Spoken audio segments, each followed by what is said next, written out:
Good morning, everyone. I don't have the liberty, or I don't think I can pull it off like Mrs. Jadhav did. Otherwise, I would have actually loved standing there. What she said is actually true. When you're on the stage in front of a mic with a timer going on, it just makes you more conscious. But I think I can't pull it off like you, Mrs. Jadhav.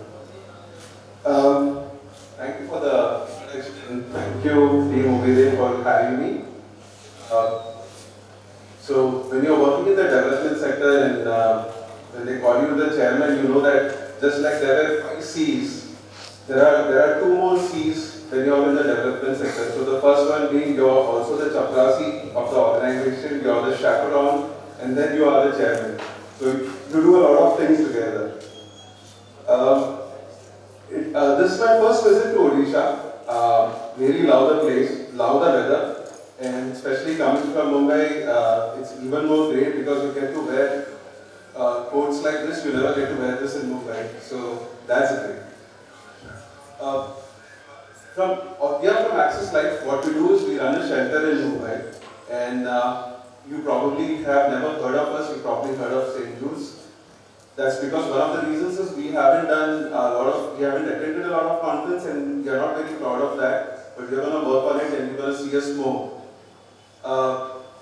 One thing, when Nitai invited me for this conference, I wanted to be here because of a couple of reasons. The topic being on volunteers.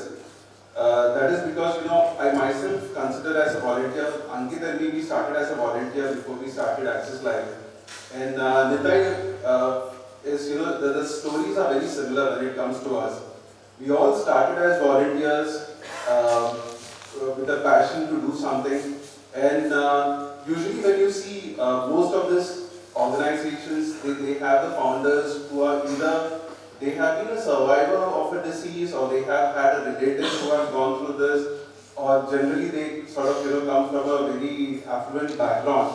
But very rare to see people who are sort of working a 9-to-5 job and suddenly kind of switching careers altogether and starting an organization to help people.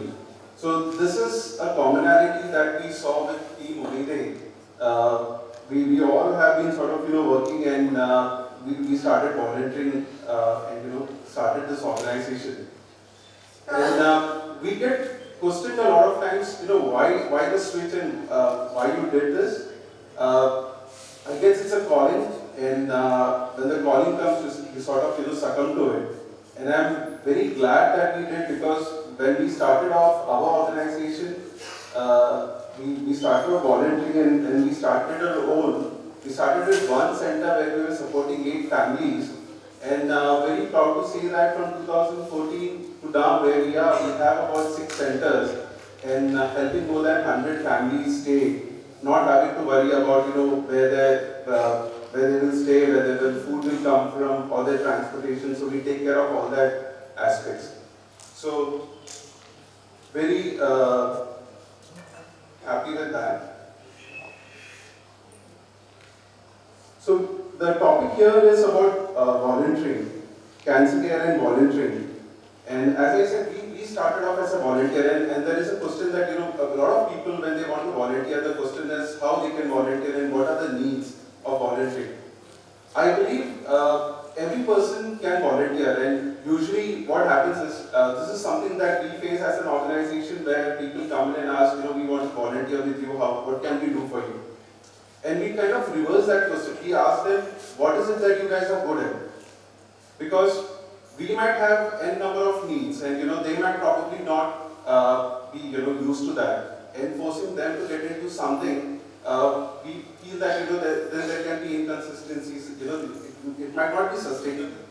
So a person could be good at anything, and I'm not even getting into technical stuff. A person could be just good at clicking pictures, and that is good enough initially because you want that kind of awareness and exposure to happen.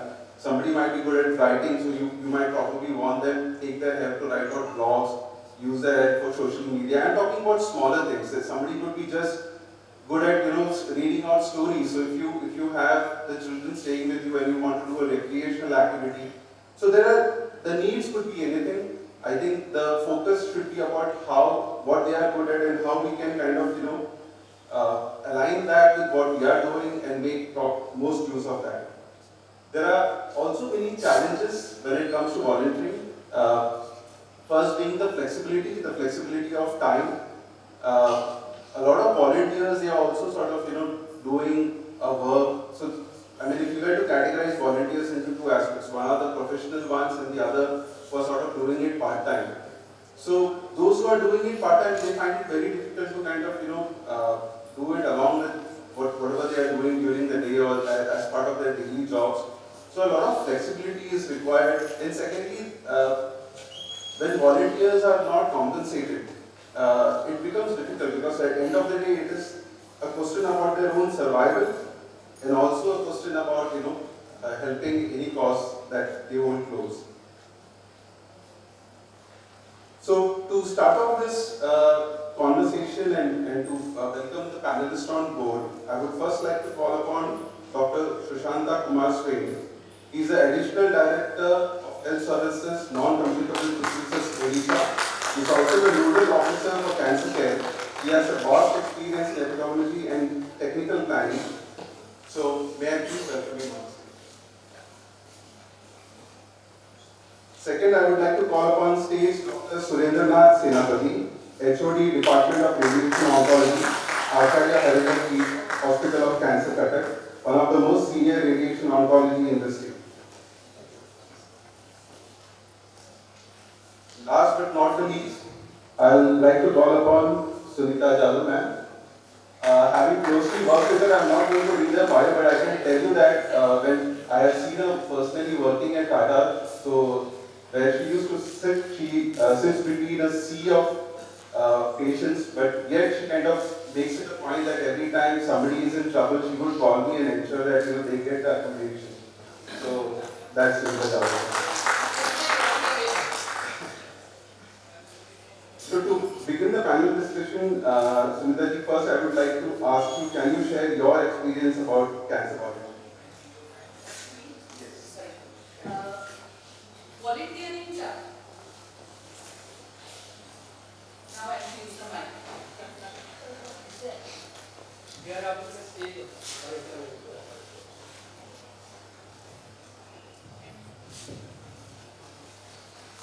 Yeah. Can you hear me? Tata Memorial actually we never had volunteers until 1995. We were with our own selves. But slowly with time, there were people with their personal experiences, people like can boldly share their journey, was Just Cap, a very senior couple who came down to our director then, Dr. Dean Shah, and shared about how they lost their son to non-Hodgkin's lymphoma, who was very young, who was just 27, and their only son and two daughters. And he was married, and his wife was just to deliver a baby or had delivered in that kind of a journey. And they said what they felt was their own country would require people to know about what cancer is, what are the different types of cancers are. And then they actually brought books, and we had the first book stall in our hospital through Just Cap.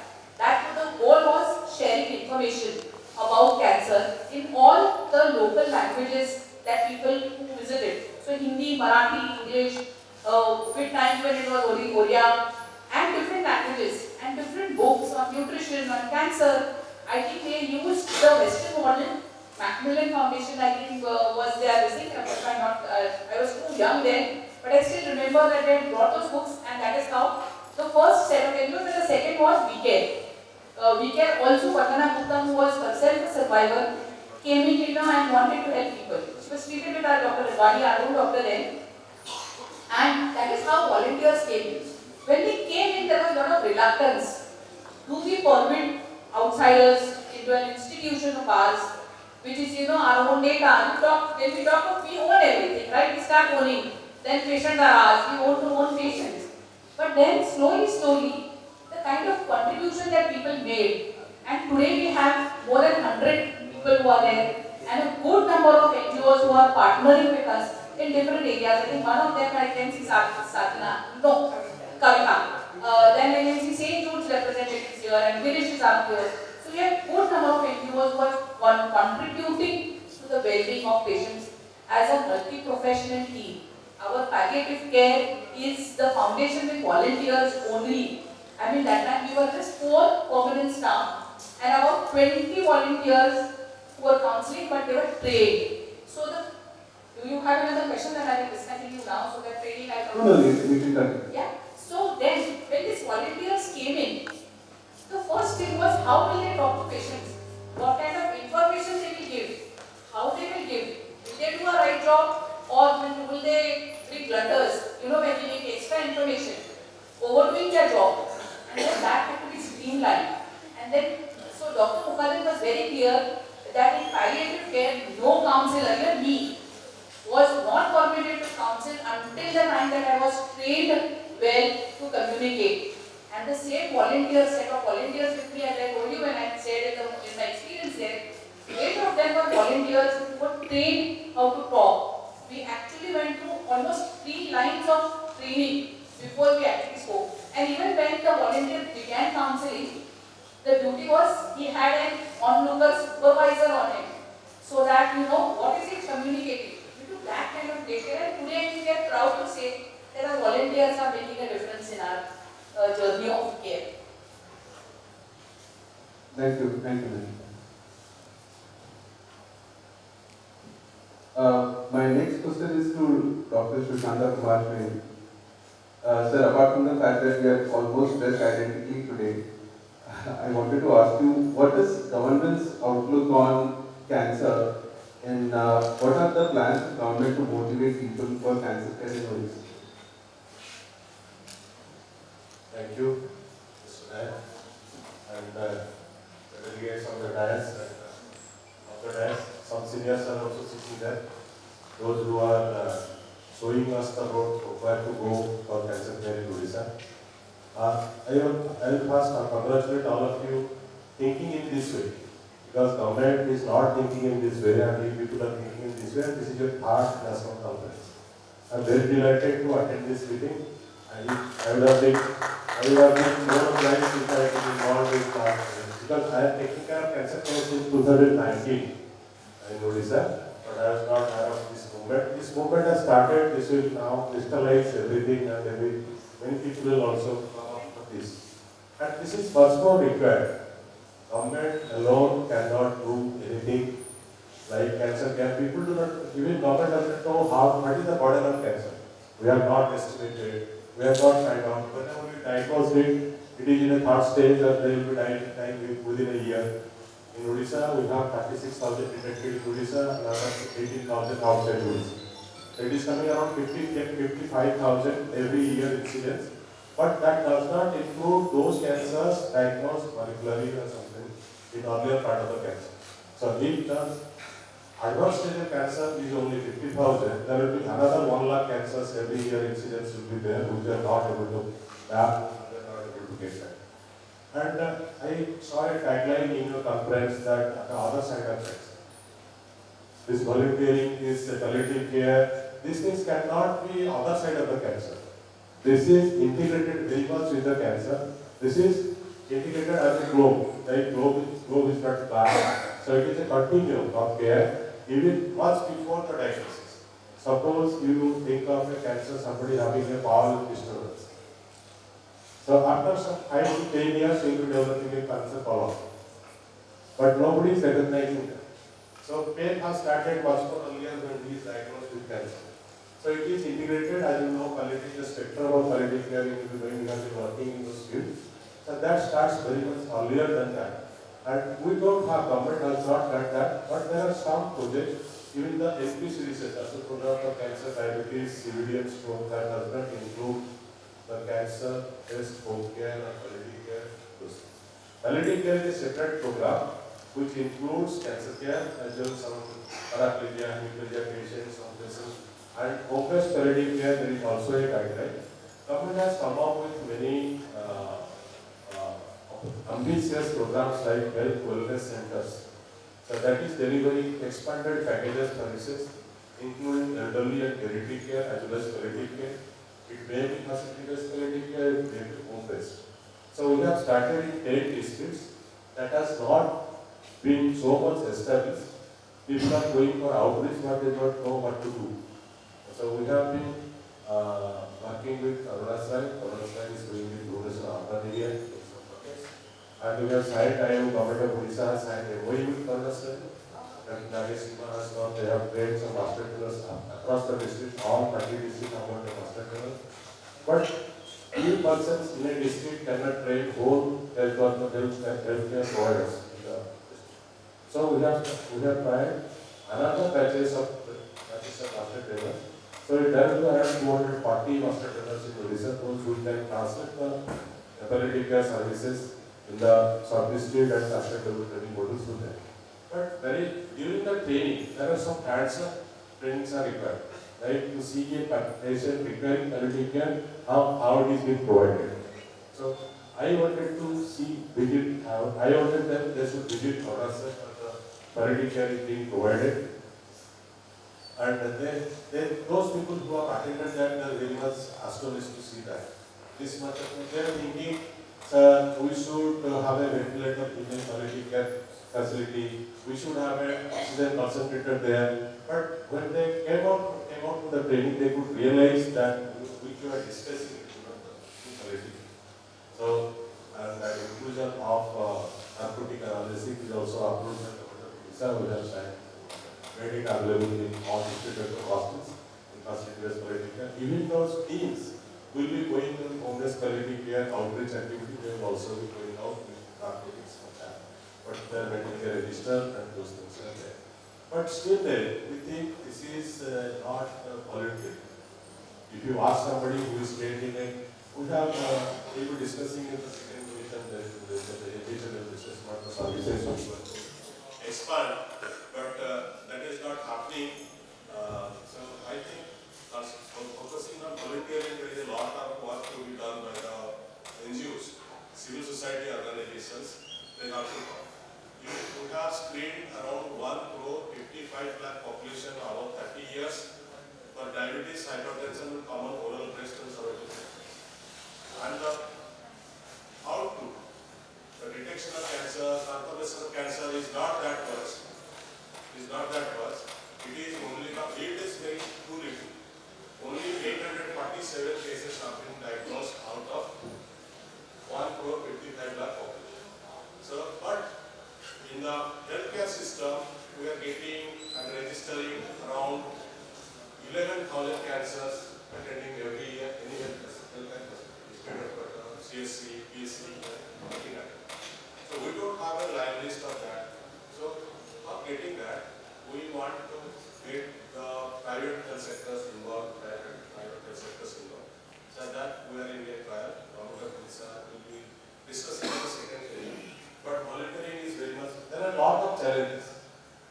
If you know the voluntary organization working in Odisha, there are a lot of, the highest number of NGOs are there in health. I have been working 11 years in HIV AIDS care.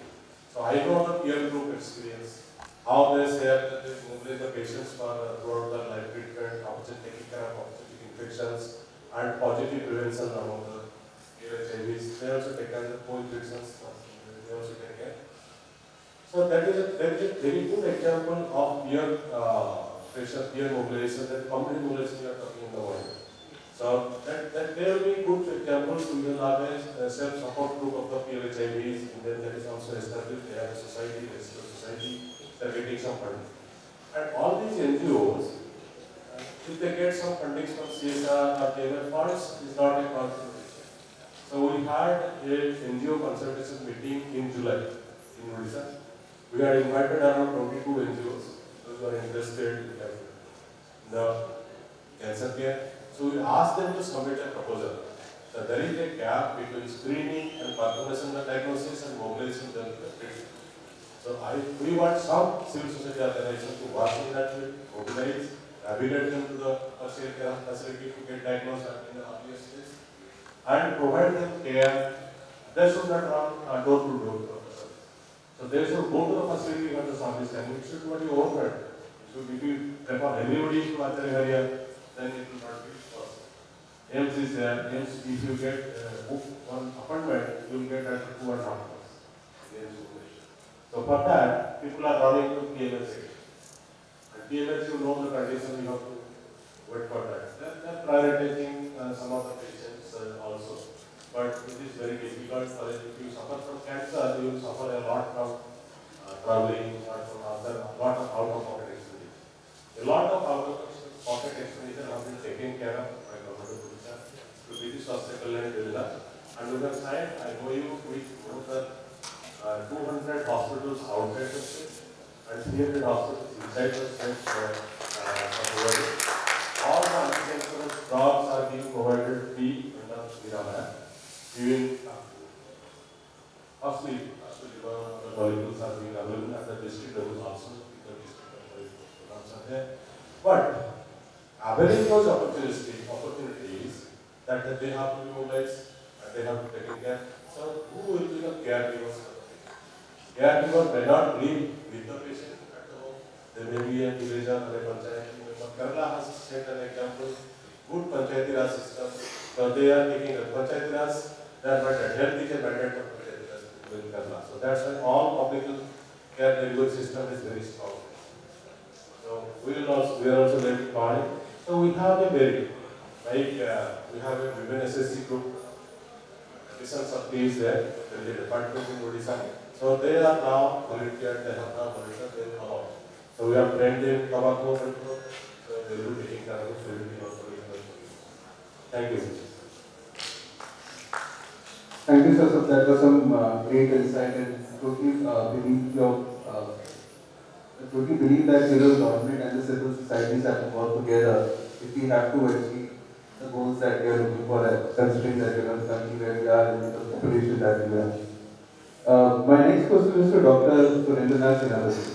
Sir, as a from the medical fraternity, what are your expectations from a cancer care volunteer? What is the role that you would expect?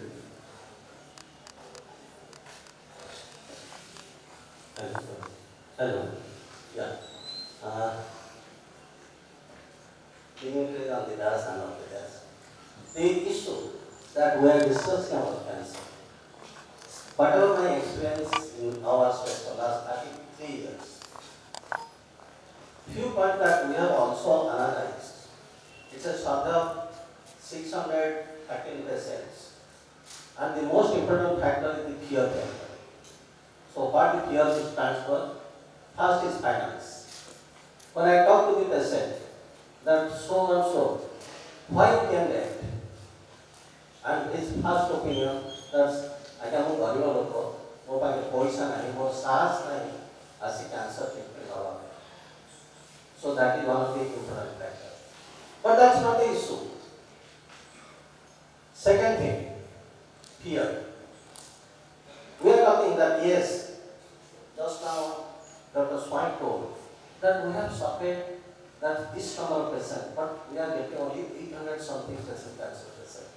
But what our experience, whenever we conduct the cancer camp, patients either don't come to us because they think that if I detect the cancer, then my neighbor will hate me. So that's the issue in our state. Then comes the education, FE. Most of the people who come from the interior village area, and they are not aware that yes, he or she is suffering from cancer. The third point is accessibility. Patient from Koraput, patient from Malkangiri, they have no access to come to this place and take the treatment in a cancer hospital. Then the last one is referral. My colleagues who are at Delhi, if they are not being properly trained, the patient takes time to come to the hospital at a later period, and when they present to us it at the stage 4. So if this is a soft problem, then what is the solution? The solution is very easy. What we are discussing, the role of volunteers. The role of volunteers very important, but they have to work under some guidelines. There should be a guideline which can also guide them that what is their job responsibility. So what is the solution? What is the role? The role of the volunteers in a hospital is absolutely necessary. What I have seen, patient comes to the hospital on one day, met the doctor, and also doctor advised that go for these investigations. Then patient go for the investigation, do the investigation on the next day, the same doctors are not available. And patient comes to this hospital, not only HPGIC is giving maximum services. So ultimately, patient return back home. Not really, because it's not possible the patient who come from the interior places to go to the higher center. Either they have to return back home or they will be diverted by the coax to the peripheral hospital or a private hospital. So here is the role of volunteers, that they can guide the people. Yes, this is the solution. Next comes the role of volunteers at the beyond the patient side, but this is very difficult. I am taking one of the example. We are doing so many awareness programs in Kata, Bhubaneswar, or in a metro. But what is the value? You see, people at Kata, Bhubaneswar, everybody has a mobile. And whenever the patient comes to us, they come with the treatment protocol. Doctor, this is my program, this is solution. What is your impression? So do you think that what service or what we are doing the marathon or any cycle race or something like that? I think it has no value. But if we can conduct this at interior places like Korapur, Korahandi, Malkajgiri, so that it will have some impact on the people that yes, this is the sign of the answer.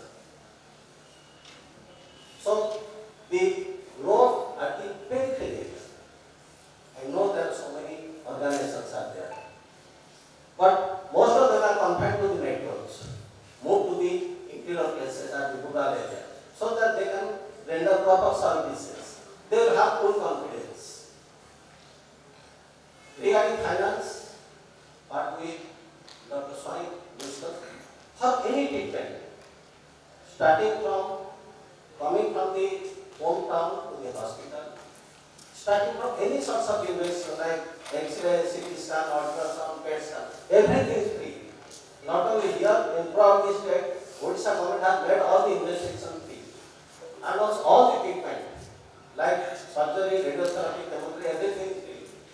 But these patients are go to the people, or people who are at the interior or at the community, who will ventilate. We, the clinicians, have no time to think about it. So it is the role of the volunteers who can also propagate and also disseminate this message to the public. So that the message will go to the people, that someone not think that, okay, mobile है Odisha नहीं, हमारी treatment नहीं पाएगी, जहाँ होते हो, then ultimately we lose the patient. The other issue, what is the role in community or the society, the role of volunteers? This is very important. I know that a particular organization cannot conduct so many awareness programs, but in almost many districts, there is Rotary Foundation here or the Lions Club or so many organizations. Just tie up with them. And because they are influential people in that community, so they can coordinate and also send the message. The other aspect what we discussed, that in our community, there are some issues which is necessary. Those people who are doing work at community, they have to liaison with the government. This is the need of the hour. So that the government will appraise that yes, we can also adapt this procedure. Because we the doctors have no time, or we cannot run after the government or stand in front of the secretary chamber and request this. We have no time. So it is the volunteers who can also send this message to the government that this is necessary. Here examples are giving that not only in our state, in our country, maximum radiation oncologists are there. They are the basic oncologists. If we can introduce, like the surgery specialist, medicine specialist, if we can introduce the cancer specialist at single course, they can also give the services at the different districts of the state. Because they are trained, they are fully trained in the management of cancer in all the aspects. So they can take the burden and they can also educate the people and they can render the service at the district headquarters hospital. And also they can train the ASHA public and other people. So that there is no necessity that the people have come to the state or come to the tertiary cancer center and also lower the cancer center. Yes, government has also that the chemotherapy should be given at the district headquarters hospitals. But that's not the issue. In our state, a lot of doctors, radiation oncologists who are already passed, but they are not utilizing their services. They are working in some hospital where already 3 or 4 radiation oncologists are there. It's a part-time arrangement, so this is not necessary. I am telling you, because this last meeting, we have decided or we have discussed that we have to reduce the number of seats of the radiation oncology. Why? The issue that they have no job offers. But on the other aspect, there is the need of the doctors, need of the radiation oncologists.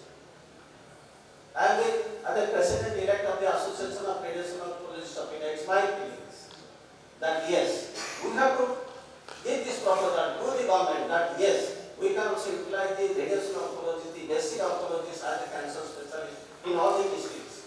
So, if you are thinking about it, lot of problems will be sorted out. Besides this, I had also given a proposal, so the volunteers also can take it as a note. We are having a lot of cancer survivors. They have spent maximum time in hospital, childhood cancer. Yes, sir. They have spent maximum time in hospital. Their parents have suffered a lot. But when a child survives, I am giving 2 examples. One girl was suffering from carcinoma or leukemia, and she has cured from the leukemia. But she wants to get surgery that she wants to be a nurse in a hospital. But her father has no money. So can the Odisha government give this proposal? And it was the first time in Odisha that yes, we have to keep a reserve seat for the cancer survivors. So that these children should be benefited.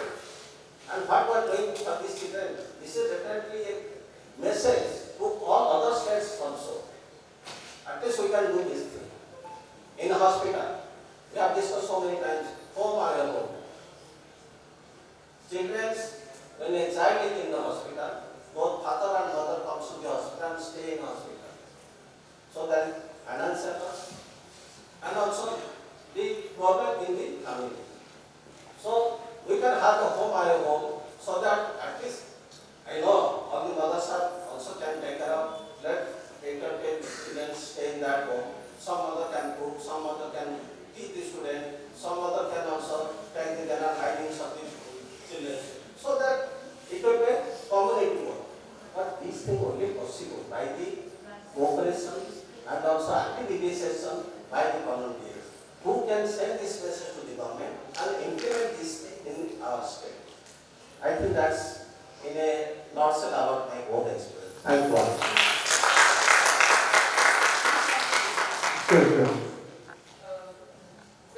This brings me to answer, I think, in continuation of what Virenka says and whatever sir has, whatever the 2 dignitaries have shared. I want to talk about the cable post then. Because we are looking at employment as well. We are not only saying volunteering, free volunteering or NGO partnering. Then if we are looking at something that is trade and has a shape. So we have a patient navigators diploma and an assistant course where we offer complete training into how to the journey of facilitating, patient care. So government services or the hospital setup linked to the other psychosocial resources. As a social worker is a bridge, the cable is the next between bridge who helps people, connect. So let's say if I am referring a patient from gynecology, we have said we will give you this. The cable takes over that and sees to it that it is followed up. And it is done and it is carried out. If there are gaps, if any, are filled. No, these are all trained people.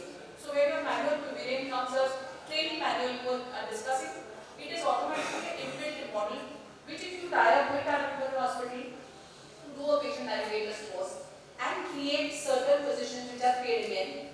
They could be peer navigators, your own patients who can get it as cable navigators, or the other who are graduates or postgraduates into the field and do this course. So partially you will have fully trained people.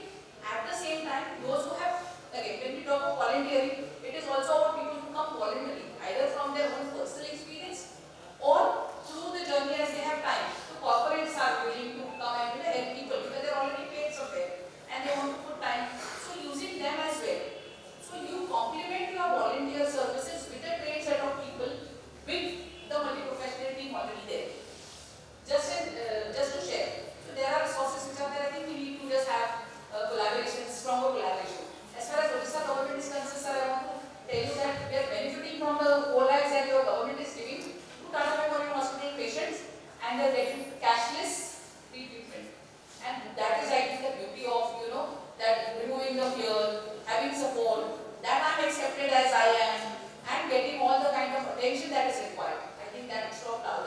What is the duration? Thank you. What is the duration of that course? I think until treatment, today I don't have the numbers, but our account department will tell you how many patients. If you want, I can send the numbers. What is the duration? Keyword course, the diploma is 1 year plus 1 year fellowship. That is complete. And the navigator, keyword assistant course is for 6 months. And again literature. So it's almost a year, you can say. And you can speak to Dr. Bhatt because he's the founder of that course. I was a co-committee member, he's an auntie. To a point, after the course began, I have some other responsibilities. But Dr. Bhatt, if you speak to him, he will have an MOU with you for that. We have already signed a MOU. Yeah, I know, I'm aware of that. Yes. So we can also add this agenda. Yes. And this is very good opportunity. And some of our NGO partners who Yeah. are supported by CSR and event funds, they can also do Yeah. that. So this is a good. Even we want a master plan to be created among the SSC women. Yeah. They are coming up with good numbers, and our highest authority is also interested to involve them in cancer care, women SSC. So we will have some trainers among the SSC groups from Mission Shakti Directorate. There is a department of Mission Shakti groups. So they will be having master trainers. They will be imparting training in the self-help groups in the that can be good enough. Yeah. And one more thing, I thank you, Dr. Sarapati sir, for that the reservation of employment for the cancer survivors that they do. We had for PHIVs for the HIV/AIDS program also, and we have in leprosy survivors. We have some reservation. Similarly, we can go for that. It's a good idea. Thank you, sir. Girish, we have some questions. Sure. Hello. Hello.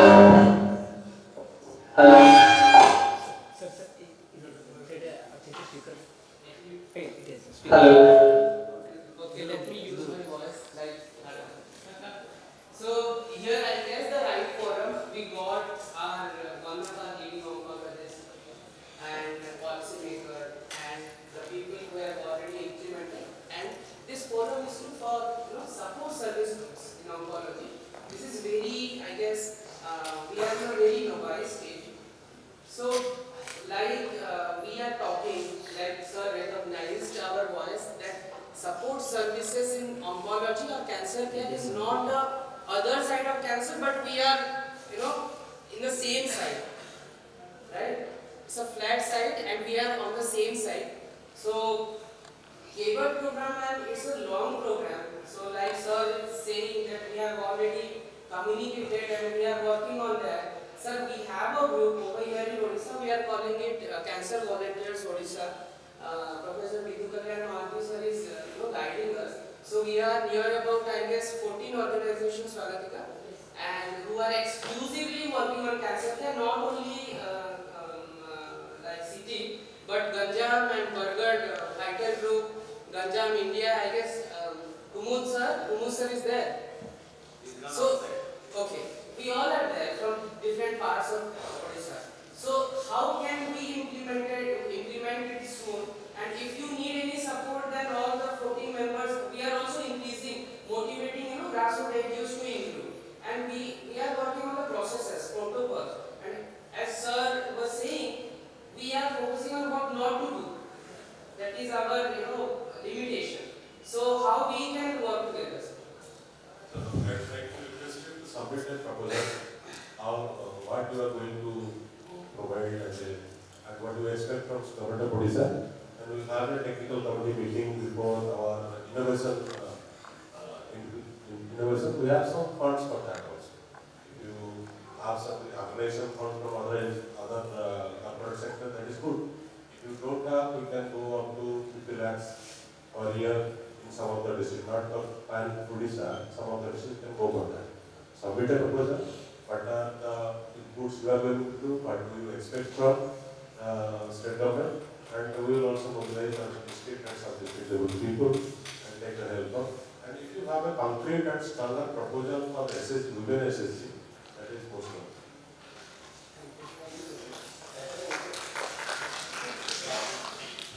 This is small suggestion. Better we can request madam that she can provide you the course curriculum. and just to see the team of members, the 14 groups what we are doing. We just see and how best we can implement. Because they have done this course since long and have been much more experience. I think this is the only course that is running in Tata or any other centers in the country. No, for now Tata Memorial, but Tata Memorial is now spreading in different other ways. Okay, so better you the madam can help take this course curriculum and also see how best it can be implemented. Then we can provide this service. One more information I can share here. We have post basic diploma for oncology nursing. The faculty is 10 seats in medicine. So they will be doing internship in that area. And all the seats are not filled up yet. The deadline has not come. Only 4 people are admitted. Another 6 seats are lying vacant. They will fill up. I want those of them exposure to DLS. You can also request them invite some guest faculty also. So they can.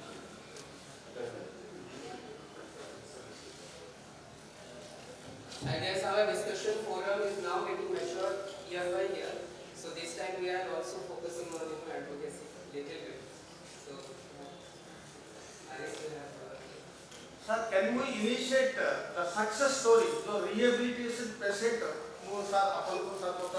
government can initiate the social stigma अच्छी डर अच्छी आपण जदि government तरफ गोटे success cancer rehabilitate हेकरी बाहर आछंती तांकर story देकरी टिके मीडिया रे हाइलाइट करले सो दैट गोटे बूस्टिंग एबो फॉर विलेज लेवल जोडा हम भाबुतले राइटली एज पॉल पेपर सार बोलतले village level not to the cycle race करले एत करले ठीक नै विलेज जाई पहुंचा in the success story may give some advantage. Yes. That will also encourage the people who are working. We cannot give them funds, we cannot give them, we can only respect them by studying it in different media. Maybe print media or release a souvenir or journal every year. We can do that in also cancer day. We can do that. And social media is now very active. Government of Odisha has created the department of social media. If you share some success stories, we will have CMO tweets it every day. We have to that do. You can send me some of the messages. My number is 876311 8786. If you can write it, this is my WhatsApp number, this is my Twitter number. So you can share it. You can also do it through CMO or CMO. So this is a very good network. We can share those success stories. And if you want any publication also, we can release it. We have funds for that. Only highlight that story.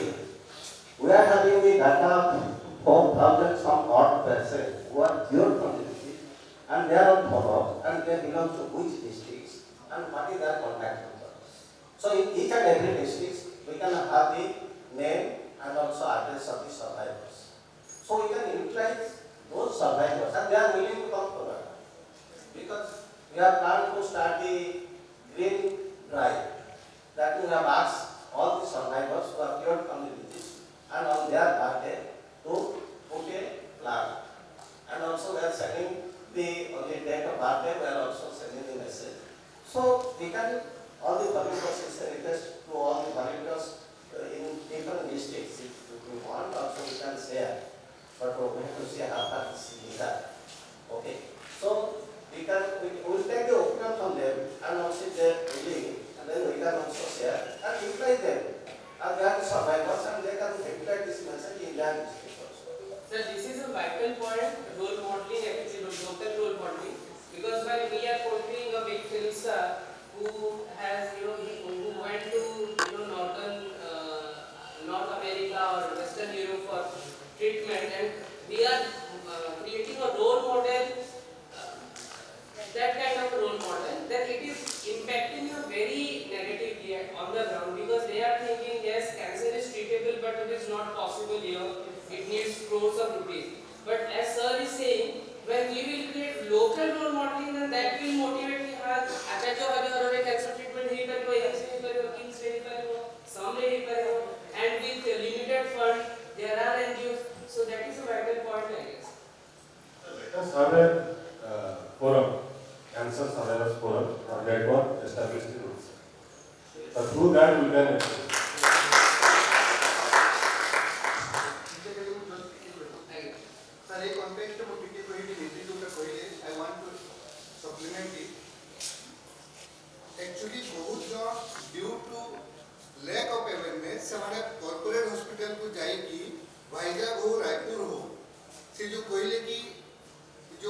Sister गुड़ा बा role model गुड़ा से माने बाहर crores of money spend करके treatment लेके आसुछंती तो तांको कहबाटा आ हमर गुटे कैंसर सर्वाइवर जे आचार्य होले होले जेएसएस मेडिकल इंस्टीट्यूट रे एम्स रे ट्रीटमेंट लेके आसुचे that is what we do at fighters group in Bargarh Dullabi is our cancer see the cancer survivor and see We will take example of local celebrities, Sir. local survivors. In the context, actually, some people patient cancer affected. ताको model से कि ना बोले TMS point बोले वाला है तो this is the main problem is arising और मू लास्ट मंथ विजिट करते TMS I have also met Dr. Sudhir Gupta and Dr. Seklan and they have stated yes your Naveen Babu is doing very great job but people why people are coming to TMS अब पढ़े बात नहीं, TMS is coming. लोगों का मन में तो ये हमें TMS में बोले नहीं आजिकली हम जहाँ build करछू the number of referrals of the state has been brought down.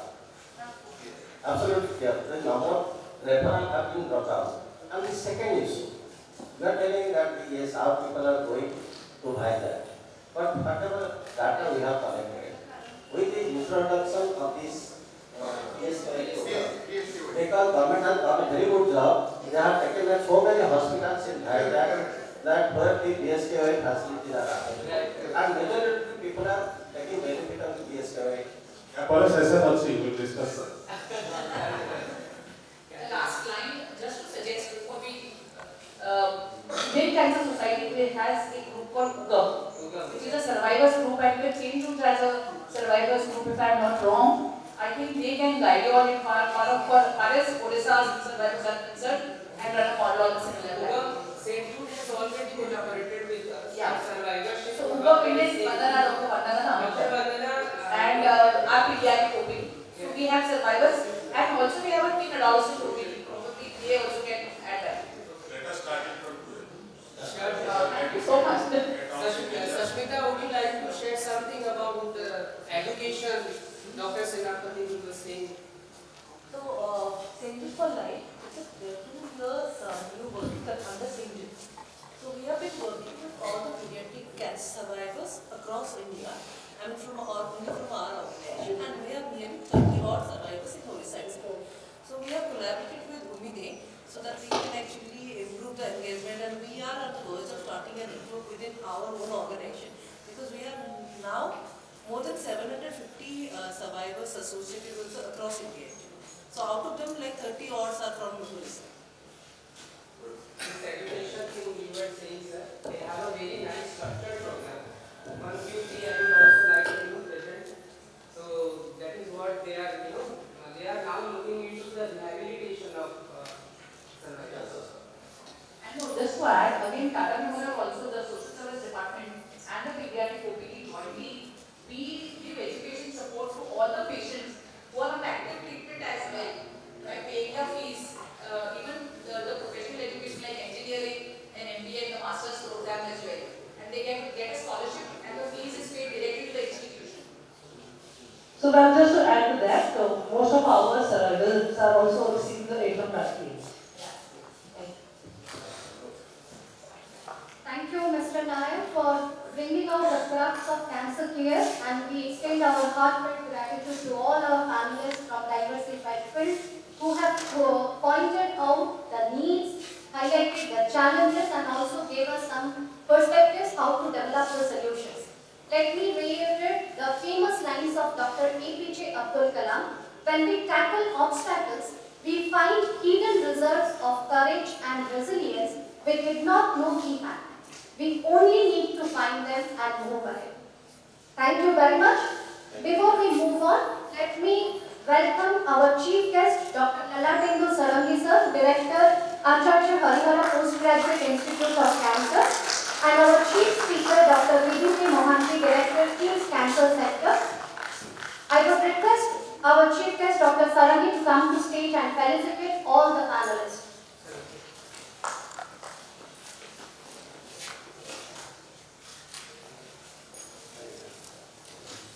We have beautiful mementos. They are designed by our own fighter jets of our Seva home.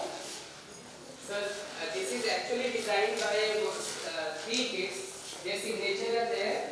They have drawn this diagram picture and a beautiful quotation is written at bottom. Ma Kadapi Tyaja Sadeva Prayasa. Never give up, always waiting. So this is totally.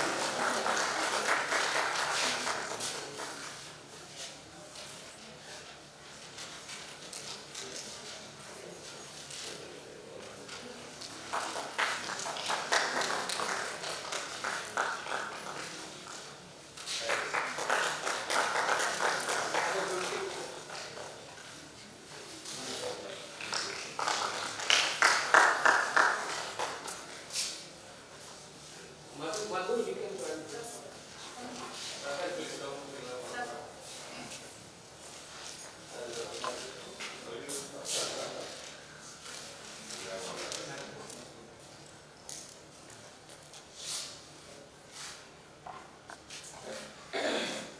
Madhu has traveled all the way from Chennai, which university is now?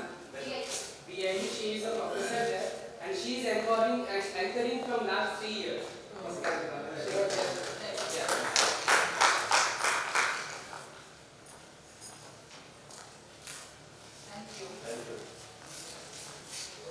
We'll have a short 10 minutes break for tea.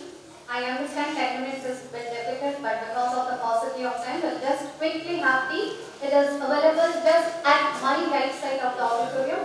In case you face any problem, please take care of our community volunteers who will be guiding you. Thank you. We will assemble within 10 minutes.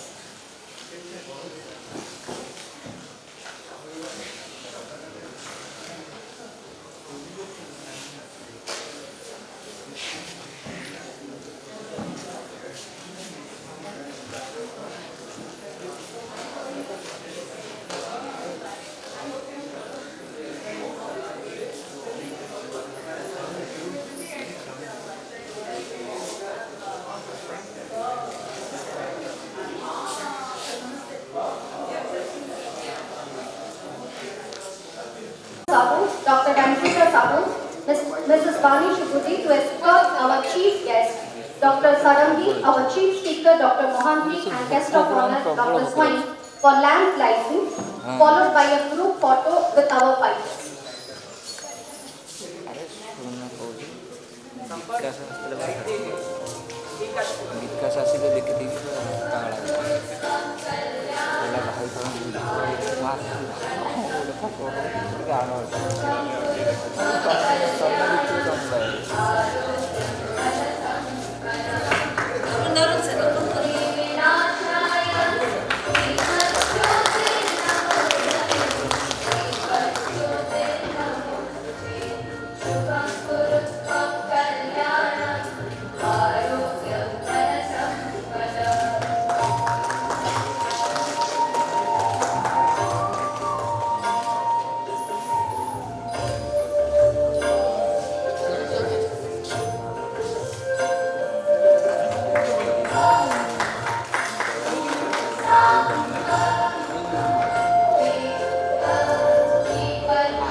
Thank you all. Requesting our guests to take their seats. May I now request our volunteers to accompany Ms. Sucharita Tripathi and Dr. Ranjita Sahu to felicitate our esteemed guest with flankers.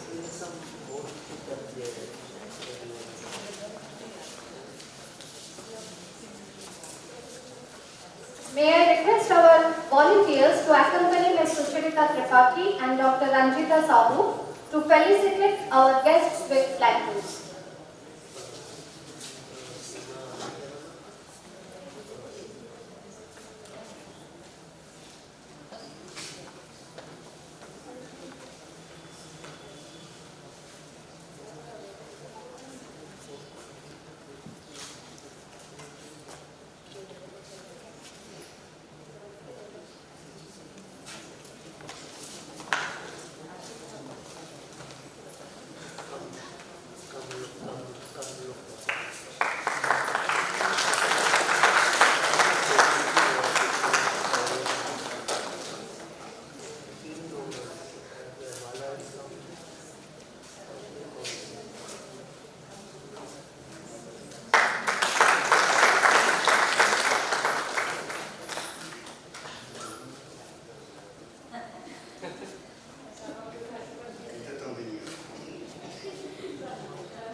Thank you, volunteers. We now have CanCon briefing by a person I'm sure who needs no introduction. None other than Sri Nitai Panigati, a household name in the cancer community of Odisha. May I request Mr. Panigati to come to the stage. Mr. Panigati has worked as a software engineer in the past, but his heart and passion always lie in service to mankind. He is a person who dreams big to bring revolution in the way cancer is perceived. Having worked tirelessly in cancer awareness for the last 6 years, he formed Ummide, which means Asha, hope. Ever since, there has been no looking back for him and his team. Undoubtedly one of the most amazing and visionary person when it comes to bringing a change at grassroots level, aiming at the larger benefit of the society. May I request Mr. Panigrahi to present a brief idea about CanCon 2022.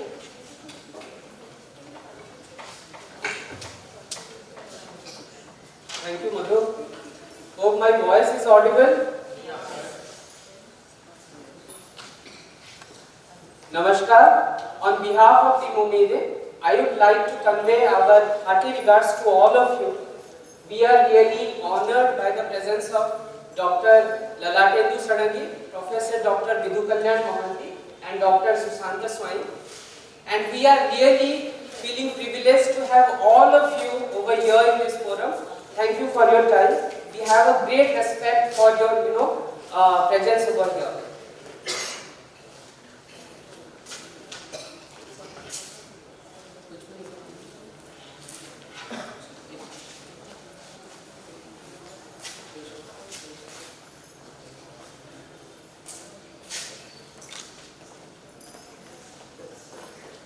The foundation blocks of CanCon Odisha lies upon 5 C's: communication, collaboration, complementation, comprehensiveness, and advocacy. This is a forum which gives all of us an opportunity to communicate with each other, to know each other in a better way that would, gradually pave the path for further collaboration, hand-holding, knowledge transfer and exchange. We are also looking forward for constructive advocacy. That doesn't mean harsh criticism, but yes, appreciating good work and also finding out the improvement areas. During the last CanCon, there was a resolution that similar kind of forum we would, try to conduct in the southern part, western part and northern part of the state.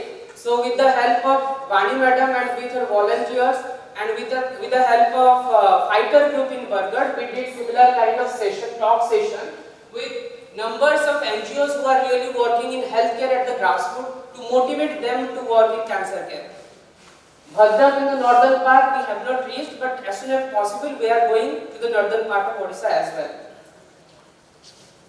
Now this year theme, the other side of cancer. When we think about cancer care, then generally what coming to our mind? Hospital, radiation, machines, PET CT scans, and surgery maybe, chemotherapy. But as a cancer care volunteer, as an organization, social support organization working for cancer care, have we ever thought about the different other dimensions which are really beyond hospitals and medicines and big machines? Now this is the forum, this is the day to talk about that. Community-owned cancer care.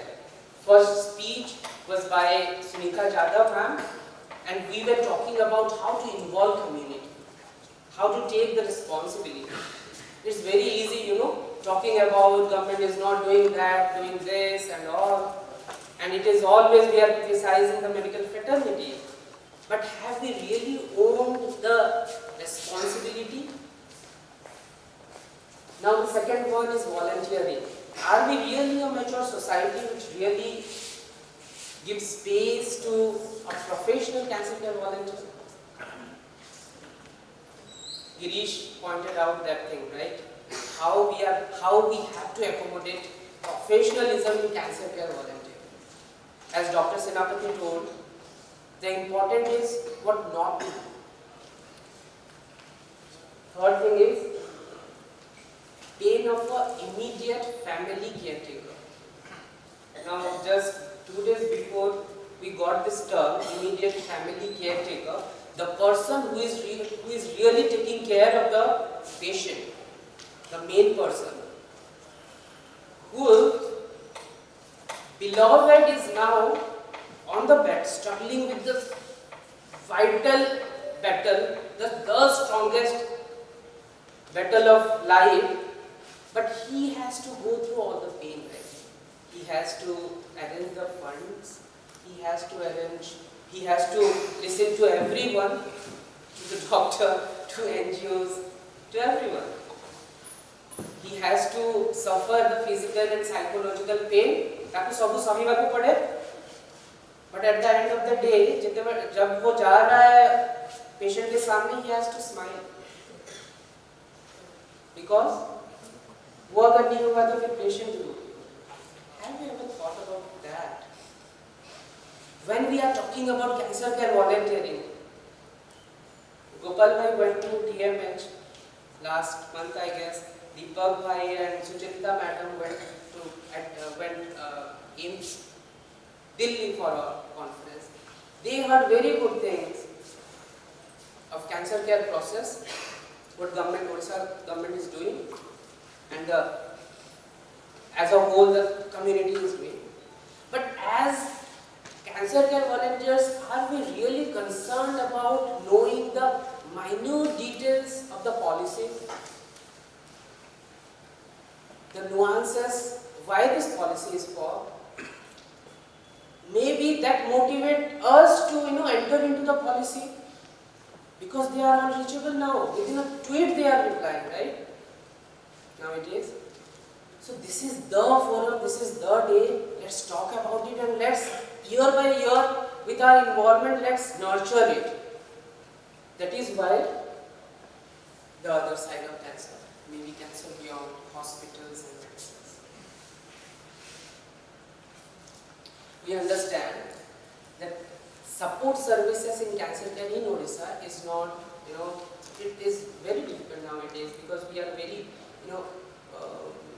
very early stage. Maybe it will take years, madam, as you were saying. But let me remind a poem Ashish shared me day before yesterday, I guess. लहरों से डरकर नौका पार नहीं होती, लहरों से डरकर नौका पार नहीं होती, हिम्मत करने वालों की कभी हार नहीं होती। छोटी चींटी जब दाना लेके चढ़ती है, छोटी चींटी जब दाना लेके चलती है, चढ़ती दीवारों पर 100 बार फिसलती है, पर अंत में उसकी मेहनत बेकार नहीं होती, हिम्मत करने वालों की कभी Exactly. Thank you.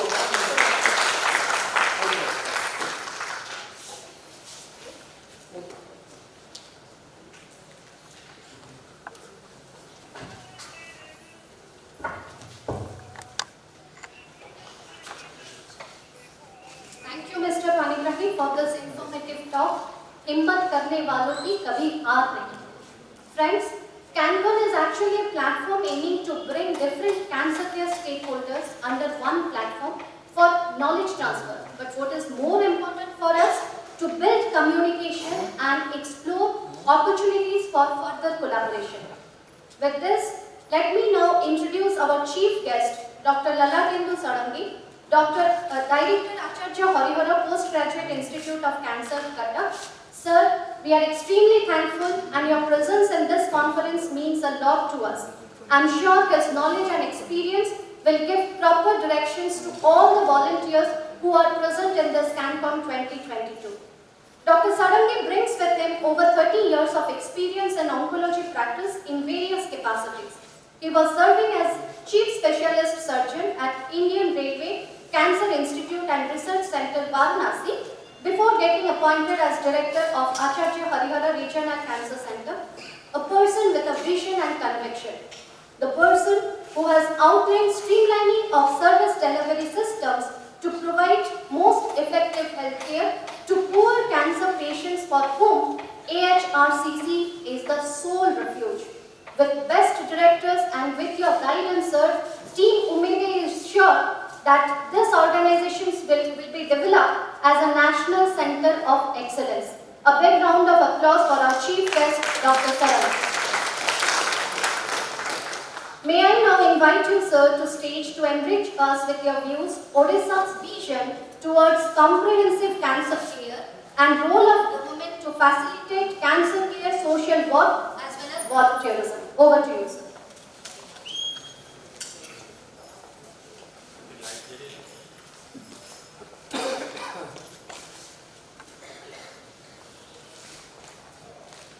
One slide.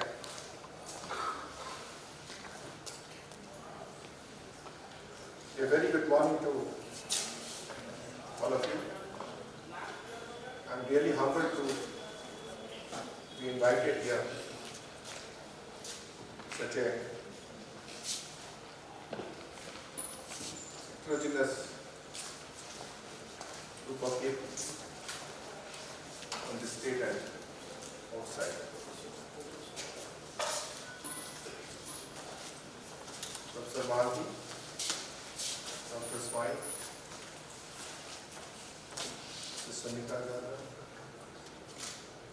other invited dignitaries, Team Umide, and friends. Sir, not audible.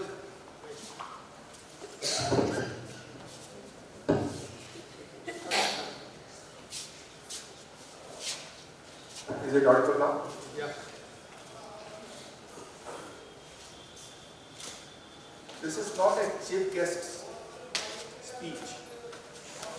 I will briefly tell you what the position of the state government is to develop cancer care in this state. What they have done in the last 5-6 years and what they are going to do in the other 10 years. And I expect and solicit questions and comments also from the audience, as I was told by the panel. It should be a two-way dialogue.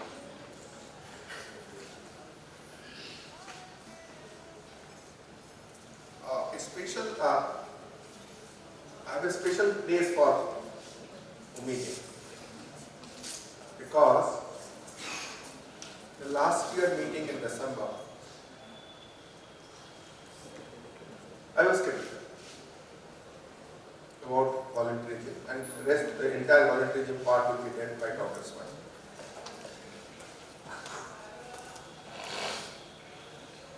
In the meeting, last meeting, I met a gentleman who was working in cements, Mr. Indrajit Sahu. I don't think he has come this year. And he was the global head in Germany. We are on the verge of installing a PET CT, and it was getting delayed. And we are fighting court cases to get it installed as soon as possible. So when he introduced himself in the audience, on the dial, that he is the Siemens global head, I grabbed that opportunity. After the meeting, I literally forced him to come to my center along with local Siemens people and solve the issue of setting up the PET CT as soon as possible. True to his word, though it was not his sphere of activities, when he went back after the Christmas, he expedited the entire process. Normally they used to ship the equipment by ship, and it takes about 3-4 months time. He saw to it that the equipment is airlifted all the way from USA, because they have a factory in Chicago and they have a factory in Shanghai. So normally they get it to one place and they bring it. And that process is to take about 6 months time. And we coordinated in such a beautiful way that the consignment reached me in 2 months time, and we could install the PET CT. So that day I thought, these are the opportunities one must catch. And that's why there is a special place. This year also he said he will be coming and they will be having a roundtable meeting of the stakeholders, how to do the volunteering part, skill development, and other areas included.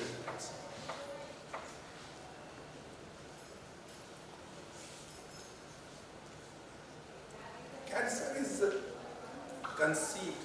perceived as a problem. It was never a problem in 2000. That is why the previous centers like PMH, Gidwai, Delhi, and they were the hubs of cancer. And everybody used to flock there, with smaller centers like us in the periphery doing that. It was not a serious affair. But when the communicable diseases are taken care of, by 2005, cancer was, this non-communicable disease was perceived as a challenge. And then the governments, they worked on it. And they thought they should do something to address, because the incidence was rising and people were suffering. And the detection rate was stage 3 and stage 4. Unless we go in front of the cancer, running behind is not going to solve it. And the major thrust came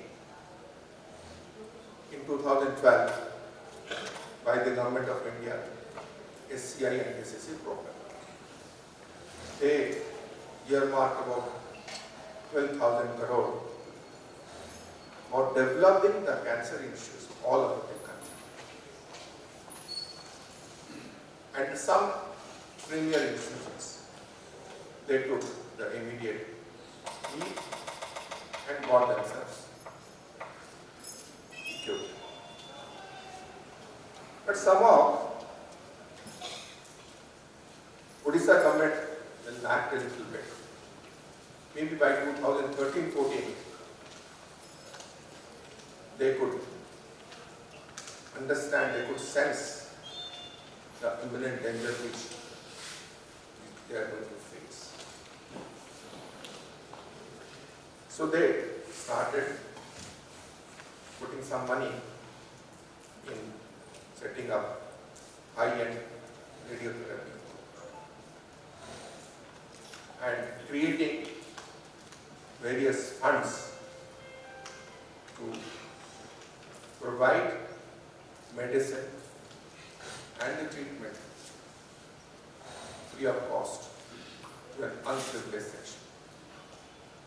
It was like in the form of Odisha OSTF, Odisha Spread Treatment Fund. Because till then the anti-cancer medicines were expensive, beyond the reach of the governments.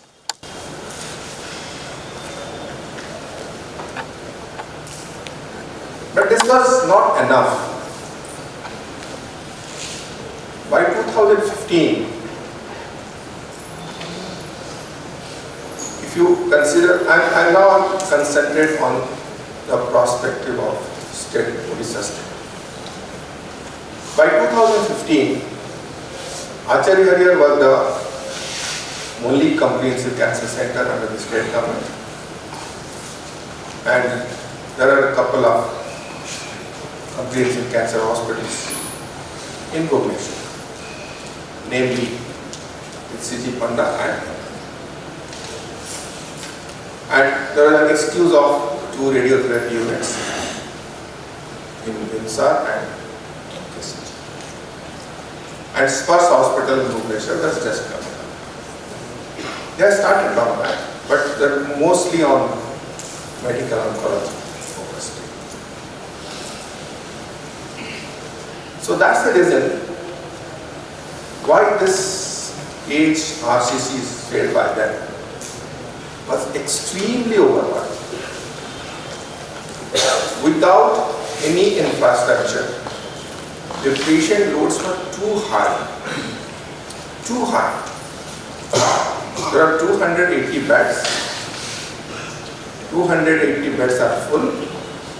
Double occupancy in a single bed. 280 patients are on the floor. And if you go to the hospital IPD, every patient has double occupancy. There is a patient on the side of the bed, there is a patient under the bed. The situation was appalling.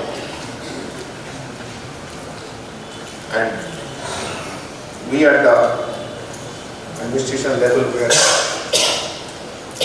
very in a tight situation and then pushed to the wall. How to address the issue and how fast, because we didn't have any time. So in 3 months' time, by January 2016, there was a medical oncologist called Dr. Dinesh Changal. What he had done in Madhya Pradesh, it belongs to Ujjain, Madhya Pradesh. He has created district centers, chemotherapy centers, where the routine chemotherapy and palliative care used to be dispensed. It's simply a task shifting. Our main problem was, patient used to stay in the hospital, advanced cancer patient, for routine chemotherapy, palliative care, not for active surgical care or active curative intent of treatment. So by May 2016, Government of Odisha created 32 district cancer care centers under the mentorship of Dr. Dinesh Pradhan. He picked up a couple of nurses and one doctor, whatever may be the doctor, MD, medicine, surgery, pulmonary medicine, MBBS, whoever it is. He picked them, another government deputed them, and they were trained in HPGIC and by him personally in Odisha. The motive was to decongest the existing central pillar. And our strength was, Government of Odisha has got a very strong telemedicine network. All the district headquarter hospitals are connected by dedicated telemedicine network. So what we did,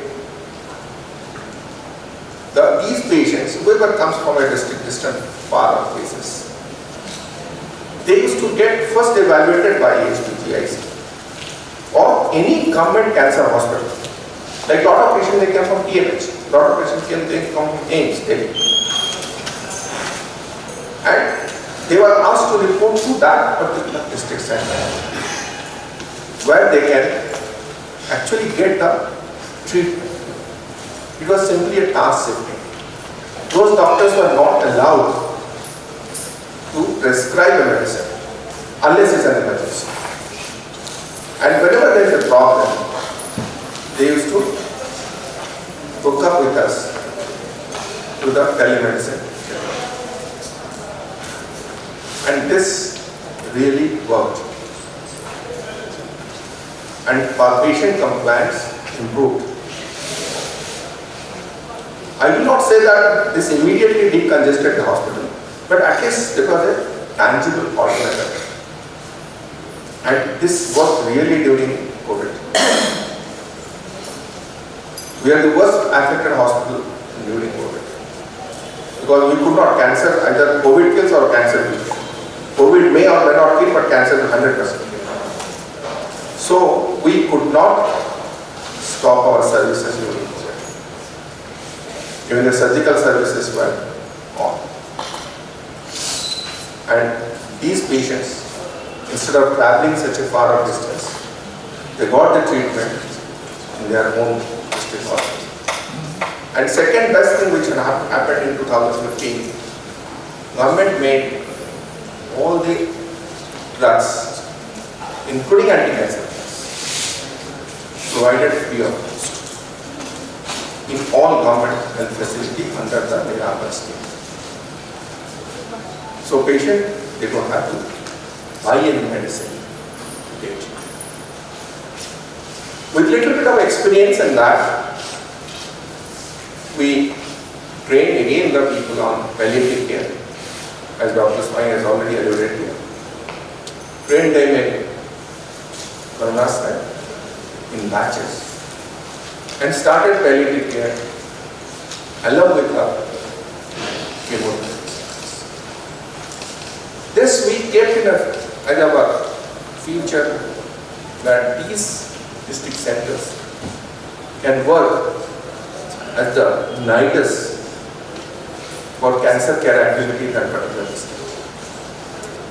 And they can help us in creating a database and help us in screening and early detection activities. They are still working.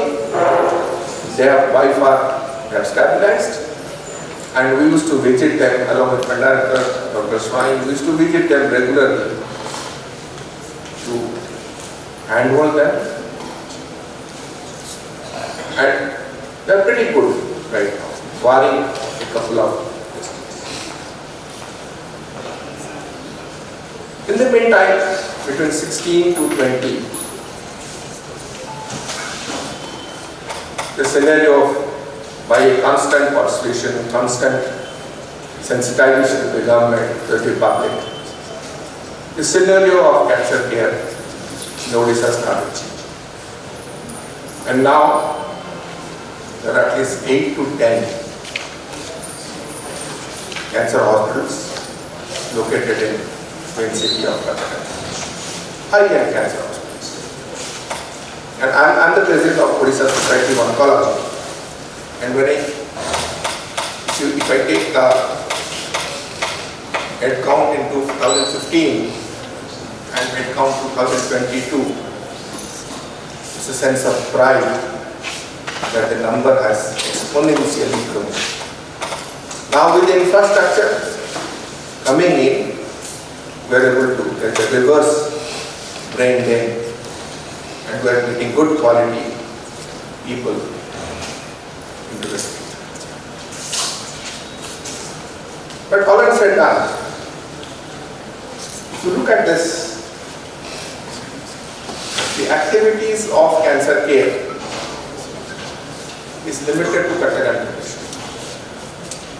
There may be 8 centers, 10 centers, 15 centers, 20 centers, doesn't matter. It's all limited to Kattaganda district. A Koraput patient has to travel 500 kilometers to Kattaganda. And he has to spend 1 month, 2 months, 3 months in the process. So what?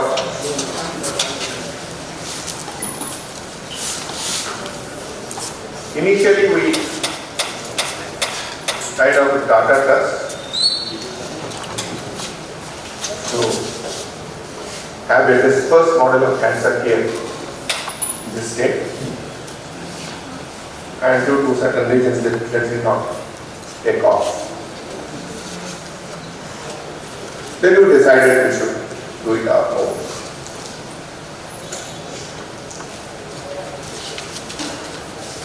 Radiotherapy is the mainstay of a cancer hospital. आपको जू बनाना है तो एक हाथी तो रखना ही पड़ेगा. Without that, the Zoom is not a Zoom. So without the radiotherapy treatment, you cannot grow a cancer.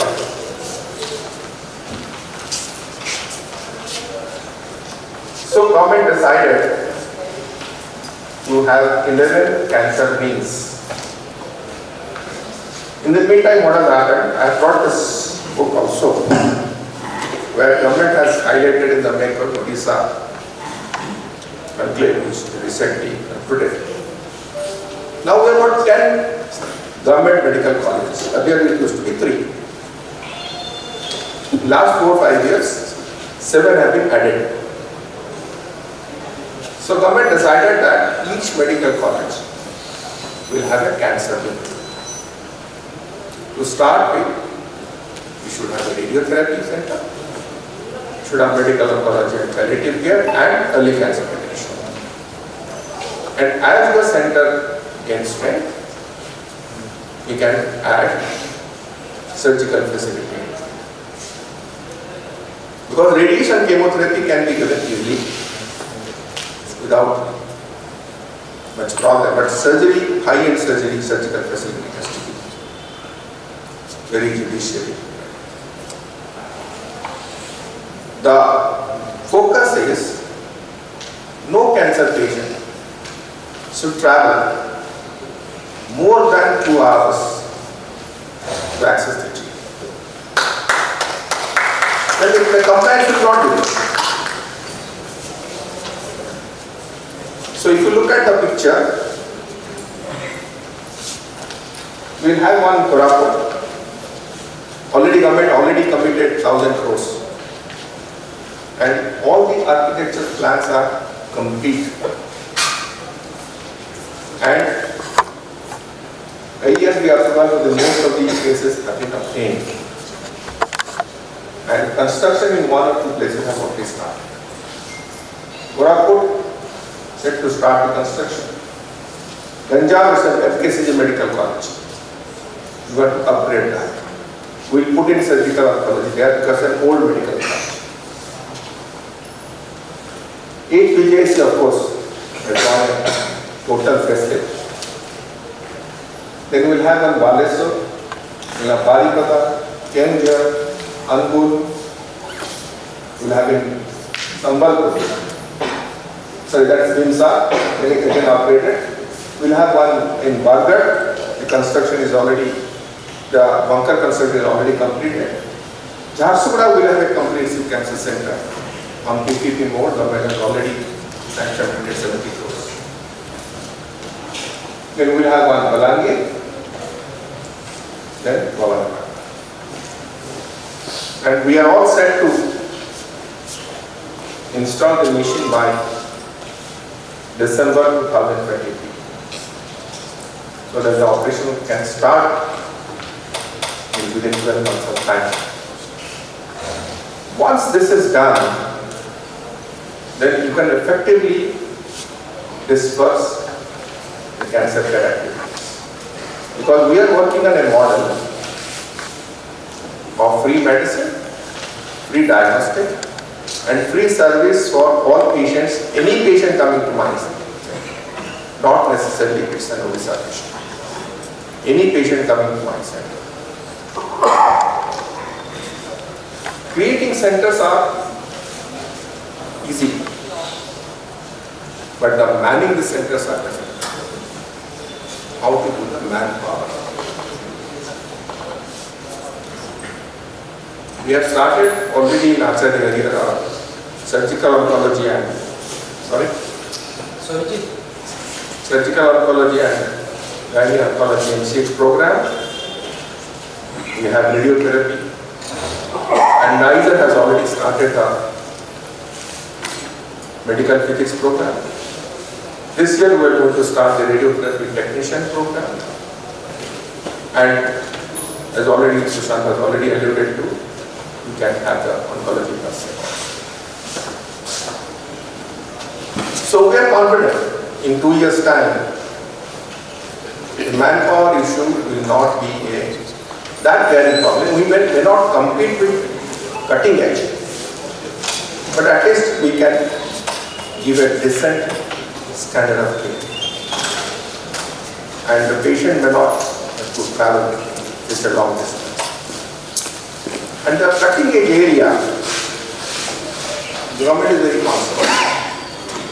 And besides the private medical colleges, private cancer units which are in Cuttack and Bhubaneswar,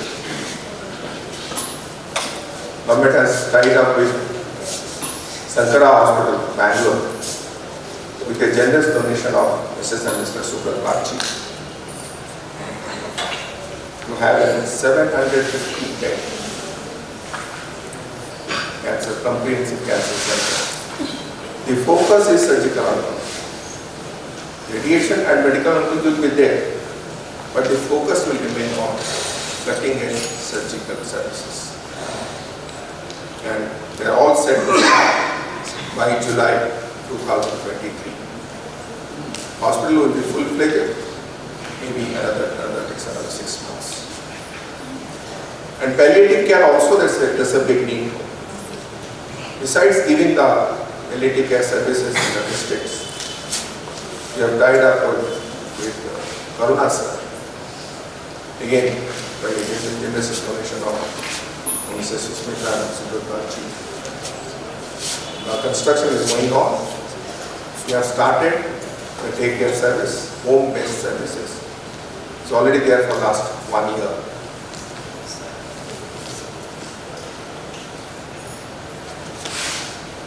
So with this, and now PMH is coming inside the Niger campus, and there is a use the gap will be filled up.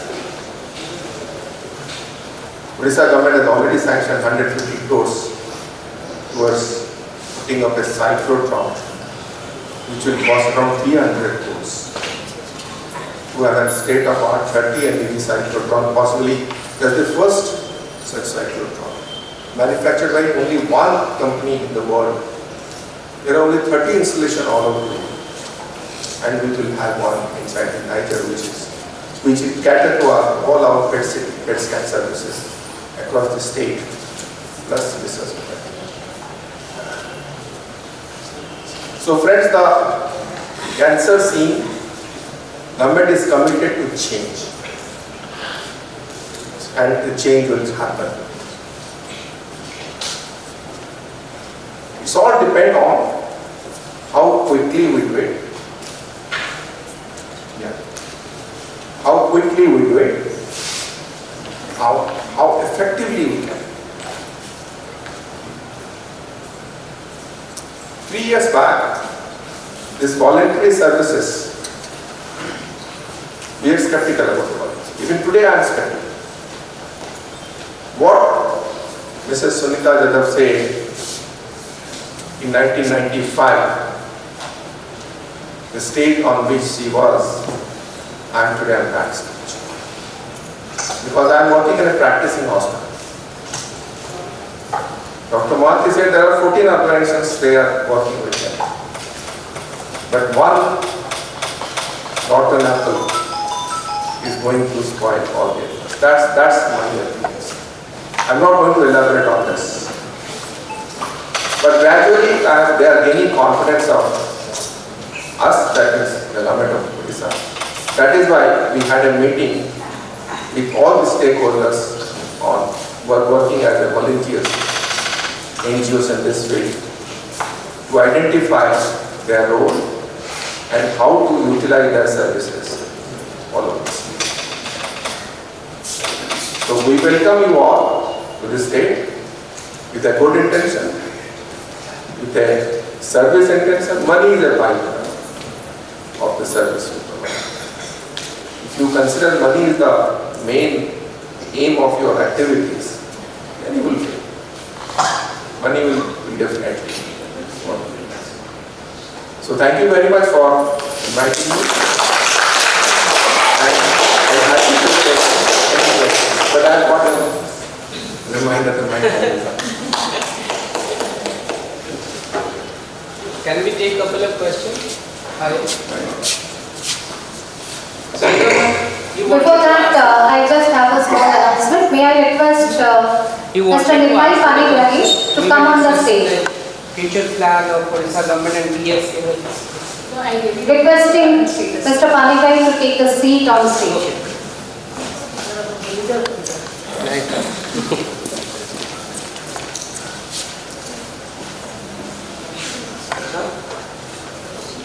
Question, Sunita? Not now? Thank you, sir. Your presence means a lot to us, and I'm sure the way sir has pointed out Odisha's vision towards comprehensive cancer care, the volunteers might have noted down, taken a few from it, and will be developing the roadmap to defy all the challenges.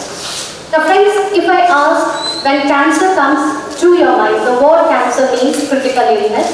The word cancer means it's a costly treatment. The word cancer means chemotherapy. But what are the unfocused dimensions of cancer care? Let us hear the unfocused dimensions. What are the unfocused dimensions of cancer care from our chief speaker of CanCon 2022, Dr. Vidhu Kalyan Mohanty. May I invite you, sir, to speak. Before that, I will just quickly introduce sir. Dr. Mohanty is currently the director, King's Cancer Center. He was a former professor in radiation oncology, AIIMS, Delhi, recipient of Lifetime Achievement Award conferred by Foundation for Head Neck Oncology in 2016. His research areas are head and neck, gastrointestinal and lung cancers as well as palliative care. Thank you, sir. Over to you, sir.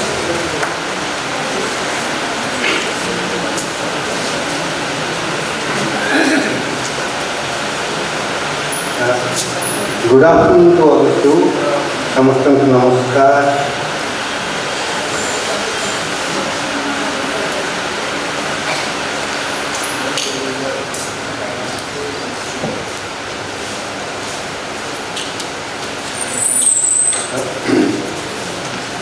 Okay. I'm in front of you, and in the context of this particular thing, what are the things which are unfocused where you can focus? Some of you must be, I think, football addict, called the football addict. Some of you may have seen last night Morocco defeating Portugal to come to the semi-final. And some of you may have seen the headline in the newspaper today morning. So how does Morocco fit into this today's program? It's all about Morocco has a population which is similar to Odisha. Morocco has a GDP which is similar to Odisha. And Morocco in the last 15 years' time has focused on football to be in the world stage for their country. That's a simple thing that they have done.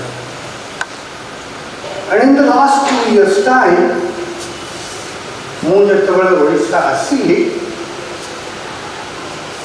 and to Dr. Swami and Dr. Rengi and to all of you, I admit that I had no understanding about cancer in Odisha. I had only come at a long-term promise and understanding that I will set up this particular cancer center within a private university and my role will be that. But then, in the last 2 years' time, despite the pandemic, despite all the limitations, I must say that I have been very fortunate to be at a time and to meet Dr. Sarangi, Dr. Swami, all of you volunteers, and those who are coming from outside to a program like this, makes me feel that we can transform the cancer care in Odisha. We are like the Morocco of last night's match.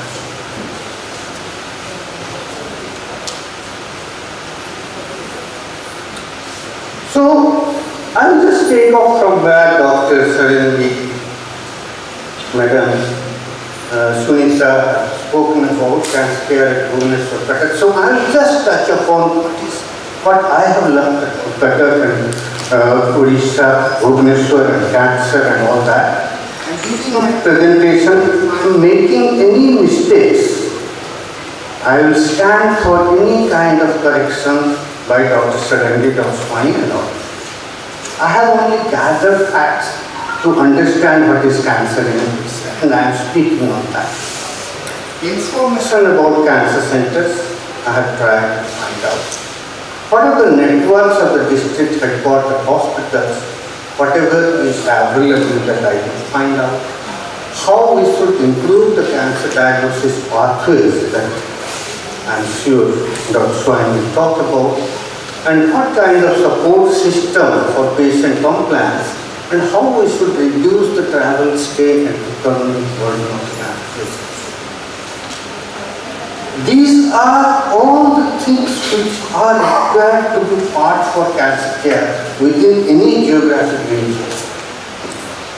I always say that cancer diagnosis and my treatment and my survival requires my geography. Where I am staying, where I can go the access. So, ମୁଁ ଯୋଉଠି ରହୁଛି ତାରି ଉପରେ ହିଁ ମୋର cancer ଚିକିତ୍ସାଟା ନିର୍ଭର କରୁଛି।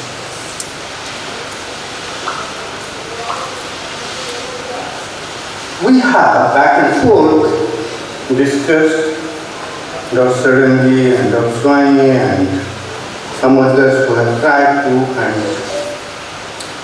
the 5 top cancers in India are these: breast, lip, oral cavity, cervix, lung and stomach, as per the global and data. And from time to time, I have tried to find out what should be the quantum of cancer patients in Odisha. From whatever data available from hospital cancer screening, Acharya Haridhar, AIIMS, and now probably one or two capital hospital and others. And just to transpose the Odisha map from a 2016 data that you will see. You will see that I have underlined it. It says that in 2016, Odisha had something like about 84 per 100,000. So Odisha, I'm not talking about in the last 6 years' time, that figure of 84 per 100,000 that increased. I'm putting that 84 into 100,000 for 48 million, 840 40,000, and Odisha being one of the 5 cancer mortality states. No, it's fine. I think I'm audible. Am I not audible to anyone? And am I not audible? Okay. So if Odisha is a high cancer mortality state out of the 5 states in India, with a prevalence of 1.5, we should be having something like about 60,000. That's how I try to figure it out. Okay, straight and simple. And why I have tried to figure this out is within about a couple of months when I was trying to find out, in August 2020 I came to Odisha and I was trying to find out what are the number of cancer patients, what the facilities and all those kind of things. Then this particular local newspaper showed that number of cancer patients on the rise, and you can see it of November 7, 2020. And that gave me the reason to do all this homework on my own. Now, I wanted to find out from the institution where I am working, before I joined, what kind of cancer patient population they are seeing. So my only source of data was the pathology department of the KIMS, and I could locate for a 1-year calendar year 692 patients. And I am thankful to my younger colleagues. One of them, Dr. Mandira is here, Mrs. Annapurna is here, and they all have helped me in analyzing this data. And I think someone told me that with age, the cancer will be a part. Just see this. 46% of these patients were above 60 years of age. Right. You have to wake up. All of you volunteers, the government policy makers, all of you have to wake up if this data is correct. And we have only, then we went further to analyze, because I am setting up a cancer center, new cancer center. So it's my duty to find out what exactly is the current picture so that we can work properly. Which kind of cancer patients, like Dr. Sharan said that cancer patients need radiotherapy, good quality surgery. Which cancer patients need what kind of treatment? And we set up a tumor board after I joined in August 2020, and this is the tumor board data as a prospective collection of the data of 800 patients. And we analyze this data, and you can read the bottom line. The 5 cancer types constitute 70%. What does it mean? It means that if you can treat these 5 cancers correctly, diagnose them correctly, stage them correctly, treat them correctly, you win the race. You don't need 11 Maldinis to be a French champion. You needed only one goalkeeper of Morocco to thwart all the challenges of all the attackers of all the teams. So just concentrate on these. That is surgery, radiotherapy, chemotherapy, and how you should improve each of those chemotherapy, surgery, radiotherapy, and palliative care for those. And from our data, although we have not yet started the radiotherapy, we saw that 21%, but actually 52% of the patients, as Dr. Sarin says, need radiotherapy. 52%, that is the WHO report, 52% of the patients need radiotherapy. So you have to augment all these things with your ground level information. Without our ground level information, we can't move forward. So what's our ground level information? I found out that we have in public these three: Acharya Harihar Katak, AIIMS Bhubaneswar and Capital Hospital Bhubaneswar, and we have a large number of private KIMS Cancer Center coming up with CP, Panda, Saman, Kimet, Apollo, Utsav, Dasnova, Amrin, Spurs and all that. But what I put the asterisk about is that how we should bring them to the comprehensive centers. Not one center doing good surgery or one center doing good radiotherapy or good chemotherapy. No, it doesn't work that way. A cancer patient from the time of diagnosis need to have certain things very clearly as part of the patient navigation process. We have the other significant things in Odisha, the palliative care, and I must say that, just few months before my coming here, I had learned about the palliative care facilities coming up at the district headquarters hospitals in Odisha, and the chemotherapy coming up in the district headquarters hospital. And which now, as Dr. Saran said, that we have some other augmented by the Amritsar Palliative Care Trust and the big way coming the Bharatical Master Palliative Center. So we have all these things which are here in this geographic location. And I told you that my disease, my cure, my treatment depends on my geography of staying. Whether I am staying in Baramanda, if I am in Berhampur, I am at a disadvantage. If I am staying in Baramanda, I pass.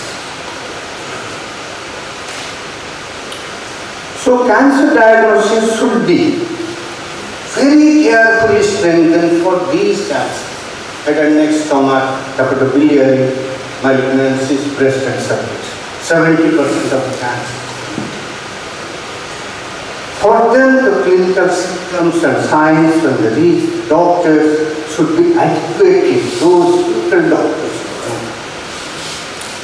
And if possible, there are limited radiologic tests, endoscopy and pathology. Those can be done within 100 kilometers of their area. Their diagnosis can be quicker, and that requires to establish a network at local levels in order to reduce the cost and access.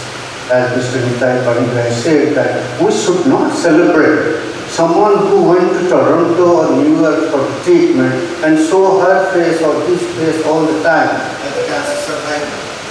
I don't identify with him. What can I do? As an oncologist, I don't identify with him. Not to talk about the patients. I don't identify with them for last 10 or 12 years. Their faces are shown as cancer survivors every year on World Cancer Day. I don't identify. And in the district cancer hospital, you and I, as a private people and monetary services, we can always see how we can engage with the government for the cancer chemotherapy and palliative care. And I have realized with all humility to all of you that I have found, for example, two who are sitting here, Dr. Sarangi and Dr. Swank, highly receptive to the idea. So you can, that who can advise regarding the palliative care and who can advise the chemotherapy and who can deliver. And identify those districts to strengthen, to encourage leadership and nodal center state. You and I have to supplement the government and not necessarily ask the government all the time. So I am again bringing this back to you to show this, that though these are there, we have to map it out first.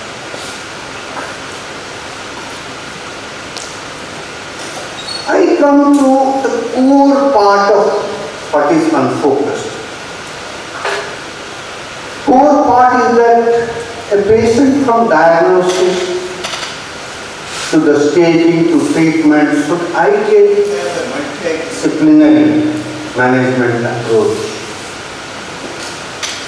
Through that, even if we tell that you need palliative care, you may need opioids later, the patient compliance will improve with our communication and counseling. And obviously, whatever we do for the patient has to be with informed consent. And for each patient, we have to talk in terms of their goals and outcomes and what kind of treatment-related difficulties and morbidities they will face, whether it is for mastectomy or whether you want to remove my tumor by radiotherapy from my first box. And how we organize the transport, stay and access to the care on a day-to-day continuum basis. One other thing which has disturbed me in my country is the financial burden. The financial burden experienced by the cancer patients and its deleterious effects, which can be cascading for their family.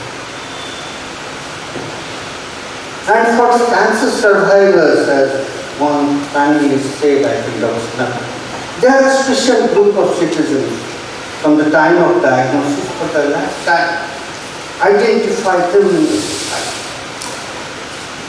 and keep them engaged.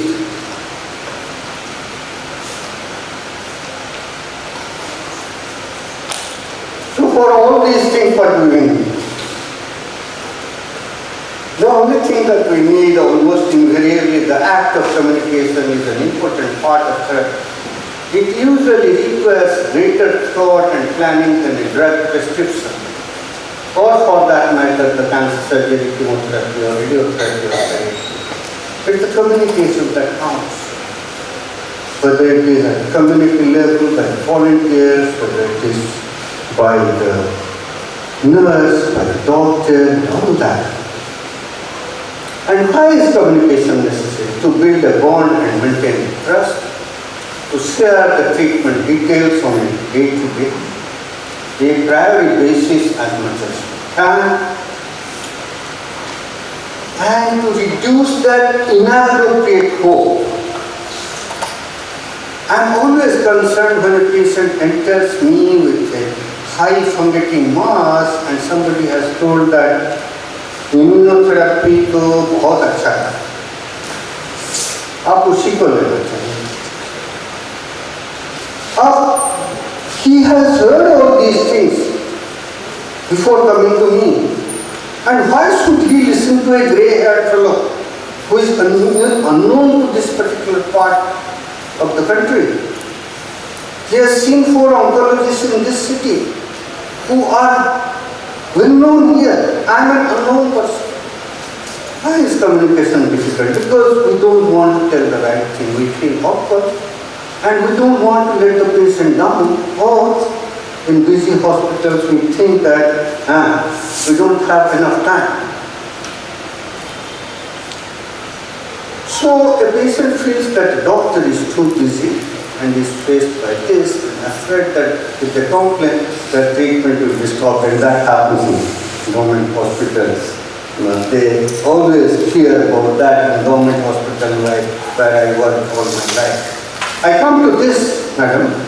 You started with 1995. I'm talking about patient navigation in 2019 from this article. And nearly 70% of all cancer deaths occur in low and middle income countries, and many of these cancer deaths are preventable by correct diagnosis, correct trajectory. In high income countries, patient navigation strategies have been very well established to facilitate the patient's journey at multiple points. I'm just talking about 3 points for my country, for my state. Patient's family and home and livelihood we should know. We have diagnosed the patient. The patient's disease and diagnosis and stage we should know. what kind of treatment types we can offer and what kind of hospitals should operate this. And with these we should have an understanding, guidance, compliance and affiliation. Unless we do all those things, will not the guidance, assistance, availability. What I talked about with engaging with these voluntary organizations in the last 6 months or 14 or so organized. I want them all to come together under one platform, not work as silos. I have seen this picture for 30 years of my life. Dr. Ravindra Mohan knows this place. This is a photo of Institute Rotary Cancer Hospital, AII, Delhi, where a doctor works and another person wants to know how can I go and get treated. So you need to have the guidance, assistance, availability. And my own feeling is that cancer is always in second act. Thank you very much.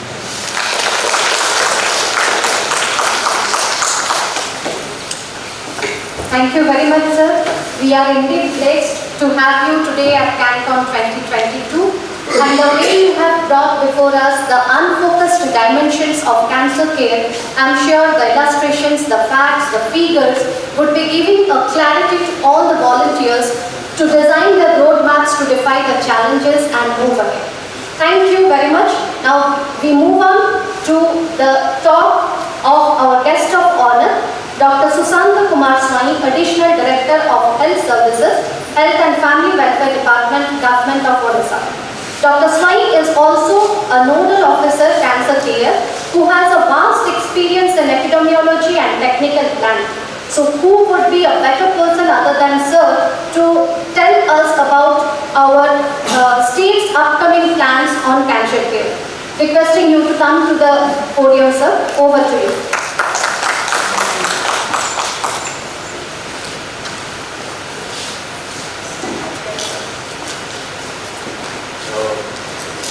Thank you, Nitai, for calling me to this meeting. So I am given a topic to discuss about the effective data mapping of cancer care services to registry-based approach. So Dr. Sadangi has talked about, Dr. Sadangi and Dr. Mahanti has already talked about the facilities present over here in Odisha and what are the future plans. So I will be discussing whether we are aware of how many cases are there in each district, in each block, each taluka, are you aware of that or not? If you are not aware of that, how can you establish a facility which can be optimally utilized in there? Coming to Globocan data, you can see global, national and state cancer prevalence in the districts and deaths. As you see, the prevalence is around national prevalence in Odisha, but the deaths are higher in comparison to other other regions. Coming to cancer registry program, if you go for the National Cancer NCRP, this has been taken care of by ICMR. You have a report has come in 2021, which you can go to see that report. You can see only 3 hospitals are taking part in sharing the information on the NCR. Acharya Katak, AIMS Bhubaneswar and Apollo Hospital. So these are the total number of cancer cases coming to 28,000, around 28,000. This is not the total number of cancer. These are all the information available, their age, sex, demographic information, and also the site of cancer, the type of cancer, everything is there as per the requirement of ICMR. So these are the total. But geographically, this has not been mapped. The cancer atlas has not been developed. We are in a discussion with NCDIR Bangalore that they will be establishing a cancer registry. Now the EMH has come to Bhubaneswar. They have started population-based cancer registry in Khurda district only. And there are some disadvantages to this program. That means patients residing in Palliative coming to TMS for treatment or AIMS Bhubaneswar for treatment. So where that patient will be. Similarly, take care of SCG Panda that is situated in Qatar, taking care, getting situated in, but the person belongs to Khurda district. So where that will be. So that we have taken care of. So patients will be registered. We have not expanded throughout the Odisha because most of the cancer facilities are in Cuttack and Bhubaneswar. Though further surveillance is there, it is also including Acharya data in population-based cancer registry that is being implemented in Niger campus of KMH. Similarly, the age-wise, as CanCon is also present, CanCon is also present over here, you can see less than 15 years, male, female, all those information you can see over here, that OPD, IPD, this is Odisha Total National Cancer Registry Program, that I have taken from HPCR data, Hospital-Based Cancer Registry of Acharya. I have taken this information for 1 year, how many cases are registered in OPD and IPD, out of them how many are below 15, into 30, 30 to 50, and 50 plus. And Dr. Mahanti had told around 60 years it was getting concentrated. So this is the data from ICMR supported HPCR information available in Acharya. That means there is not, because most of the pediatric cancer cases are being catered by hematology department in SC medical colleges. So these are not getting registered in Acharya. Similarly, for 1 lakh population, what is the prevalence? This was published in 2019. Senapati was also here. This is his publication. You can see distance from the affect center, Acharya area. Now, what is the distribution of cancer cases per 1 lakh? The places far up from Cuttack and Bhubaneswar are contributing, Jagatsinghpur are also contributing larger cases because the footfall is from those areas is more. People residing in Wapda, Koraput, they are not coming up here, they may be going to Vizag or some other places. But now this has improved because availability of BSOI, disease hospital and Verina and some other things, and availability of more anti-cancer drugs, and availability of the Linac medicine after 2013, Linac medicine, Acharya footfall has gone to 1,000 per day. Footfall is 1,000 per day. Similarly, the distribution of cancer, like Acharya areas, that is again from the extract of Dr. Senapati's publication. You can see more, cervical cancer is 20%, the breast is the highest, 26%. Then you can see the distribution. Oral cancer is 14%, and GI cancer is also emerging. Some people were there from Margaret. Margaret is mustard with some GI cancer. So you can, I am leaving this presentation with you. You can take this, no need of taking photographs of that. You can also take it for reference. Then district-wise cancer prevalence, according to population who are registered in the Acharya area, district-wise you can see Odisha average is 62. This is not meeting the global target of 192 per 1 lakh population. That means we are reaching around 60 to 70% of cancers getting detected in Odisha. Another 130 per 1 lakh population are missing them and not able to like it. But district-wise you can see Cuttack, Puri, Bhaktan, Tegalar, and some far off districts are not getting represented. So we have done an exercise like projected and estimated number of cancer burden will be there as per global prevalence, 192 per 1 lakh population. You can see your districts wherever you are working. This is an estimated number of cancer. So which district is contributing at much percentage? If you want to cover 80% of them, that will be your target. So this was, this we had discussed in the NGO consultation meeting in July 2022. So those NGOs working in different districts, they can also look into that, because their target will be addressing this much of burden of cancer cases, 80%, at least 80% of the cases they can treat that. All 30 districts, it is very much there. Total will be 72,063 district-wise brainstorm, considering that 192 per 1. Then coming to the scenario, what we have been doing for cancer screening. So we are talking a lot about the population-based screening for the common NCDs, non-communicable diseases, diabetes, hypertension, common cancers, oral, breast and cervical cancers. And we have registered all the individuals who are expected to, suppose population is 450 lakh, 20,000. Out of them, all 30 plus populations should be screened for NCD, common NCD, diabetes, hypertension and 3 common cancers. Of them, we have already enrolled the population. The NCD application portal is there. The government of India has got a portal. We 2 crore particular population have already been enrolled in the NCD application. Out of them, 30 plus are 1 crore and 72 lakhs. Of them, CPAC form, community-based checklist, is completed by ASA, a trained ASA, visiting every household.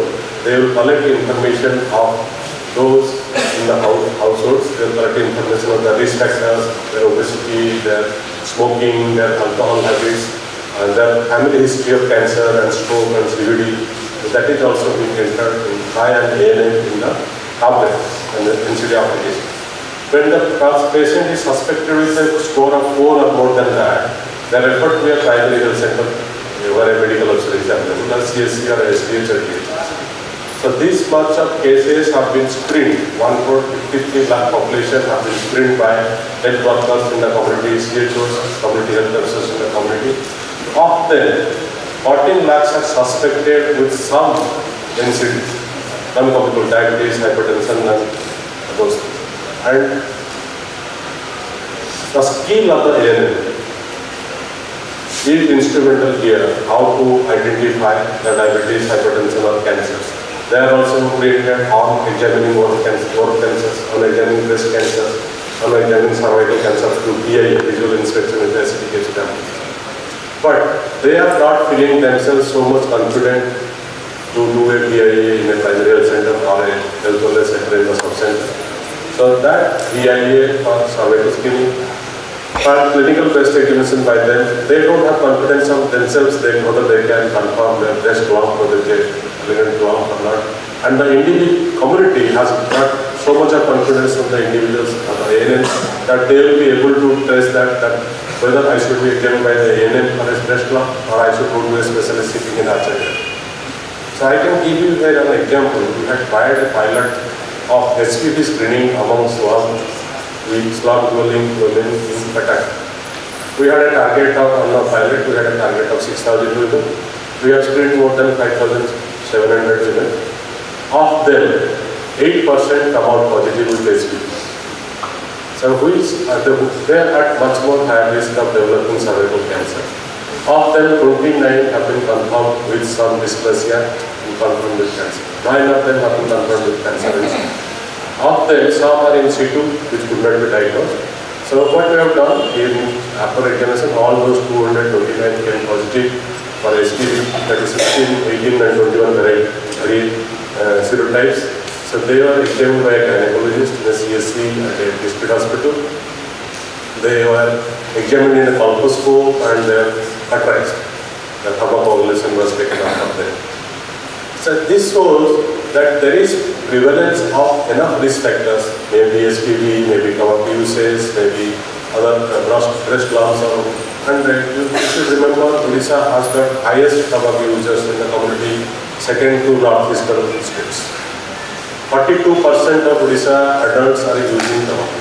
Recently, NFHS 5 came into publication 2021. That says 19 of the districts say more than 50% of adults, means more than 15 years of age, the individuals, more than 50% of them are using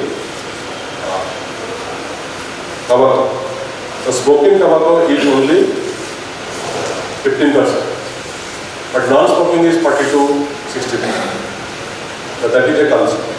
So from there, what I can do before going to the lowermost rows of this presentation, diagnosed all NCDs are 22%. Out of 14 lakhs referred, only this much because this is a portal letter we have instructed. If the medical officer sitting in the primary health center or CSC does not enter the diagnosed individual's information in the portal, this will not reflect. So a medical officer sitting in there. So out of them, only 615 have been diagnosed with colon cancer, 130 in breast cancer, and cervical cancer only 486. Because those who are going to a tertiary facility, they are coming back to the medical officer to get it. So there is no line list of cancer patients available in the facilities across the state. But there is another report coming, MPI, monthly program progress report is coming in Odisha from all the primary health center upwards, the SC, CSC, SDH and district doctor, they have been compiled. They report in 1 year, oral cancer 10,572 oral cancer, breast cancer, and other cancers are on it because there is no subgroup of other cancers. So they are reporting another 11,000. So that insisted us to develop a reporting system of cancer and maintaining line list of the cancers. And as we have discussed, we have a daycare cancer chemotherapy services in all district hospitals, one in RGH and one in capital hospital, 32 facilities. And you can see the chemotherapy beds and the chemotherapy administration and trained nurses and medical officers are there. They are providing it. We have planned, state initiative, we have planned to incentivize them because they are taking their interest in the chemotherapy services. And these are the facilities we have line listed, those who are coming to the daycare centers, and we have started registering, developing a cancer register there in the facilities so that we can get. But as a pilot, we have started it in Khurda. So we have taken all the PSCs, CSCs and SDHs and DHs where they will be registered in the population with cancer. These are the proposed facilities and the existing facilities. As you can see, and Honorable Chief Minister has said, every cancer services, diagnostic, palliative, treatment facilities available throughout the state will be free of cost. Not only in the government hospitals, but also in the hospitals those who have signed MOU with under BSY with state. Home-based SPV testing, as per telling about this Katak, it is self-sampling. This SPV sampling or self-sampling, which is very costly. So they did not attend any clinic. They were trained. They were shown a video on a tablet of the ANN, so that they will be motivated to see that they can take their self-sampling was done. The media that was being used to carry the transport media was that they are stable for 21 days in room temperature. So there is no issue of preserving that SPV screening in biochemistry department. The ASA was carrying it to the testing laboratory. Of them, this was the target, but the report has come out, but Bhubaneswar report has not come. Little time. I completed. So this is the 219 out of them 9 are kind of detected positive for cervical cancer. But all these women should be followed up every 3 years for any lesion to develop. Recently, Government of Odisha has taken an initiative that cancer is notified as a reportable disease.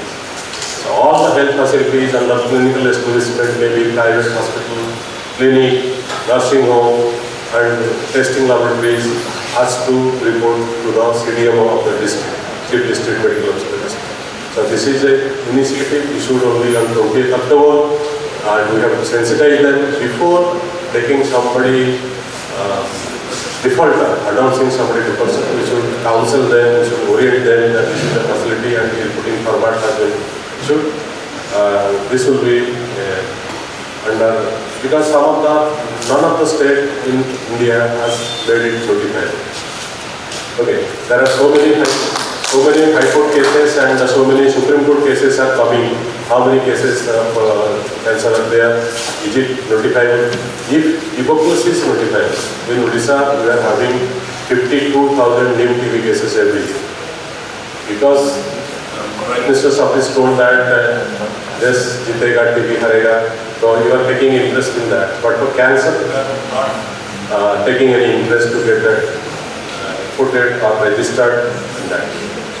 But this is a first step of getting all the cases reported to the district. Some trainings are taken care of by Niger and CTMH Mumbai. Dr. Atul looked at come over here at the department for TMS for the training. And they have started reporting. We are facing a lot of problems. We will also gather a sensitization meeting and re-educate them. Then situation analysis, the current situations are on the obstacles like strength and weakness of the healthcare delivery system has to be looked into healthcare delivery system because healthcare delivery is not throughout. Some of the districts I have worked more than 20 years in my own system. I know all the health workers stay in the headquarters. They perform, they deliver, but it is not that easy in coastal areas like Chandrapada, Jagatsinghpur or some other. Yes. People are working in those districts, but this is not uniform throughout. Real-time documentation of cancer cases has to be achieved. Government under clinical estimation, governance under clinical estimation act should be there. Diagnostic facilities also has to be taken care of. Verbal autopsy, we have got a health information and vital statistics directorate over here, who collect information of births and deaths, they register in the CSC, CSC and District Hospital. They can go for verbal and the cause of death being reported in that. So if we report that, we can go back and trace out what is the cancer. We can see the reports. So by postmortem, that is called verbal autopsy. We can the health-seeking behavior in the community. Suppose somebody will die, you can see the picture. This is a picture of Bonda tribes in Malkangiri. So this is the NCD screening happening there in the community. And this is not comparable to a facility in Dodoma or Salyasai in Bhubaneswar. With this, I close my presentation. So, if you have NGOs, we have some areas we had discussed in the July 2020 meeting. These are the areas: improving awareness, spreading awareness among community for participating identification of cancer, improving mobilization, strengthening the capacity of the health workers and medical. As I was telling, BIA is not happening in the community. You can also take care of that. Formulation of local, feasible, cost-effective management protocols that can be done. And I heard that somebody is having a mobile cancer on wheels. A diagnostic facility can go out in the community. You can do that. And navigation and tracking is most important for Odisha context. Setting of decentralized diagnostic laboratories. Some of them have been taken care of, some are yet to be. Thank you.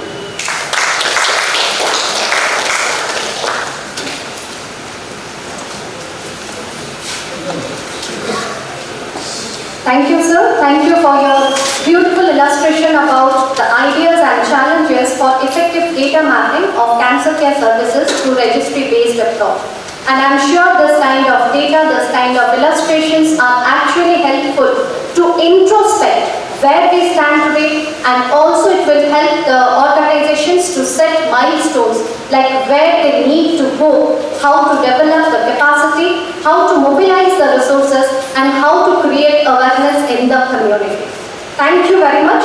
Now I request our Umile volunteer, Ms. Sucharita Tripathi, to felicitate our Chief Guest, Dr. Sarangi, our Chief Speaker, Dr. Ritu K. Mohanty, and Guest of Honor, Dr. Susan Swain, with the mementos which are designed by our fighter kids. After this felicitation, we will have a quick 5-minute question-answer round. We will be taking few questions from the audience and the speakers will be addressing them.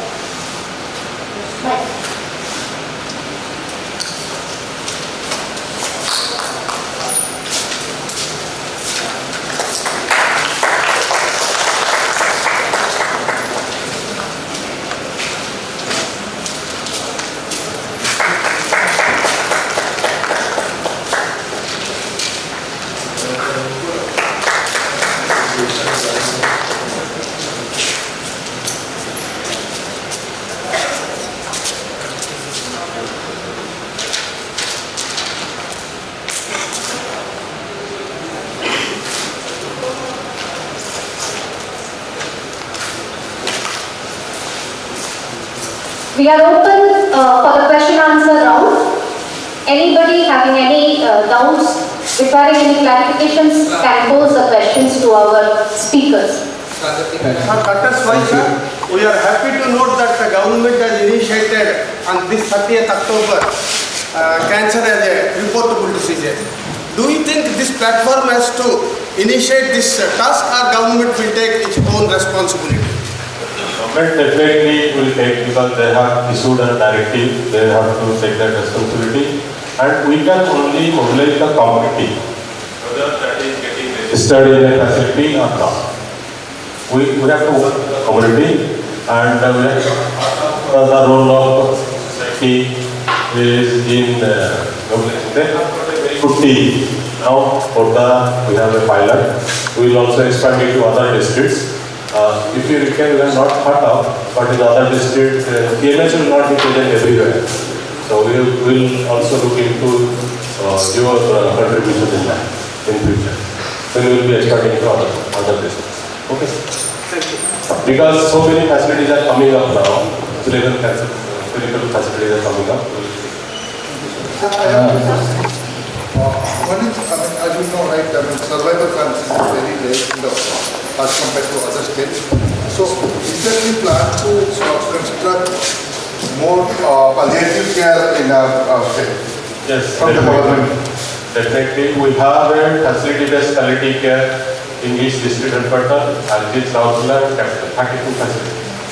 So dedicated 6 beds are there with narcotic analysis available. And we have started 10 districts with home-based palliative care, which will expand it to all packages. And there is an outdoors team, and they are led by a health center CHO, who is a trained nurse. So with there, a physiotherapist and a Irish medical officer who will be trained in palliative. So we are in a plan to train all of them in the community. We have some consumables like water beds, then some commode, the wheel commodes with wheels, other things, then bread store management, cholesterol bag, tracheostomy management, tracheostomy wound management. Those things will be incorporated in that. We have a budget for that, and we are going to expand it further. Thank you, sir. Another question is from my end. How to make the streamline this cancer care in the government sector? Because see, I'm part of the US Cancer Foundation, and we are continuing the services for four of the hospitals. Wilson, but also we are tied up with Chattanooga, Mumbai, and Khaga. But still we are finding some issues. The Odisha, and also not in Odisha, other states also like Maharashtra. But my question is how to streamline this for the patient navigation system and the patient care system in the government sector of hospitals. Remove the middleman. Remove the middleman who are exploiting the patients, then only. This is Palliative. I'm a cancer survivor myself. But my question is to Vidu sir and Narasimhan sir. When we talk about survivorship, empowering the survivors, during their treatments, do we put a light, especially talking about the hospital part, do we put a light to them that you're cured, now it is your responsibility to be an awareness guide to other cancer fighters or other people near your village? Or will that play a vital role while putting survivorship into mainstream?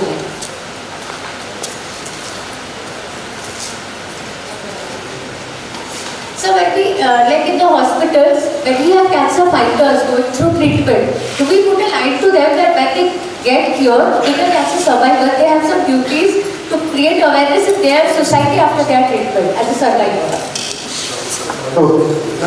Okay. It's like this for all of us to know that cancer survivor is someone, as I put it in that particular slide, from the time of diagnosis to the lifetime. Cancer survivor is not someone who has completed all treatment and is coming to the doctor or the nurse and they are giving them the so-called annual flowers, roses and celebrating them. No. That is one part that we all should know from the time of diagnosis for whatever life. Second part is how a cancer survivor should engage with the health workers and the community. in very developed healthcare systems, they usually develop the cancer survivor support programs. Okay. From there they go to the laryngectomy support program, ostomy support program, prosthesis support program, pancreas. Okay. Now since we are in the beginning phase in Odisha, as all the speakers have told already, I will say that all of us together should even make a beginning of putting some list of survivors, and as Dr. Swami said, that bring all those 10-15 survivors who can be their nodal person, and 10-15 voluntary groups who can be their nodal person. And they can themselves show that these survivors getting treated here are your ambassadors. May I add one thing? You know that this entire cancer care program in the state is being spearheaded by one cancer survivor. We invited him last year, 2020 February, to our 100th World Cancer Day to give his own experience. That is Mr. Palliative, who is the Chief Advisor to CM. He personally monitors the entire cancer care program. So cancer care survivors can make a difference. Provided they are committed, they can make it. And each cancer care survivor is a beacon in their own area where they are working. They may not advertise themselves, but the society, community knows about them. And whenever there is a problem of cancer, they come to them for that. So they can properly guide where to go and what to do. Thank you. If I can ask two questions, please. So, I'm from CanCon. Professor Manfi, you put up a great statistics, and that actually help us to further reflect on many unanswered questions. The day we are standing today. One of them is, you mentioned that cancer, like other states, are in increasing trend. Now the question here is, if so, what are those most critical influencing factors leading to increase in cancer? I think this is what it's very important for all of us to understand and have a complete clarity on those influencing factors that leads to increase in cancer. Number one. Number two, sir, I had been hearing a term cancer survivor. And my own personal experience when I interacted with some of the children and people who have fought cancer and gained victory, unfortunately, some of them reported me do not stand pass as a cancer survivor. I do not like to be recognized and stand as a cancer survivor, because you do not know the moment you call me as a cancer survivor, the pain I get from my society. The moment, and this is by saying cancer survivor, other way, you are reminding me the pain I had carried. You are reminding my society that yes, he had a cancer, we are all of you. So now the question is, this is a kind of suggestions to reflect further critically, is that whether, what is the demand? What do the cancer survivor want them to be recognized? Thank you so much.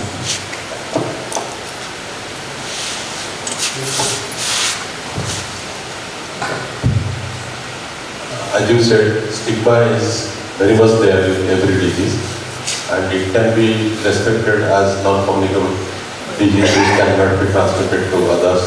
And this has not been, the reasons you are talking about, environmental pollution, dietary factors, those are contributors, and some genetic. And as you see, in comparison to Western countries, Odisha does not have that much, Odisha or India does not have that much of prevalence of cancer because of clean air available over here. The dietary pattern they are using, they are more into rural kind of dietary pattern. So that is not very much there. Once that comes in now, this has started in the community, they are into fast foods and Western type of foods now. That may come up in years, trans fats, other things, other foods that will come up. But so they are not caused as they have caused themselves as the cancers. So there is a lot of counseling required among the survivors. May not be the survivors. Take the example of PLHIVs, people living with HIV. So they will be throughout the life with HIV infection. They are attributed, they are much more stigmatized because of the behavioral practice, unprotected sex or multiple partner sex. So they are at least not being caused for that they have earned that cancer by themselves. So that has to be. So if at least any stigma there, some recruitment thing we are discussing in the morning, if some child survivor cancer is getting a post, someone posted, he or she may be looked down upon, other reservation categories are getting. That will be very much there. But we have to counsel them, we have to increase the confidence. And that is the duty, the society that we are going to form today onwards, Cancer Survivors Forum. So that is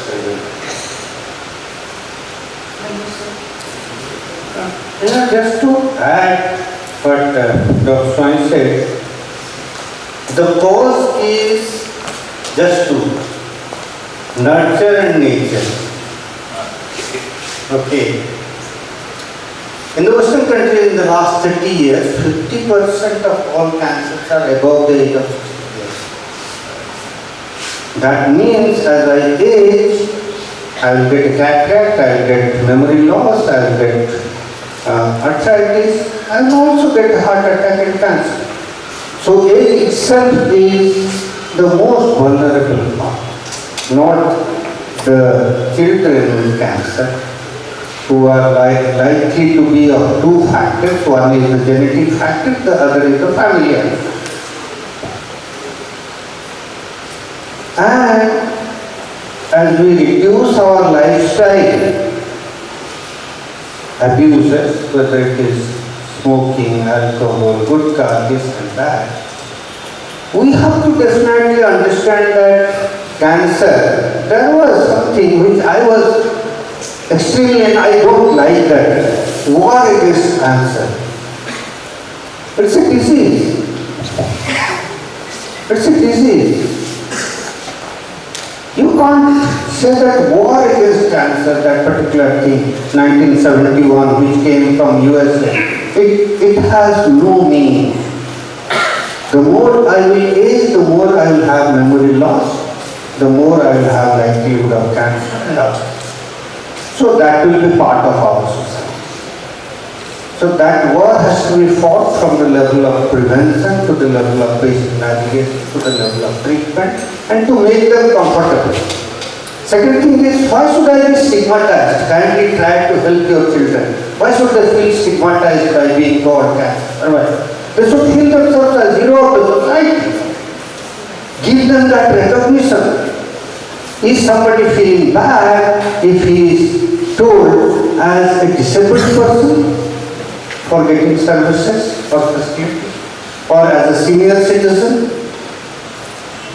People need that tag to get a particular facility from the society. That's part of every society's evolution process. And in my society, why should I feel bad as a cancer survivor? No, I should feel proud. Give them that pride kindly, and not to tell that my cancer survivorship tag gives me the horror and all those things. No. That means I will also tell that my childhood teaching in the school was a horror also. To become a doctor was a horror also. Everything is not a horror in life. No, not. This is going to be the last question, ma'am. ମୋର ଗୋଟେ question ଥିଲା ଯେ ଆମର NGO ମାନେ ଯଦି କାମ କରନ୍ତି ତାହେଲେ ବହୁତ ଭଲରେ ବେଷ୍ଟ ହେଇପାରିବ ଭଲ୍ୟୁମ୍ କରିକି ସବୁଆଡ଼ କିନ୍ତୁ ଆପଣଙ୍କର ସାର୍ ପ୍ଲାନିଂ କଲେ ସେ ଜୁଲାଇରେ ସେଟା ସେ ପ୍ଲାନିଂରେ ଆମମାନେ ଯଦି ଇନଭଲ୍ଭ କରନ୍ତି ତାହେଲେ ଗ୍ରାସରୁଟ୍ ଲେଭେଲରେ ଆମମାନେ ଯେଉଁ କାମ କରୁଛୁ ଅଲ୍ ଏନ୍ଜିଓ ମାନେ ଇନଭଲ୍ଭ ହେଇକି କାମ କରିପାରିବେ ସେଥିପାଇଁ ସେ ପ୍ଲାନିଂଟା what is the role and responsibility କ'ଣ ତାର ଅଛି ସେଟା ଟିକେ ଆମକୁ ଯେମିତି ହେଲେ ଜଣେଇବେ ମ୍ୟାଡ଼ାମ୍ ଆମ ପାଖରେ ଅଛନ୍ତି ଆଉ ଆମେ କରିବା ପାଇଁ ପ୍ରସ୍ତୁତ ସେଥିପାଇଁ ବହୁତ ବହୁତ ଧନ୍ୟବାଦ କି ଆଜି ଆମେ ନ୍ୟାସନାଲ୍ ଡେରେ ଆସିକି ପାର୍ଟିସିପେଟ୍ କଲୁ ଆଉ ବହୁତ ବିଷୟରେ ଜାଣି ପାରିଲୁ ଯେଉଁ ପେସେଣ୍ଟ ଗୁଡ଼ାକ ଆମ ସାମ୍ନାକୁ ଆସୁଥିଲା ଆମେ କିଛି କରି ପାରୁନଥିଲୁ ଯାହା ଫ୍ରି ଅଫ୍ କଷ୍ଟରେ ଏଗୁଡ଼ାକ ଯେଉଁ ହେବ ବୋଲି ଡିକ୍ଲେୟାର ହେଇଛି ଏଇଟା ବହୁତ ବଡ଼ ଖୁସିର ବିଷୟ out of state out of state ପଢ଼ୁଥିଲେ ଯେଉଁଟାକି ସାର୍ କହିଲା କିନ୍ତୁ ଆମର ଗଞ୍ଜାମରେ ବହୁତ ମାନେ ପେସେଣ୍ଟ ଆମ ସାମ୍ନାକୁ ଆସିଛି ତେଣୁକରି ମୁଁ ଚାହୁଁଛି ଯେ ଏନ୍ଜିଓ ମାନଙ୍କୁ ବହୁତ ଇନଭଲ୍ଭ କଲେ ଯେମିତି ସାର୍ କହିଲେ ଏତେ ବେଡ୍ସ ମୋର ଗୋଟେ ଷ୍ଟାଫ୍ ଥିଲା ଏତେ ବେଡ୍ସର ସେ ବର୍ତ୍ତମାନ ଆମର ମାନେ ନିଜେ ପଜିଟିଭ୍ କିନ୍ତୁ ଏତେ ସେଇ ପଜିଟିଭ୍ ପିଲାମାନଙ୍କ ଗହଣରେ ସେ ପିଲା କାମ କରୁଛି ନିଜେ ବାହା ହେଇନି ଆଉ ଏଆର୍ଟି ସେଠୁ ଆସିକି ସେ ଏଆର୍ଟି ନେଇଛି ବର୍ତ୍ତମାନ ଟୋଟାଲି ଏରିଆରେ ସେ ଅଛି ସ୍ଟିଗ୍ମା ସୋସାଇଟି କିଛି ବି ନାହିଁ ଆଉ ବହୁତ ସୁନ୍ଦର ଭାବରେ ସେ ବସୁଛି ସବୁ ଏତେ ବି ପଜିଟିଭ୍ ପିଲାମାନଙ୍କ ଗହଣରେ ସିଏ ଆମର ଗୋପାଳପୁରରେ ଅଛି ଶ୍ରଦ୍ଧା ସଞ୍ଜୀବନୀ ଯେଉଁଠିକି ପ୍ୟାରେଣ୍ଟସ୍ ଅର୍ଫାନ୍ ଚିଲ୍ଡ୍ରେନ୍ ଅଛନ୍ତି ସେଇଠି ସେ ପିଲାଟି ଆମର କାମ କରୁଛି ବହୁତ ଭଲ ତେଣୁକରି ଆମେ ବି ଯେଉଁଟା କରିପାରିବା ଆପଣମାନେ ଯଦି ଆମକୁ ପ୍ଲାନିଂ ଆଣ୍ଡ ପ୍ରୋସେସ୍ ବା ରୋଲ୍ ରେସ୍ପନ୍ସିବିଲିଟି ସାମିଲ କରିବେ ତାହେଲେ ଆମେ ଆଗକୁ ଆସିକି କାମ କରିପାରିବେ ଅଲଗା ସବୁ Ganjam district Seva is a women organisation that my organization working in violence against women and children.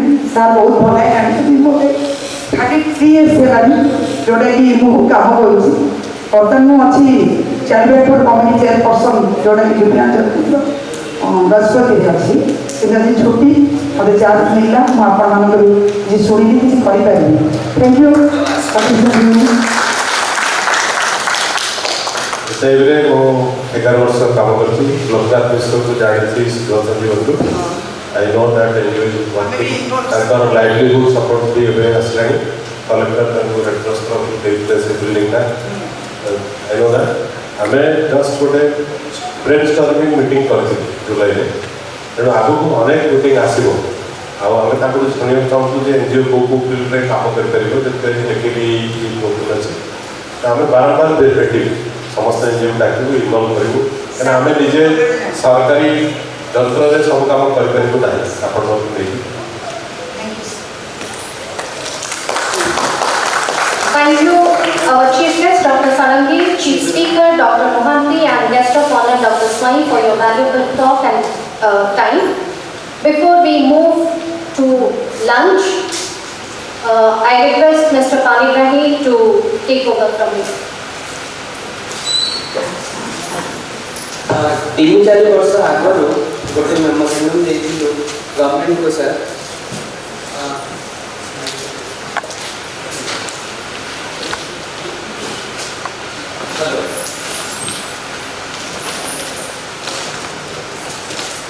Hello hello जे हमर जेमती ट्रेन फेयर जेमती वेव अप करा हुए सेमती हमें बस फेयर ପାଇଁ କିଛି କରି परिबा के कारण कि ओडिसा रे सब जगह ट्रेन रे कनेक्टेड नुहे आउ ट्रेन रे आसीबा पई ताको प्री प्लान करिया को पड़ता है टिकटिंग करबा को पड़ता है न एई जो जिनसटा सर चंडीगढ़ और पंजाब रे अछि जे से माने बस रो गोटे सीट फेयर ताको वेव अप करछथि ओडिसा रे सेई जिनसटा करि परिबि बोली आज हमें प्राय 40 जण एनजीओ रिप्रेजेंटेटिव सेति एकमत हेछि आ एटा गोटे टोटल गोटे डॉक्यूमेंट अछि sir if you can take it further आ मु भी रिक्वेस्ट करिबी हम समस्त को टिके स्टेज जदी आसीबा हम सामने एटा डबल स्टेज पे और let's see how it goes then धीरे धीरे बेटा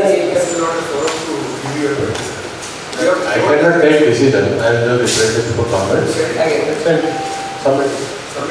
And the We'll office consider. ଲେଖା ରଖୁଛନ୍ତି ଯଦି ଦିଅନ୍ତୁ I can take it. Can take it at home. Submit it to a just say other rules how just for document particular अलग है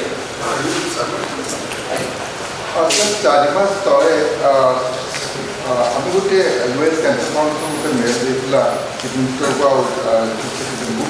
आम जो टीएमएच ओडिया पेसेंट मैंने जाऊँगी बहुत हैरान हवा पड़ती तेणु जो आप बीएसवाई कार्डटा अच्छी टीएमएच फैसिलिटी अच्छी बट पाखे जो खाद्यर आपंकर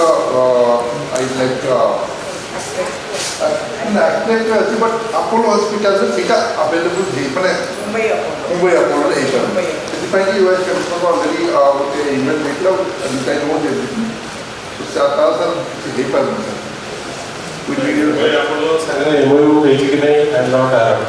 ओडिशा गवर्नमेंट मुंबई अपोलो कैन किसी असुविधा जब पेसेंट्स जाऊँगी बीएसआई सीईओ अच्छा मिशन डायरेक्टर एनएचएल अच्छा बृंदा डी डॉक्टर बृंदागण सी बुझे आप खाली आपको कहले अप्लाई कर आम आपको आश्वास कहीपर आप सब मोबिलाइज करूँ आपको सब submit an application to get entitlement MOU स्टेट. Thank you everyone. We will now head for the Parichai stall activity, shortly followed by lunch. Please try to be back by 2:15 and we have more panel discussions as well as keynote speakers, and I'm sure that all of you will be taking it further in your due course of time to take your vision and mission forward. Parichai, actually we have taken inspiration from last year CanCon 2021. This year we have about 25 stalls installed from different stakeholders of cancer care, like various NGOs working towards cancer care, patholabs, insurance companies, hospitals. We have more than 6 NGOs participating from out of state and more than 19 in-state NGOs present with us today. So please explore this Parichai activity and enjoy your lunch. We will be back by 2:15. Please be here in the auditorium by 2:15. Thank you. काम लगे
Let us have a round of applause for Dr. Mohan. Let me introduce Dr. Mohan before you. Dr. Mohan had served as an army doctor for 5 years. He has also worked as a consultant with various projects of Plan International for more than 11 years. He has worked with World Health Organization for more than 3 years, has been practicing palliative care for last 13 years at Cancer Board. He helped North Indian states to start palliative care. Dr. Mohan has been organizing foundation courses in palliative care at AIMS for last 9 years. Was also on the expert panel of MOH Government of India, which is preparing syllabus for palliative care for doctors, nurses across India. A course director for 6 weeks palliative care course of Indo-American Cancer Association, and also the head knowledge training education and research at Cancer Board, New Delhi. It's a privilege to have you, sir. Thank you, and over to you. Thank you, ma'am, for the introduction. First, let me salute all volunteers and for Operation for Cancer Support, which has been started by a cancer survivor. Can you hear me? Say, can't hear.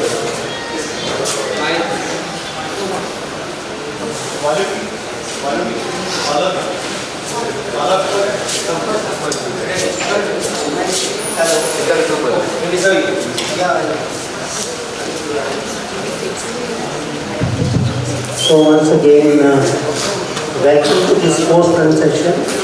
First, let me salute all volunteers, amazing volunteers of VJ, and thanks to VJ for inviting me. I'm from Operation for Cancer Support, which has been started by a volunteer 25 years back. And 2017 we got a WHO award for, and we are the biggest home care in India. अब मैं आपसे अपने नए project के बारे में बात करता हूँ, जिसको हम लोग मोबाइल पैलिएटिव केयर क्लिनिक एक इसका ये था कि हम उन लोगों तक पहुँचे। All of you know cancer care बिना पैलिएशन के हो नहीं सकती है। पैलिएटिव केयर और कैंसर केयर ब्लेंड है आपस में, और जितने भी ऑन्को सेंटर्स हैं बड़े, वो पैलिएटिव केयर को भी साथ रखते हैं। नॉट दैट कि पहले इलाज कीजिए फिर पैलिएशन करिए, साथ रख सकते हैं तो भी मोर इफेक्टिव। बहुत सारे पेशेंट दिल्ली में, बिहार और यूपी से आते हैं, जिनको पैलिएटिव केयर कैंसर इलाज तो हो जाता है लेकिन पैलिएशन नहीं मिलती है। There are two prominent hospitals in Delhi, Safdarjung Hospital and LNJP Hospital, which old name was Irving Hospital. काफ़ी पेशेंट्स का फुटबॉल है और उनको पैलिएशन नहीं मिलती। So this concept of palliative care was started, and we started this work in April 2021. It's pretty recent. Next please. We have networking offices in hospital जो patients को हमारे तक डायरेक्ट करते हैं। पुराने पेशेंट अपने आप आते हैं, लेकिन फर्स्ट टाइम को रेफरल की जरूरत पड़ती है, because we run this clinic in a ambulance. Next please. The team has a doctor, nurse and a counselor. This CanCon model of care, which has been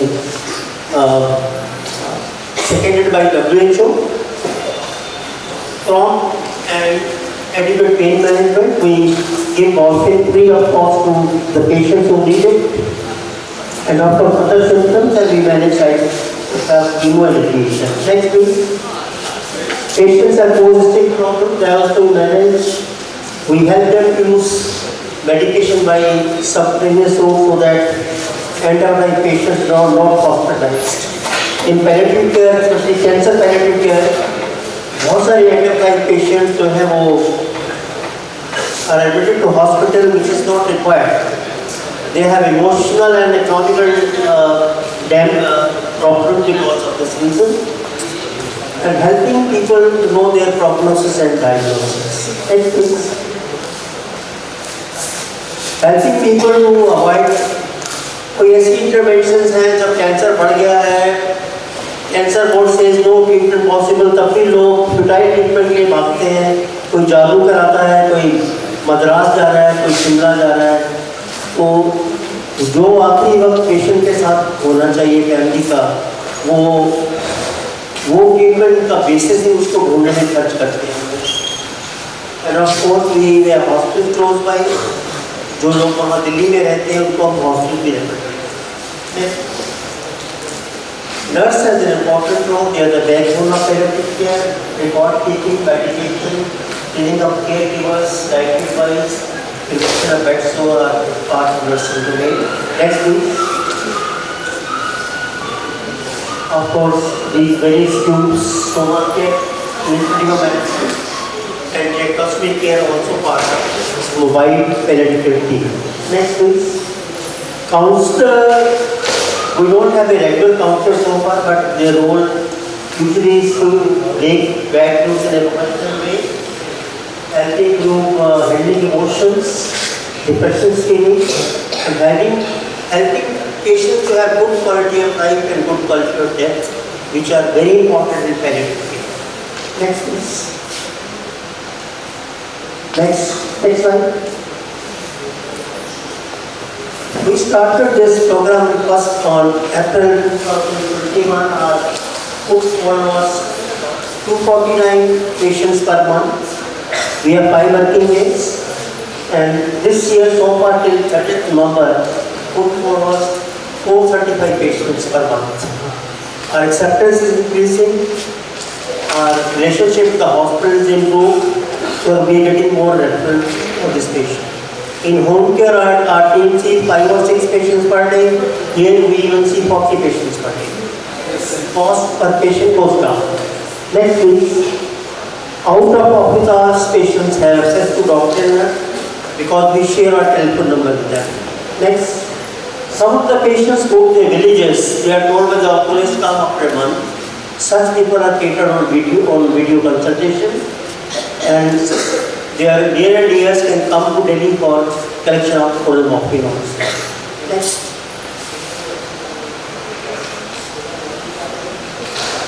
People have commented about our care, our patients and caregivers. They say since we are close to the hospital, उसी visit में onco को भी देख लेते हैं और palliative care भी मिल जाती है. And they say we are not in hurry as compared to oncologists. Listen to their problems and care for them in a good way. Next. One of the patient commented they are never late, we are always in time.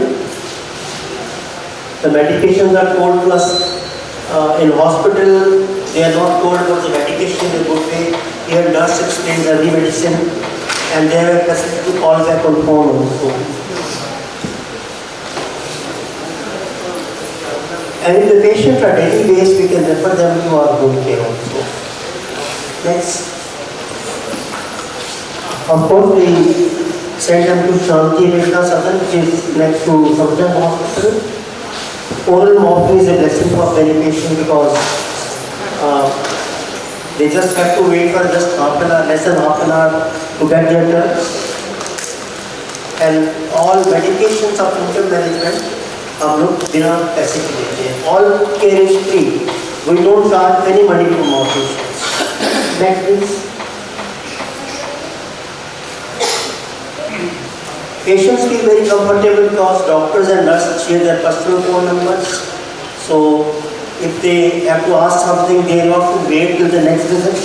They can even call after 1 hour कि मुझे ये बात समझ नहीं आई. Because of videos, people even video their medicines to ask कि मैं भूल गया morphine कब तक खानी है. And of course, sometimes the pain is not controlled. They called me. I'm able to titrate that morphine so that pain control can be done promptly and adequately.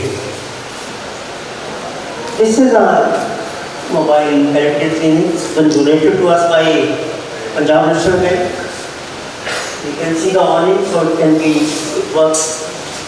There's no problem during winter, summers or rainy season. Next. This is another view. This has the CanCon logo and our helpline numbers. This is next please. Some of our operations. This is the inside van. The inside the van was designed by the team where there is sufficient space to examine the patient, place to wash hands, place to dispose of or dressing, etc. This is the nurse doing dressing for the patient. Next. This is lymphedema management. This is again dressing for oral cancer patient.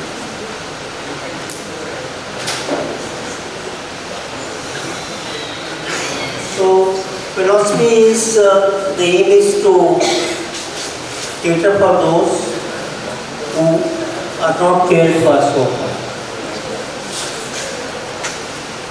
So now queries please. Any questions, comments or? Well, let me share some experience with the people over here. During the last Delhi visit last month, we went to see what is the facility of this mobile palliative care home, and there we met Dr. Ravindra Mohan. Though we met earlier, we know each other earlier, but what they are doing, how differently they are doing, that is a matter of importance. Access to care जब हम बात कर रहे हैं, मतलब एक patient centric service system, जो कि हम लोग ना पेशेंट को बोल रहे हैं उनको आने के लिए सर्विस डिलीवरी पॉइंट को, but we are going and teaching them. Now what they are doing, they are now in collaboration with 5 public hospitals which are providing cancer care in Delhi. They are not asking the doctors over there to send the patients who are needing palliative care to their center. They are not doing that. Rather, they are going to the hospital with this vehicle. They have all loaded here and they are providing service out there. जब भी हमने देखा कि sir कहाँ पे आना है, रास्ते में जब हम चल के आ रहे थे, कैब से उतरे चल के आ रहे थे, वो वैन के बारे में तो किसी से पूछा, हाँ उनका ओपीडी वहाँ पे लगता है. कहाँ पे? एक पेड़ के नीचे लग रहा है. So they are not asking infrastructure from the government, from the hospital. They are not asking doctors, staff. They are not asking any medicines. That is how they are empowered. So when it is very easy to criticize hospitals. PMS से ये नहीं हो रहा, वो नहीं हो रहा, आचार्य हो रहा, परमेश्वर समस्त को criticize, सबको criticize करना बहुत easy है. लेकिन सिस्टम को एंटर करके वहाँ पे भी एनालाइज करके उसको रिजॉल्व करना ये इम्पोर्टेंट है. And really what they achieve. और हम लोग क्यों कीनोट एड्रेस के लिए सर को बोले कि वी आर नॉट सेइंग कि just copy it, no, but think about their thought, how they did it out of the box. कुछ ऐसा करना है जो कि शायद मतलब वहाँ पे solution दिखाई नहीं दे रहा है, but हम लोग ना जब कुछ अलग तरीके से सोचेंगे, then we can find out the solution. So they are really doing it in a very great way. And sir, मैंने being such a veteran in this field, he himself always attend the patient there in the OPD. So can we have a standing ovation for sir and his dedication in this thing, and also his team, and Harmala Nagar is also legendary. So yeah, this is the thing they are doing in a different way. मैं बहुत खुश हुआ अगर मेरे से आप सवाल पूछें. आप लोग इसको मॉडिफाई करके अपने काम में इस्तेमाल करते हैं. हाँ जी, मैं सर से पूछना चाहता हूँ. सर मेरे को मतलब पहले भी बात किया हूँ. So how do you think, आप कैसे सोच रहे हैं कि उड़ीसा में हम लोग कैंसर केयर को कैसे ग्रासरूट तक लेके जाए, उनको बुलाना नहीं है. So what is your views? Thank you indirect. Can I come there?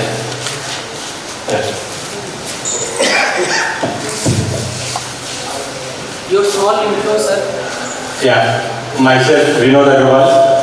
I'm trustee with UIS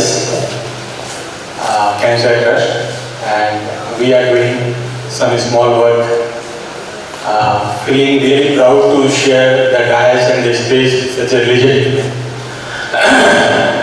All of us provide some support to the one who needs. Here is a person like feeding or giving water to the thirsty is a normal work, right? But जब कुआं खुद पहुंचे प्यासे के पास, that is what they are doing.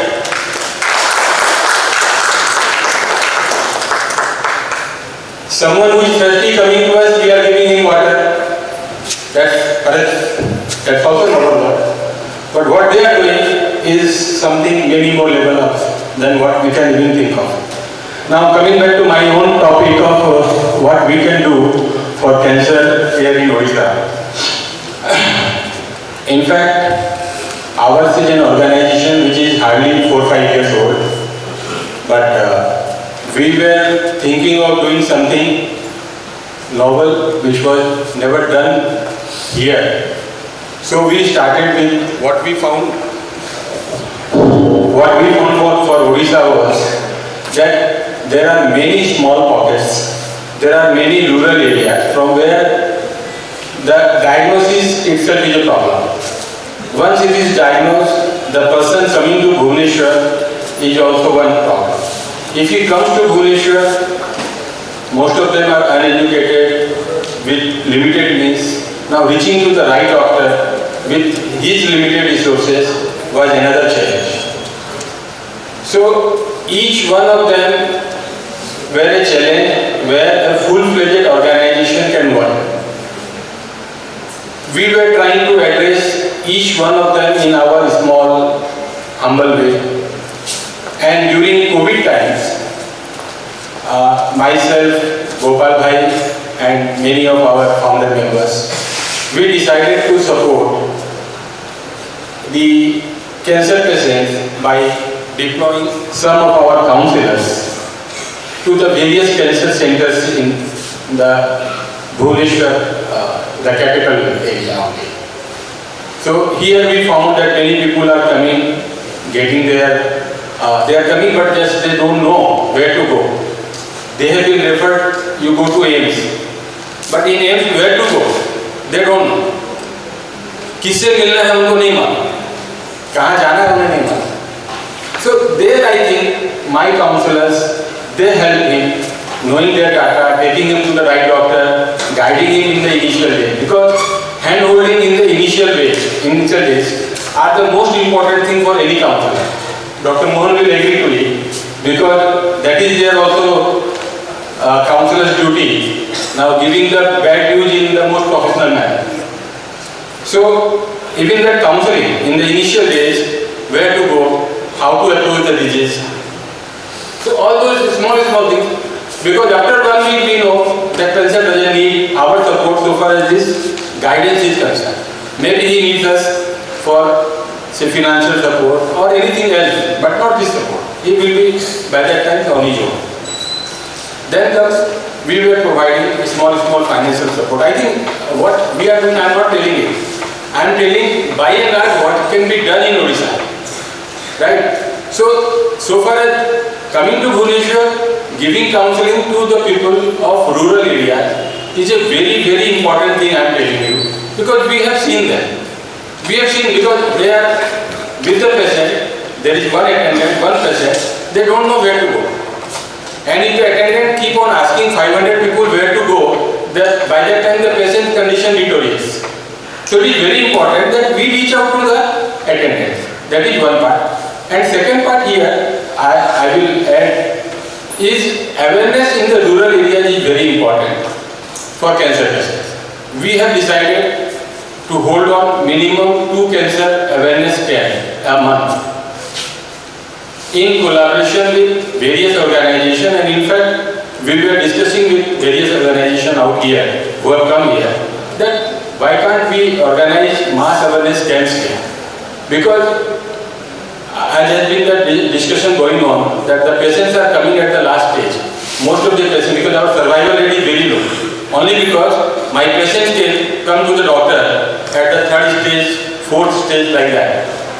So if they can get diagnosed at the earliest stage in their hospital or coming here, that will go a long way in cancer care.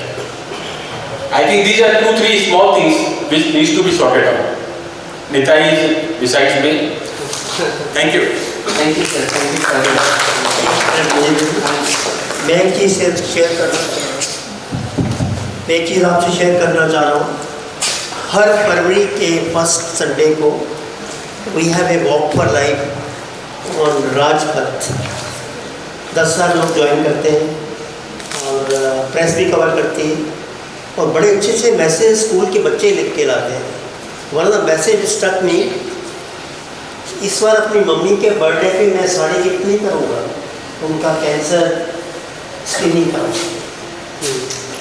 बच्चे आप भी अपनी areas में कर सकते हैं, ऐसा walk organise कर सकते हैं.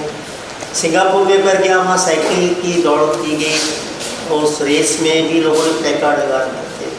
तो बहुत सारे तरीके हैं जो कम्युनिटी को एंगेज कर सकते हैं.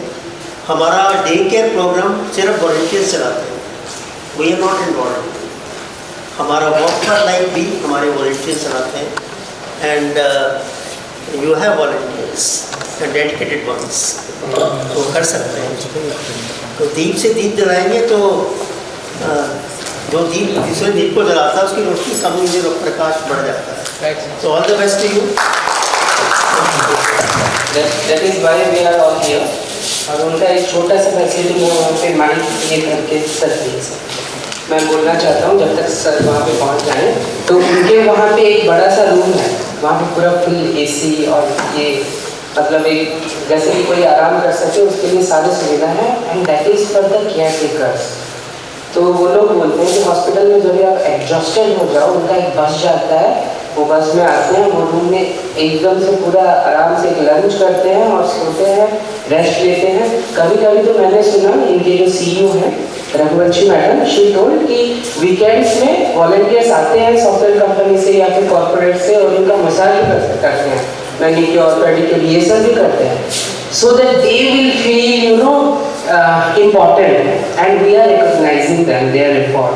और सबको उतना तो चाहिए. आप जैसे अपने इसको देख रहे हो and you are suffering as a immediate caretaker, then that recognition, that importance everyone looks for. So that is how they are working cancer foundation.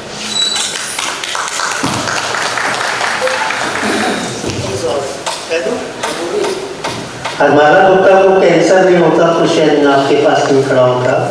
सुबह एक सर्वाइवर ने पूछा लेडी जैन, जिस संस्था में मैं काम करता हूँ वहाँ लगभग 200-150 के बीच लोग काम करते हैं और इसे वॉलंटियर इसे कैंसर सर्वाइवर्स इनिशिएटिव. और उनको कैंसर नहीं होता तो शायद ट्रांसपोर्ट का जन्म नहीं होता.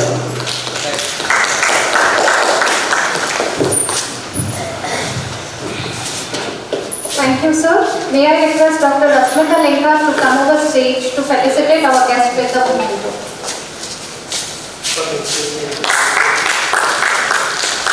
Thank you very much.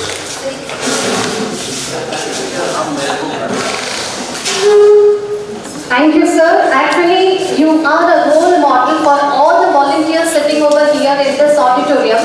And we can take the clue from Can Support to see how we can address the problem, understanding the requirement of the supportees who require our support. Thank you, sir. From your journey, we will try to explore to tackle the problem maybe more innovatively and come up with solutions, those who are unique and they address the needs and requirements of the patients. We will now move on to our second panel discussion with the topic, the other side of cancer, cancer care beyond hospitals and medicines. For many people actually, a health-related support group may fill the gap between medical treatment and the need for emotional support.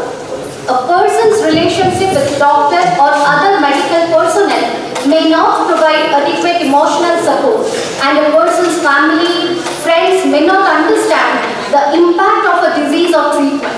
On the other hand, a support group may function as a bridge between medical needs as well as emotional needs. Now I request our moderator for this panel discussion, Sri Nitai Panigrahi, to come to stage and introduce the panelists. Thank you, Madhu. Hello everyone. And now we are going to discuss about the other side of cancer care beyond hospitals and medicines. So as of now, I guess हम लोग सबको पता लग गया है कि cancer care is not all about, can I have a hand mic?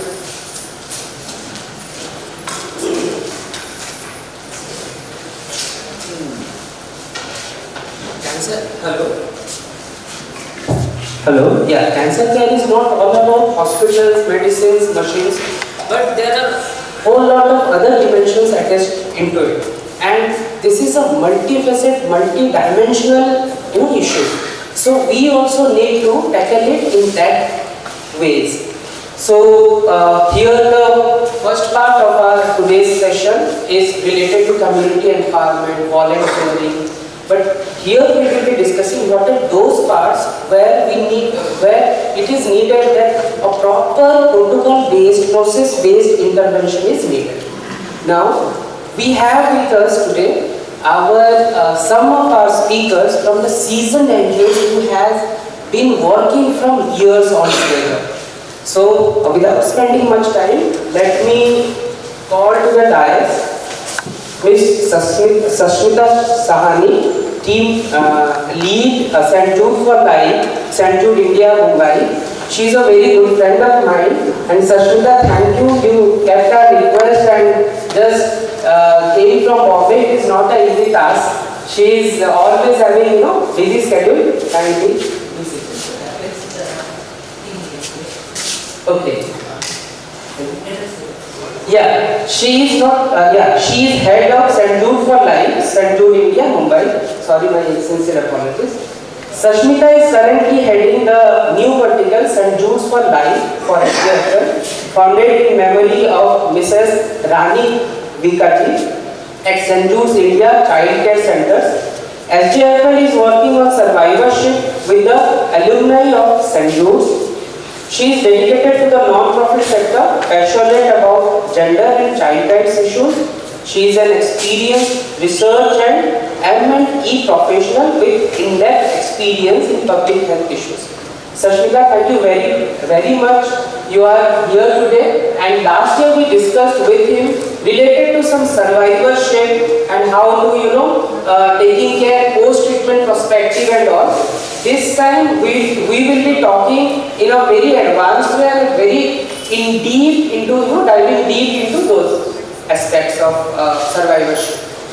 I would like to welcome to the dais Dr. Ujjal Ramanupam Tripathi. She is medical officer at Bhakti Karnashra Palliative Care, Bengaluru Hospice Trust. She is working here in Bhubaneswar, stationed at Bhubaneswar at Bhakti Karnashra Palliative Care Center. Welcome, Dr. Ujjal.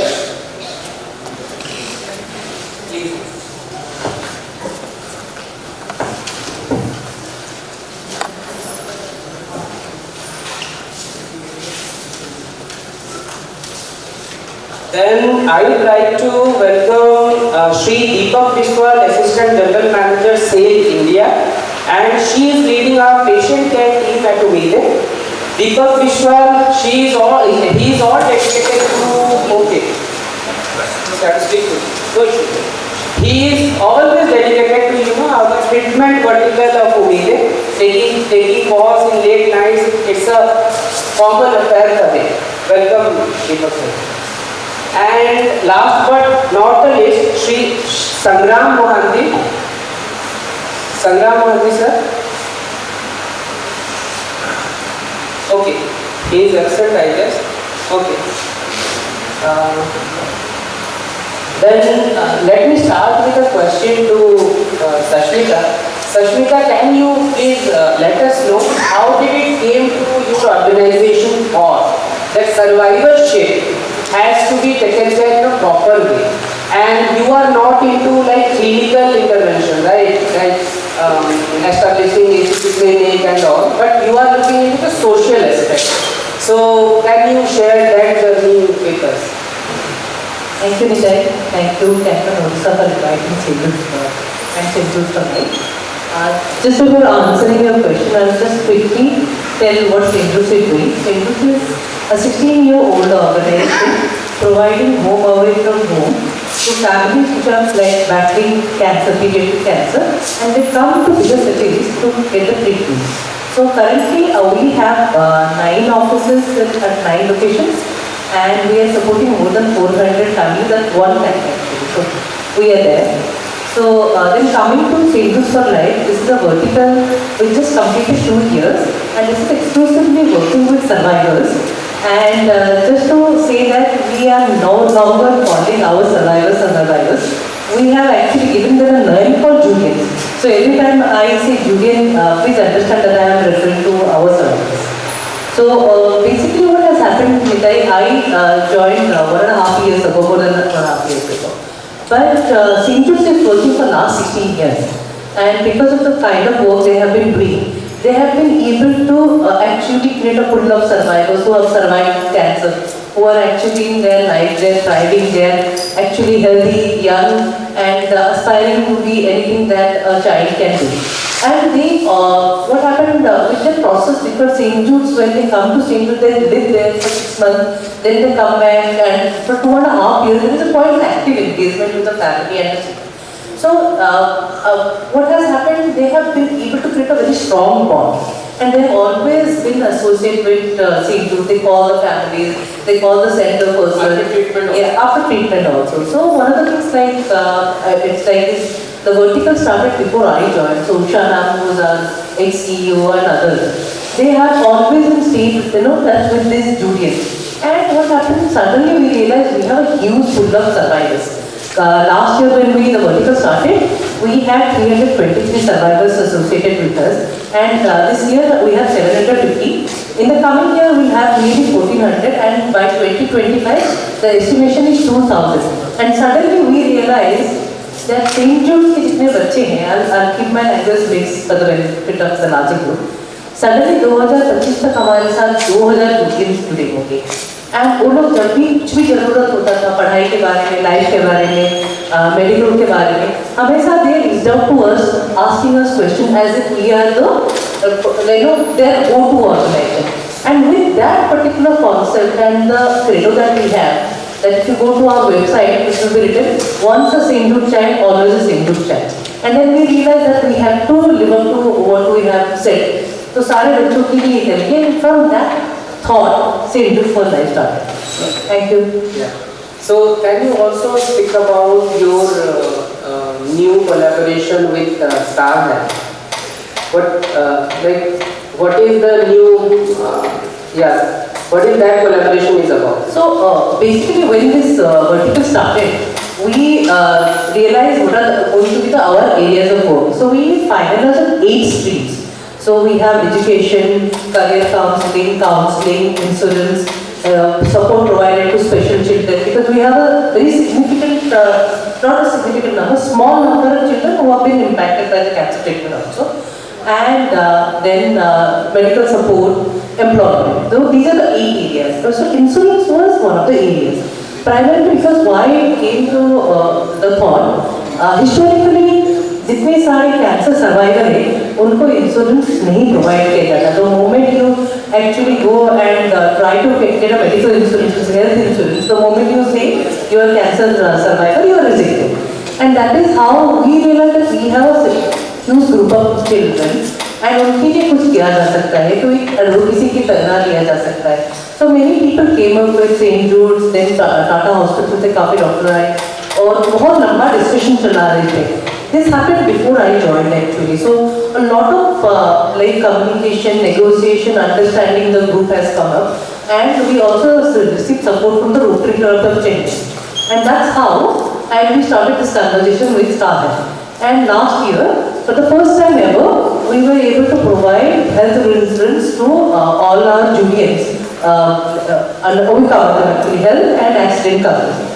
So another thing, what happened last year when we got it, it was a big thing because this happened for the first time in this entire industry. But उन्होंने क्या किया था कि 10% बच्चों को उन्होंने high risk बच्चे सोच के रिजेक्ट कर दिया. This year again, after multiple rounds of conversation, negotiation, they are also customizing it. We have been able to cover all our Julians and health insurance, so all 100% have been covered.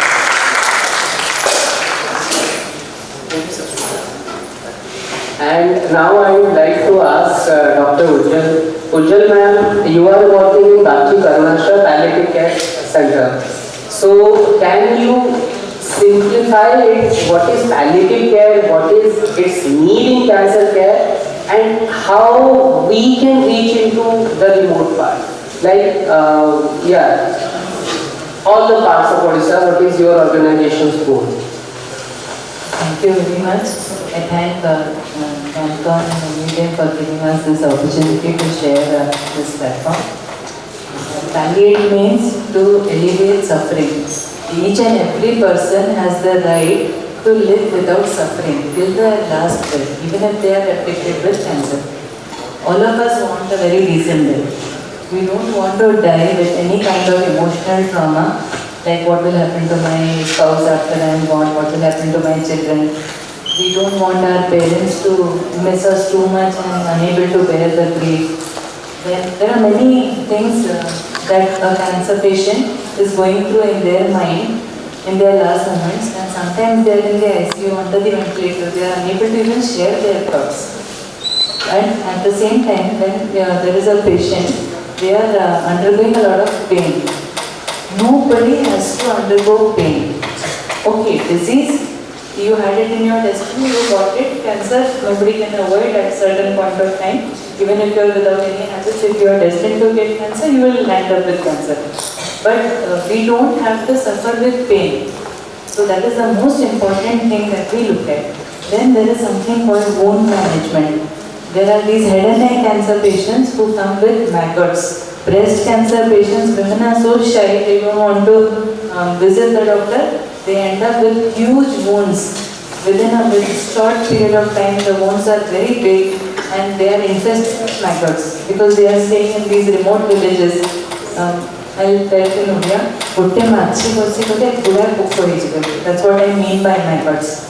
And when they are in the head and neck region, those maggots come out through the eyes, nose and ears, and they are very painful because they infiltrate into the brain tissue. So the basic idea of palliative field or the work that Bachi Karnasha does is, we see that a patient infested with maggots, all the maggots should stop growing within first or second visit of us. So your team is working in and around Bhubaneswar or any other remote? We work for 25-30 kilometers home care. Apart from that, teleconsultation and video consultation throughout Odisha. So we have patients from Sambalpur. Umide had referred as a patient from Phulbani. We have patients from Bargarh. We have patients from Mayurbhanj district. So through tele? Bhuvan, Venkanath. So we, over the video consultation and audio consultation, we tell them what kind of care they have to provide to the patient. We see the patient on a video call. Since our services are not chargeable, we don't charge anything. So anybody can access and reach us anytime. That is the entire motto. Because even with our hospice coming up during Ratha Yatra, we will be only 110 beds. But you've seen the cancel figures. It's almost 1 lakh per year. So 110 beds for 1 lakh. So is there any official collaboration your team is working with any other? Actually, Subrata Bachi sir has donated a huge amount of money to Odisha government. Odisha government gave 20 acres of land and this hospice land was acquired.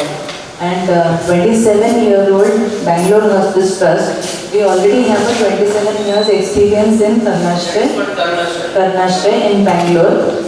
Please visit our YouTube website and check out our videos, Karnasha videos in Bangalore. You might be having relatives there who are suffering with cancer. We have 3 home care teams in Bangalore and the hospice there is also free of cost. Okay. So people like representatives over here from like Bargarh, Ganjam or Jajpur.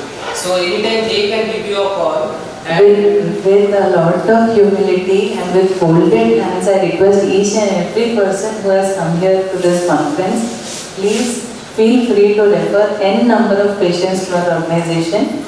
We'll share the patient coordinating officer's number. So we are here to serve the people of Odisha. That is the only passion and motto. No other ulterior motives behind this. That is one thing that has to be very clear. It is just because there are two kind couple who had cancer patients surviving for years together, bedbound and blind, and they understood how painful it is for the family. It's something like Dr. Ravindra sir said. You have one, it's like ghayal ki galti ghayal jane. You have to first know how painful it is, only then you can understand. Right. Thank you, Dr. Ujjwal. Now, we have heard about two different aspects of cancer care. That is, first one is survivorship. Hardly, I guess, in Odisha we are working on it, but it is a forum to learn and now to think about it. How can we work on it unitedly? Survivorship. And second one is palliative care. Palliative care nowadays, Odisha government is looking into. I guess it is also, in DHS, every DHS, I guess we have now palliative care department and all. So these are two major, areas of cancer care. Now we will talk about another area which is very neglected, but personally I feel, and it is the struggle of an immediate family caretaker. I guess there is no forum where I am visited and they are talking about this issue. In my last speech, I was pointing out how the immediate caretaker of a patient suffers from burnout, psychological issue, and let's recognize that it is a risk of breaking off of the continuation of treatment also. Because if he is not psychologically motivated and many times he is the decision maker, then this is a risk. So let's hear a video from one of our very close friends, and then we will go to Deepak Bhai to hear what is his views on this area. Let's hear from Soumya Mahanti.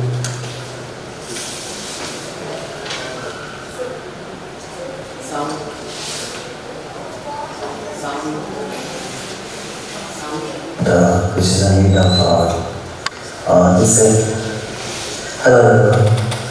I congratulate with for organizing this event, which is a need of this is to create awareness among the people how to deal with this disease. When someone in a family gets diagnosed with cancer, it's just about him or her. Rather, it's the entire family who loves that person dearly. More specifically, the immediate caregiver also gets cancer. When my close friend and wife Rupa were diagnosed with cancer, which was stage 4 breast cancer, that was a devastating moment for me. I had no idea how to deal with this. I was scared. But as soon as I realized that Rupa was ready to fight this battle, so was a good girl. So when we both started this journey, the most phase of our life, I also realized that I had to play a major role as I was her hero. I have been many small battles to, and actually to win the last one I had to win many small battles. And one of the major thing was finance. So sometimes our saving is actually not enough to deal with this kind of business. We do insurance, we trust them, we rely on them. So just by believing that they will start with us when we need them. But they infrequently actually need them the most. They are so inhuman to the core. In fact, I also wanted to get the best treatment of our country. There are many occasions when I had to fight with these people to get the justice, to get my claims settled down. But the moment when I had to come back to I had to smile, and I knew that was a fake smile. As a caregiver, I was not allowed to cry, to get down. Even when I got to know that we are going to lose this battle, it was like at the time, so I had to stay strong. But I knew that the entire universe was just joking with me, and it was a great joke. I could not sleep for almost more than a year. Anyway, subsequently I lost hope in this battle in the month of December 2019, and my pain began. People started saying time will heal everything, but time doesn't heal anything. It just teaches you to how to live life with this pain, or move on with this pain.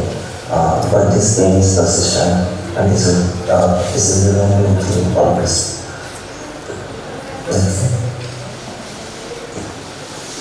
Thank you so much, Chaya ma'am, for this video, And yeah, there I heard that I had to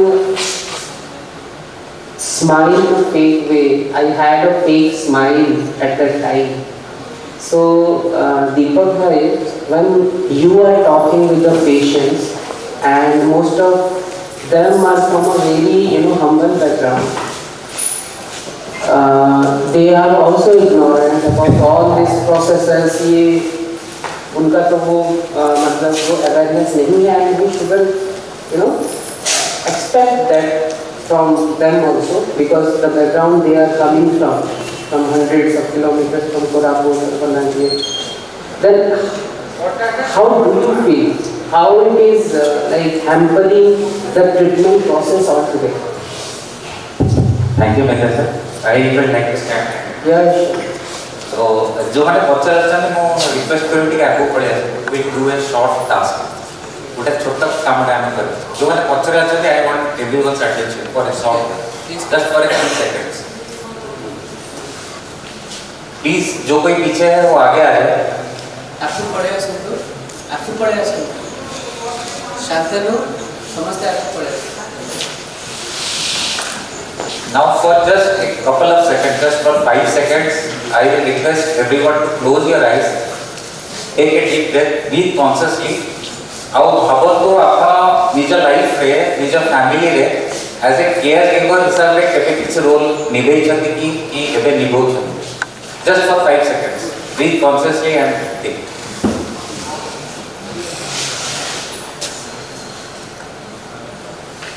Just tell me when it is done.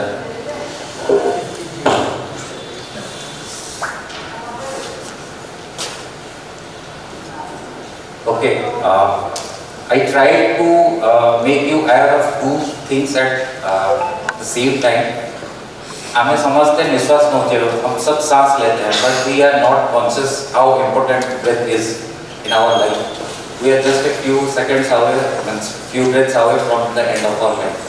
The role of a caregiver, हमने जो feel किया है during our journey while serving patients is very much like that. The most neglected, but the most pivotal role that plays in treatment journey of a patient. हमने जो देखा है क्या क्या challenges आप खुद बताएं मुझे कि क्या क्या challenges as a caregiver आप आज तक face किए? कोई answers? Psychological issues. There is role overload. एक caregiver को अपना तो खुद का फैमिली का काम करना है, अपना जो डेली कोई एक फादर है उसको बाहर का अपना रोजगार का बारे में सोचना है, देन चाइल्ड का ट्रीटमेंट या फिर कोई फैमिली का जो भी है उसके ट्रीटमेंट के बारे में सोचना है. There is a lot of role overload and that accompanies a huge amount of stress जो कि वो किसी के साथ शेयर करने के लिए there is no one. There is a lack of support that he or she finds during the treatment of the patient, of their close family member.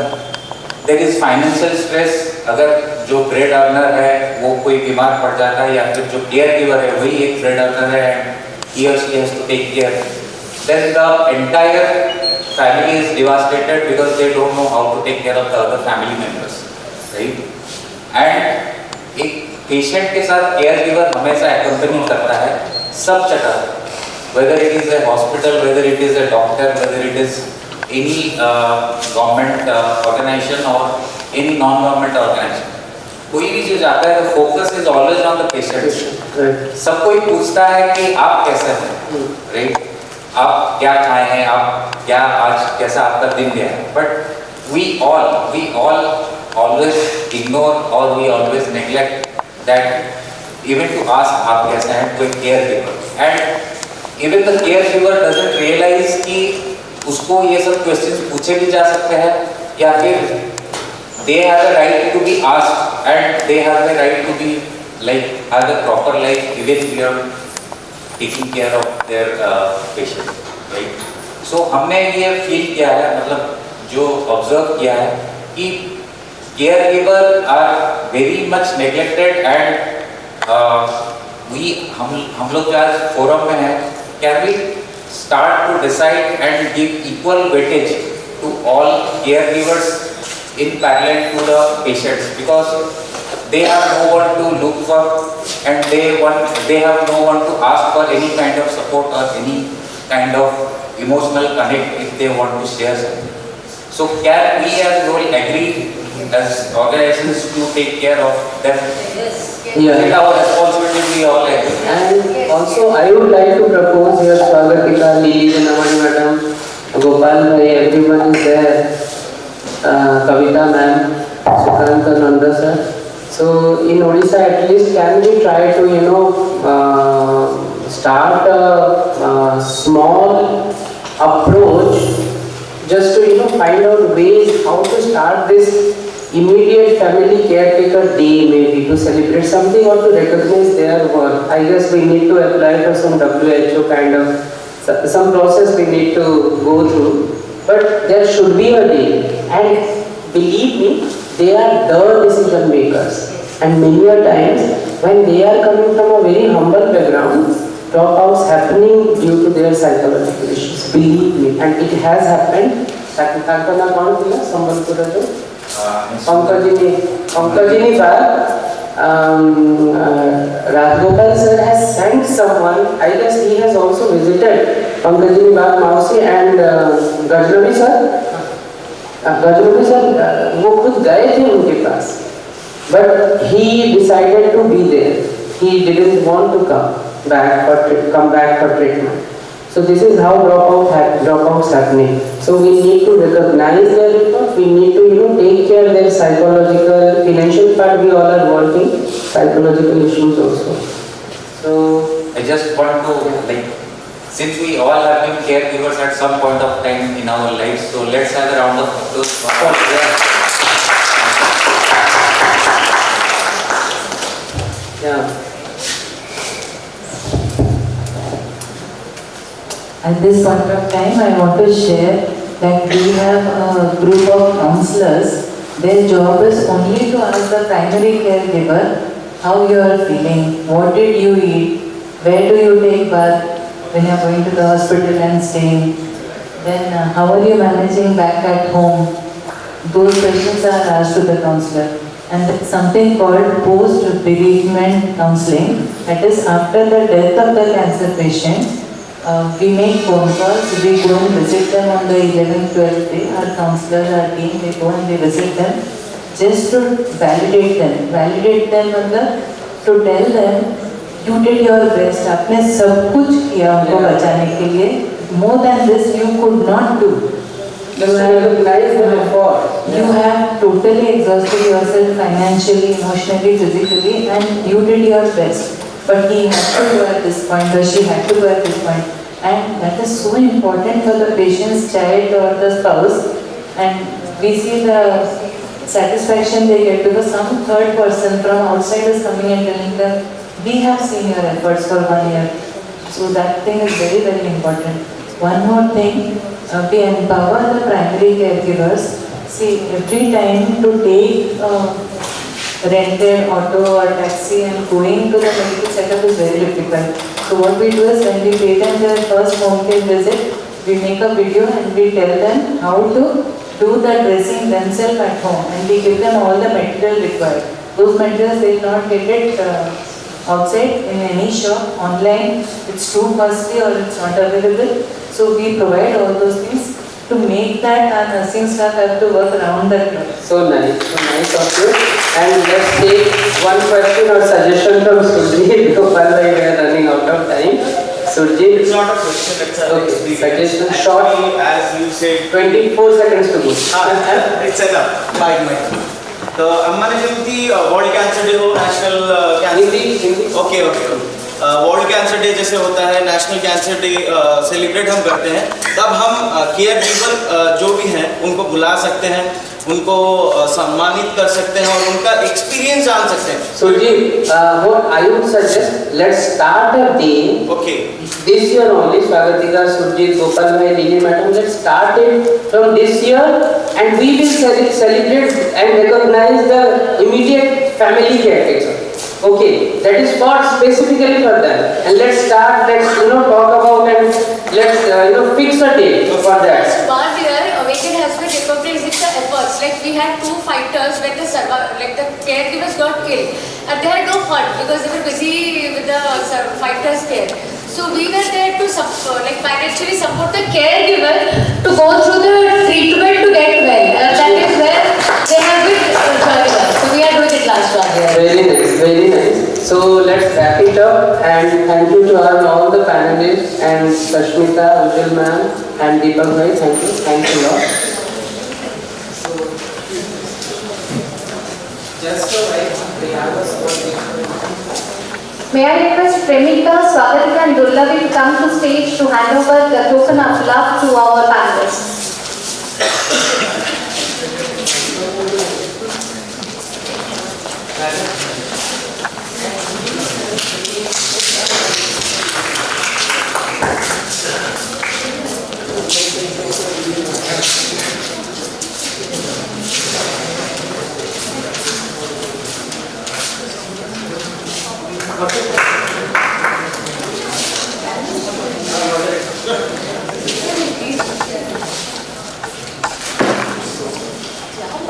You also join, please. Thank you, Nitya, for this informative panel discussion. I'm sure the audience here, they have come to know about the other side of cancer, which is beyond medicines and hospitals. The psychological part is so important. I remember here, I have read a story long back. It's about an army person who was injured badly by several number of bullets. When the person was brought to hospital, the doctors gave up. But it was a miraculous that the person started reviving, and the doctors were shocked. But when the things were going swiftly, all of a sudden, he just developed a kind of pimple on his nose, and he was very scared about the pimples. He had a very bad story about pimples, and he was convinced that now it is a time that he is going to die. And unfortunately, the person died, not because of the bullets, but because of a small pimple which had appeared on his nose. So think of the psychological part, the emotional support that a patient deserves, and also the caregivers who need some kind of support to come out of the stress, to manage the anxieties, and take proper care of the patients, as well as do the things properly. A big round of applause here for all the volunteers who are doing fabulous and wonderful jobs in giving care and support to the cancer patients. I would now request everybody to stand and pat yourself on the back that yes, you are doing a wonderful job. Can I get all here, can I request all of you to pat on your back and say that yes, it is possible and you are doing a wonderful job. Let us pat on ourselves. We are doing a wonderful job and we will continue this job over the time. Let's go to our third panel discussion with the topic NGO networking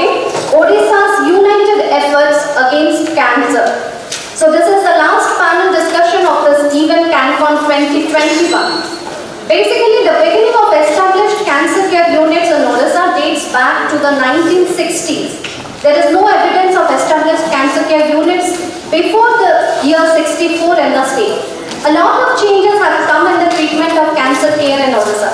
However, all said and done, cancer care is still limited to Cuttack and Bhubaneswar at present with skeletal services in Berhampur, Bulla, Sambalpur. Patients have to travel a long distance and for an extended period to access the treatment, and that is why the compliance is poor and death rates also. There has to be a plan particularly to disperse the cancer treatment all over the state. And in this context, the role of NGOs for a poor state of Odisha is more pivotal. Let us hear what our panelists say. Let me introduce the moderator, Sri Sukant Nanda, former senior architect at AT&T, former CEO of Adya LLC, former CTO of Campus India Limited. Can I have Sri Nanda in the stage?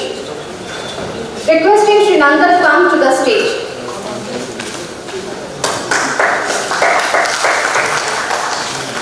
Let me introduce Sri Sukant Nanda before you as an architect, engineer, entrepreneur and mentor who is passionate about social issues and giving back to the society.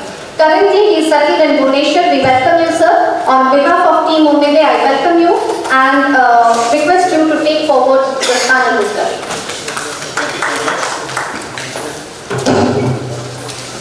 Hello, everyone. So, I joined one session and I believe as volunteers we have got a good exposure throughout the day about cancer, cancer support, all aspects of cancer. In this panel, we are going to talk about who are delivering the support for the cancer patients and their families. These are the NGOs. So, like the curative part hospitals are doing, but as you already have heard, that cancer is a multi-dimensional problem in the journey from beginning of cancer to the end. There are several aspects and each NGO is doing their own way to meet the need of the patients and their families. But the problem is really big. Like you just heard, there are 1 lakh cancer patients and there are few hundred beds, or maybe few hundred beds. So the scale is really so much that even if there are 10, 20 NGOs are there, it's still really a big task for them. So today, let me invite the panelists.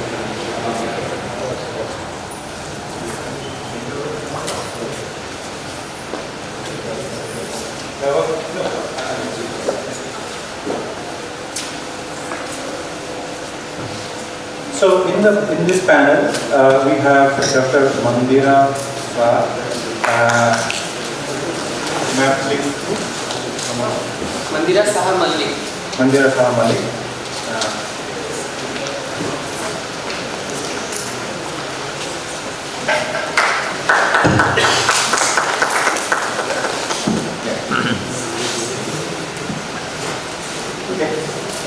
Thank you, ma'am. Dr. Malik is an assistant professor in the Department of Radiation and Oncology, King's Cancer Hospital, Bhubaneswar. He has CPAS from MD Radiation Oncology from King George Medical University. Subsequently, he received a DNB degree and completed fellowship from Tata Medical Center, Kolkata. In one of the conferences we met, and we know that he is so dedicated to this, he was coordinating and trying to get one of the subjects, I'll just say, how is networking happening in Odisha, and she played a good role in that. She has been trained in subtypes of cancer with recent and advanced radiation technology. She has special interest in CNS tumors, head and neck cancer, GI, breast cancer, prostate cancer, etc. Thank you, ma'am. Welcome. We have other panelists. Mrs. Kavita Misra. Please.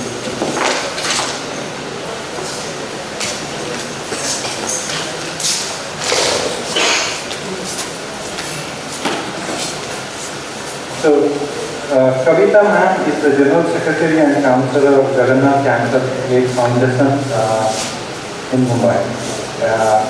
So she's a full-time counselor and motivator to cancer patients and their families with regard to getting hold of the doctors, hospitals and other medical facilities. She has been in this field for, I believe, more than 2 decades. So a lot of experience, and we would like to hear from her experience how we can benefit as all the NGOs here. She's a board member of the Jagannath Cancer Aid Foundation, and she looks at resolving problems, operational and exceptional service to the patient and their families. Thank you, ma'am. We have third panelist, Mrs. Lily Janamani.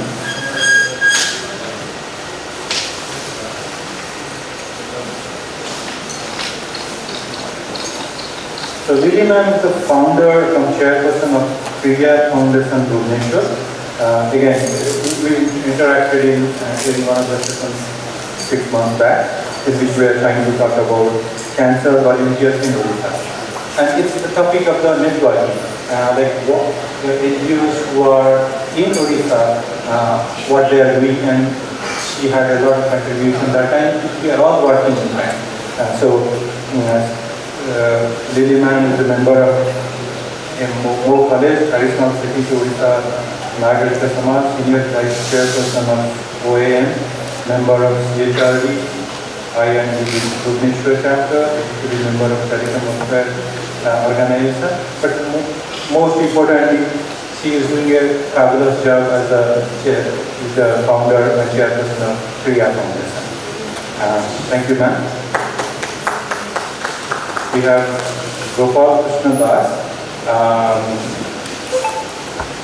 Gopal Babu? Yeah. He is the founder and managing trustee of Device Cancer Foundation. He actively participated in the activities of Device Cancer Foundation Charitable Trust. And like many of the people who you see here, he's also a software engineer and he's doing that job as well as doing a great job as a Device on the Device side. Thank you. And finally, we have Sujit Swine from Awaken.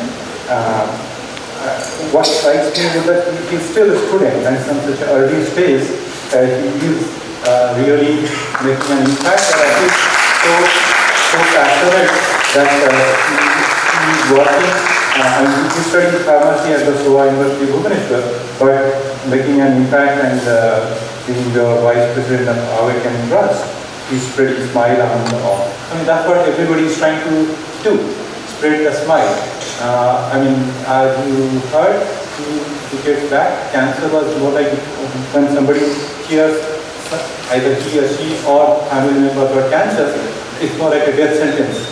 The fear, shock and all that stuff. That hasn't gone away, but ultimately the goal is that, okay, can we bring smiles to the patients, to their families, so that they feel better. They go through the journey, whatever is physically there, a lot of course correction possible. And all these NGOs are really working in different aspects of the cancer related awareness, sometimes counseling, sometimes palliative care, and sometimes financial aspect. And most importantly, you see, like what you heard, the delivery of the service like counseling is such a critical part of this support to the cancer patients and their families. My intro. I'm also associated with Amritdhara Palliative Care as an advisor to them, and I'm also from computer background. Okay, so I'll give a 2-minute outline of what we have been doing in Odisha from networking perspective. And the keyword networking, probably has a lot of meaning, so I just want to clarify what networking is or what is it for. And ultimately we are trying to reach some goal, we have to make this happen, and we don't have the resource in terms of skill, finance, whatever, but somebody else has. How can I coordinate so that I be funded? Our goal is to bring smile to the cancer patient, make their journey smoother, their family is much better. How can all the NGOs who are in different aspects of the cancer care in Odisha coordinate, collaborate, network, I mean, that's where the problem comes network. I mean, knowing each other. Yes, you probably know 10 or 15 of them who came to one of the initial session of discussing, okay, can we do something together? As I said, everybody is doing their best in some areas. Somebody is providing financial support, somebody is providing the counseling, somebody is providing the seva home where the patients, families, they can go and stay. Somebody is providing transportation and all aspects of cancer care. But one person or one organization doing everything probably will not be the best, or solution will not be there. Ultimate goal will not be reached. So how can we collaborate amongst all the NGOs so that we reach that goal, ultimately? Right. So I'll start with Kavita ma'am. I know you started probably when there was not many NGOs. People used to from Odisha used to go to Tata Memorial. It was Mumbai, and as I said, everybody used to think, okay, death sentence has come, what do we do? So kind of chaos, the kind of fear, all that stuff. So from your experience, tell us, what was the scenario in the past? How did you go through that journey? And the learnings that we can take forward, because we have to take it forward from now. So what do we apply from here? I'm Kavita Mishra from Jagannath Cancer Foundation. Foundation, it's a trust actually. It was founded on 5th October 1995. But it's registered under the Mumbai Charity Commission in the year 1996. This is the pioneer Odia Association in Mumbai. It started to provide shelter, the home away from home atmosphere. Because when you go to Mumbai, the first criteria for the first tension what the cancer patients face is where are they going to stay. So we started with providing shelter, 2-bedded facility, 2-bedded home. Now we can provide up to 50 people. So it's been a journey of 27 years. When in Tata Memorial, like in the morning, Sunita Jadhav said, whether to accept volunteers in the hospital or not. So we have fought a lot and found our own place because volunteers or organizations became the bridge between the doctors and the patients. They had, at those times, we have faced language problems, becoming mediators to translate what the doctors want to say, where they are going to stay. That time there were 4 huge buildings in KMH, now it is 5 to 6 buildings. So which department is where? So all those things we have faced, but we overcame that. Then our journey took us to where, when patients used to land at stage 4 in KMH. Doctors have started telling us, why don't you start some awareness programs?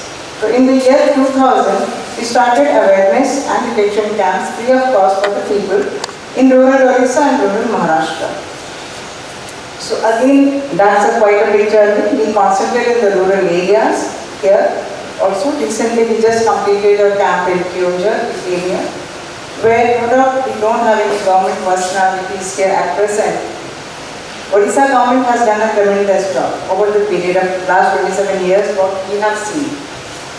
But what is the pathetic thing is people do not know how to use a BSKY card in a remote village. It's a pathetic thing. When CA cervix stage 4, she did not have anybody. Villagers are there, but she cannot rely on anybody to take her and come to Acharya Harihar.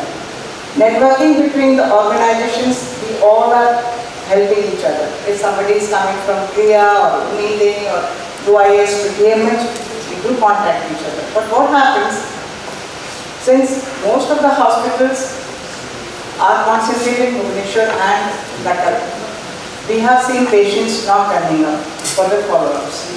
Whatever may be the reason. Government facilities, they are not available. I do not know, somewhere we all are lacking. Government is doing their work, I think, but somewhere we all have to work more to make them aware, whether it is panchayat level or the ASHA workers, whoever it is, we have to work more about it so that the schemes what the government is providing, at least they take aware of it, they are aware of it and can use of it. That is the thing. And in Tata, what we have been doing is, if one organization is helping financially, nowadays no doubt it's been computer way, the accounts department can reflect if any organization is helping them financially or shelter-wise, whatever. So I was just talking with Rita, if any organization is helping one patient at a time, the organization, suppose UIS is doing something, if you can file it on their file itself, the next organization can help them in some other way. So there is no duplication. So we can work in a more organized manner, and I think what we have achieved in 27 years in Mumbai, and we are spreading slowly here also. We have a sub-office in Odisha also. Thing is, you all people within 5 years or 6 years have come you have taken quite leaps and bounds, you have come up. Challenges will be always there, but since we are more socially active nowadays, we are able to, I think, gain much more about it. The NGOs, as NGOs, we can help a lot to the cancer patients, because they suffer not only patient or the caregiver, it's the entire family suffering. Mentally, physically, economically. So, yeah, socially also. Social thing, stigma, what we call. Not everybody has that much of, they're not brave enough to face it. That is the thing. Thank you. Thank you. Yes, in this context, I would say the 6 months back, whatever we started as a thought process to collaborate between the NGOs. I will tell you directly. There is a WhatsApp group in which if a patient is coming and say somebody is helping the other person, probably duplicacy is kind of removed. But as I said, the problem has multiple points. Somebody helping you financially, but somebody could help you in counseling, somebody so multiple NGOs will get engaged, but the same service is likely that, so that has started.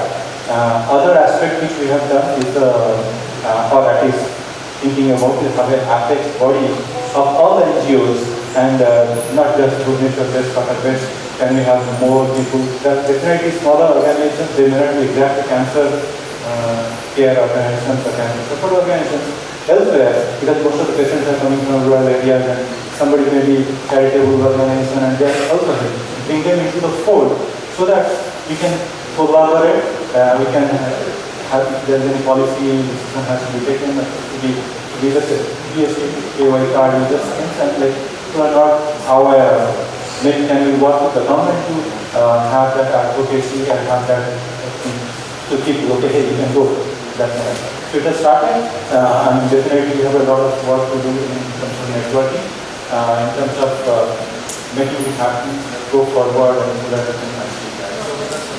So,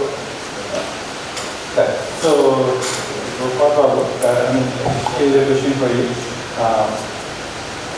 I know UIS is helping in counseling, and you said during COVID with the counselors. I believe probably there is a thing, but how do people know that they have to reach out to UIS for counseling? Because counseling is one of the key areas which I believe, even though every part of finance, everything is important, counseling is the most important part. How do they reach out to you? Actually, I'll speak in Korea and in English, but my counselor is in English and separate way. So in that case, as I told, like, I mean, the US Cancer Foundation charitable trust working in the state area. One is counseling, another is the blood donation, and one is your financial support required for the media reportation, then center, free center and free. Another thing is palliative hospital. But forget about, as the your question, how people get to know UIS is supporting these things. So, first thing, my counselor is in 4 hospitals, 4 government hospitals. One is Capital Hospital, that one SC department, but in other level. Yes, just so one month we have collaborated with 2 more organizations from the mobile. One is Sanjeevani and they are working for the foreign and as well as that they are working collaborating with them. So whatever, see, if the people is suffering in the Mumbai and they are facing some financial issues and all, these people are reached out to us. We have already some group. They are coming to us and we can support them who are suffering in Mumbai. Let's say they are facing some issues at the time of chemotherapy and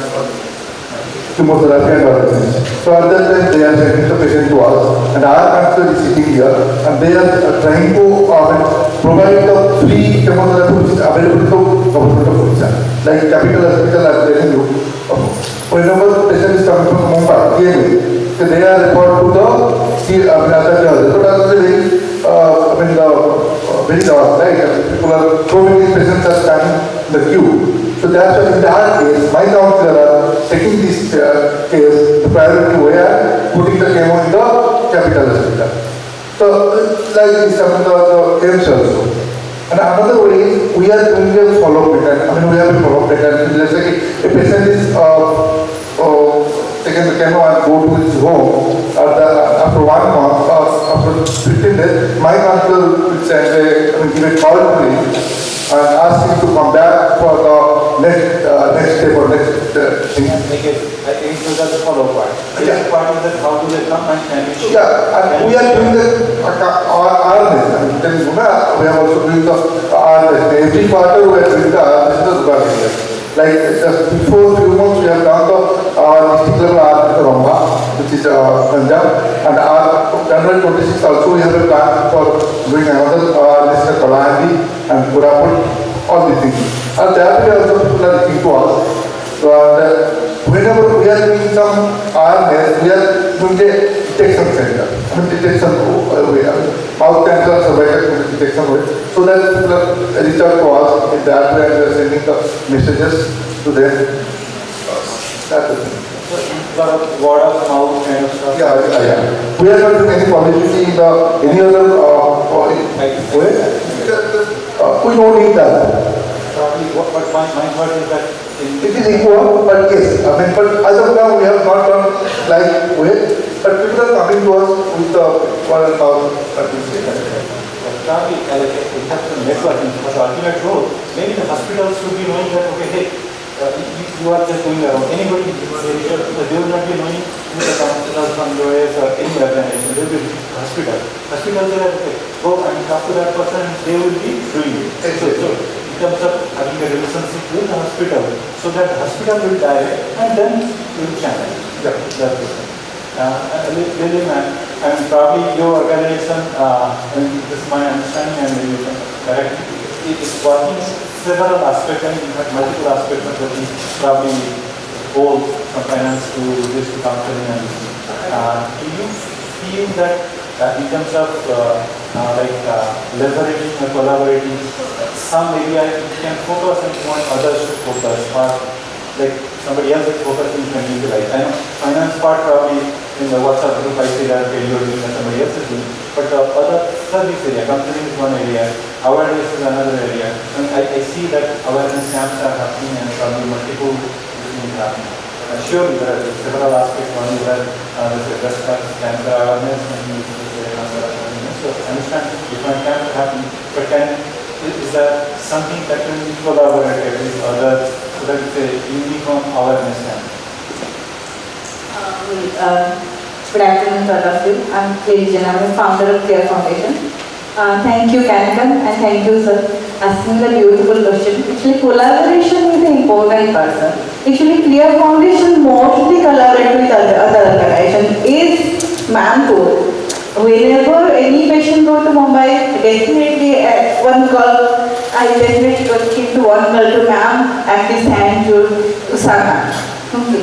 So like that also, whenever we did any awareness campaign, we mostly associated with so many organizations. You also see mindly because we are associated with we were associated with Rotary we are associated with the local NGO because they are the important one. Because whenever we get any patient from the interior, and that part without the local NGO we cannot enter, because many part of the Odisha language problem is there. Okay, if you go to the Mayurbhanj, interior Mayurbhanj I'm telling about the Sambalpur, Balangir and Bargar. You think about their language. If we are not taking supporting of the other NGO, not collaborating with the other NGO, others volunteers of the local part, we are not able to work. So in this part, we are collaborating with so many organizations. I am not telling about the one to name. We are supporting, we are collaborating with so many organizations. Here also we are collaborating with everything. We work a lot with Sagadika team, Umide, and all the organizations. I think here, so many organizations are here. I work with all organizations mainly. Some maybe one, two, I didn't work with them, but I work with all of the UIS also. I also work with them also. Thank you. That's an excellent thing that we are in the collaboration here. Because we believe in collaboration, sir. Because if we are not collaborating, our motto is to spread the messages. Our motto is to reach the services, reach the support to the patient. If we are not collaborating, we are not able to reach the many people. Yeah. So that's why we have to collaborate with each other. So that our mission, I think all whoever is sitting here, all the mission and vision might be different, but actually is one. You think, you see, but ultimate mission is one only. To make the future national cancer free, maybe support to all the cancer patients. So in this regard, I think collaboration is very important.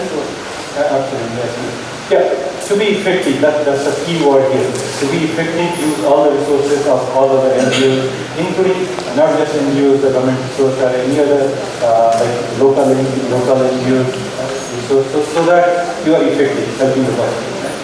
Good, right? Including the health partners. Right. Okay, next question I have for Dr. Mani. You are part of a hospital and cancer department. Certainly, how do we talked last time about NGOs and all that stuff, but today as a team or directly your teams or other hospitals, how are they collaborating with any of the NGOs? Like, is there something that is specific plan, is specific already happening, or there is something which you can be suggested, okay, do it this way so that it will be better, more interesting? Hello everyone, myself Mandira, I am a radiation oncologist. So I before starting to say anything, I would like to thank Nitesh for inviting me, and I just want to congratulate you because you are doing a great job. And I also want to thank all of the cancer volunteers because here the topic is the other side of the cancer. But here I want to tell you that if it is the other side of the cancer, then I am sitting in the another side of the cancer because I am an oncologist, I am treating the patient. So because of you people, maybe I'll be able to bit of relief because when patient will come to me, so half of the problem will be solved because of you. So I have to treat only the disease. So patient will have only single problem, that is the disease, and the other problem will be taken care of because of you. So I just want to thank all of you because of your great job. And before going to sir's question, that we have started one meeting, cancer volunteer meeting that we did 6 months ago, and that was initiated by Professor Manthi sir. The main aim was that we just want to bring all the cancer volunteers under one roof, so that I am repeating ma'am's word that there shouldn't be any duplication because many of the cancer volunteers may be doing the same job. So if we are under the same roof, then we will be able to share our share our work, that who is doing what. So there shouldn't be any duplication, number one. Number two, that it should be reached to the grassroots level. What ma'am has said, that many patients don't know that don't know what they should do. So it should be reached in every corner of this state, so that all patients can get the help and everything. So my suggestion is that there should be once or twice a meeting of all cancer volunteers, and they should share their work and everything, that which part of the state they are working, which type of work they are doing, and there shouldn't be any duplicacy, and it should be distributed to the all persons. So that's my suggestion. And another thing is that in our last meeting, we have decided lots of work, that there should be proper mapping of the disease, that how much burden we have, what type of work we need to do, number one. Number two is the training, that our cancer volunteers should be trained properly, that what they have to do. Number three is that task management, that another thing we have decided, that we have to map all the hospitals, that there shouldn't be burden in the tertiary care hospitals, so that the patient will be distributed to the all hospitals, which facilities are available in the other hospitals, so that we can mobilize the patient to the other hospital and there shouldn't be burden in one hospital. So number three. Number four is that collaboration, which Ma'am said, and another thing is group formation. And the last but not the least, that we should do the audit, so that we should do the audit, so that we can find out our shortcomings, our difficulty and everything, so that we can rectify that thing. So that's my suggestion. Yeah, as I was saying, that from that group, some policy decisions to go, and all the government hospitals, including private hospitals, have that kind of policy. Okay, here is your PR department, or more, not necessarily a PR, but like these are the counselors from volunteering, that NGOs. So go up to them and they will guide you, because many hospitals do not have the resource. They are overcrowded because of the number of patients coming. So additional help is required by the NGOs to fill in the role. As a policy, they should have who to reach out first in the hospital if it's really complicated, like which doctor or that stuff, we have a mapping. So counselor knows it, but Acharya earlier, I believe, they get pumped with so many patients, probably they just can't do. So there is a strong need for counselors from the NGO side. So if we can have the policy at the government level, at the level, so that probably my question should be there. So you, and what I understand is that you work with fighters. So is it like more like after they are cured, you look after them, or which part of the can say how can work? So good afternoon to everyone. So I'm from Awakening Cancer Care Trust, and we are 3 years in this field of cancer care. And what we basically do, most of the time we focus on awareness. We travel to rural areas, schools, colleges. What we think first step is awareness. Let people know what is cancer. Their fear should be removed from their mind, that cancer is not that much dangerous, or it's like demon or vampire or something like that. So it should be gone from their mind. So for that, we have a good resource team with whom we are working, and we are creating awareness among rural areas. Most of the times we are focusing women who are the pillars of different households, because हम सब जानते हैं कि women घर चलाते हैं वो सबका, और वो खुद का ध्यान रखने में थोड़े हिचकिचाती हैं, तो चलेगा, बुखार हुआ है तो मेडिसिन खा के ठीक कर देंगे, कुछ भी दिक्कत हो, हाँ ठीक हो जाएगा, तो they neglect their health. So what we as Awaken always have focused on women screenings. And second thing, what sir asked, what we do after a patient gets cured. So actually, sir, we have volunteers who keep a track of our patients or who have reached us. Just like I will say, we have a Gauri Mouse at Bhadra. So till today, we are tracking her. She is coming in every 3 months for her checkup. And like Odisha, we have other survivors with whom we are tracking them, and Just like that we are. Important thing is that everything is continually doing their attendant what Swaghatika told before. To not only the patient, also attendant, which was we both did actually, but she is doing a lot. Her team is doing a lot.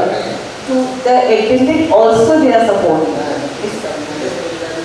Actually, it's not about cancer survivor or who is suffering. It's the home service giver.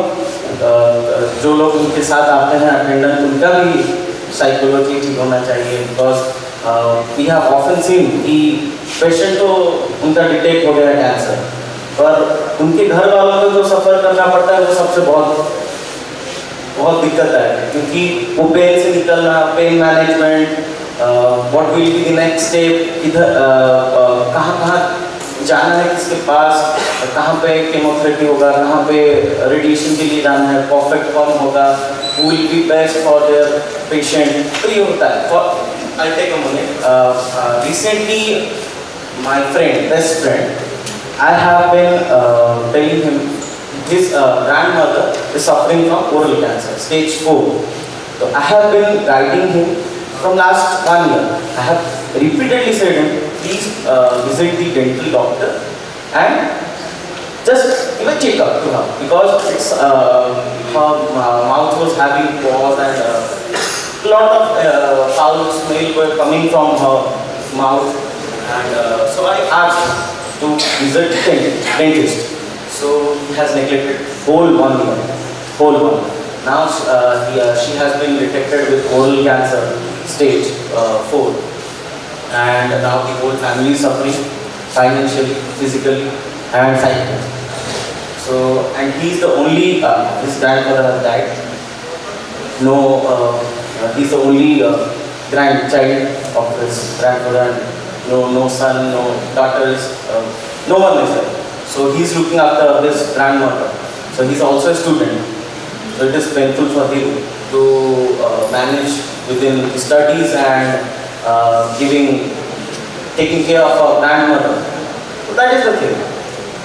So you have to early detection. What we say, early detection is the best. The early you know, you will get treated well. Because it's stage 1, we can do something, or we can take proper medicine, or there is a probability that we can get cured.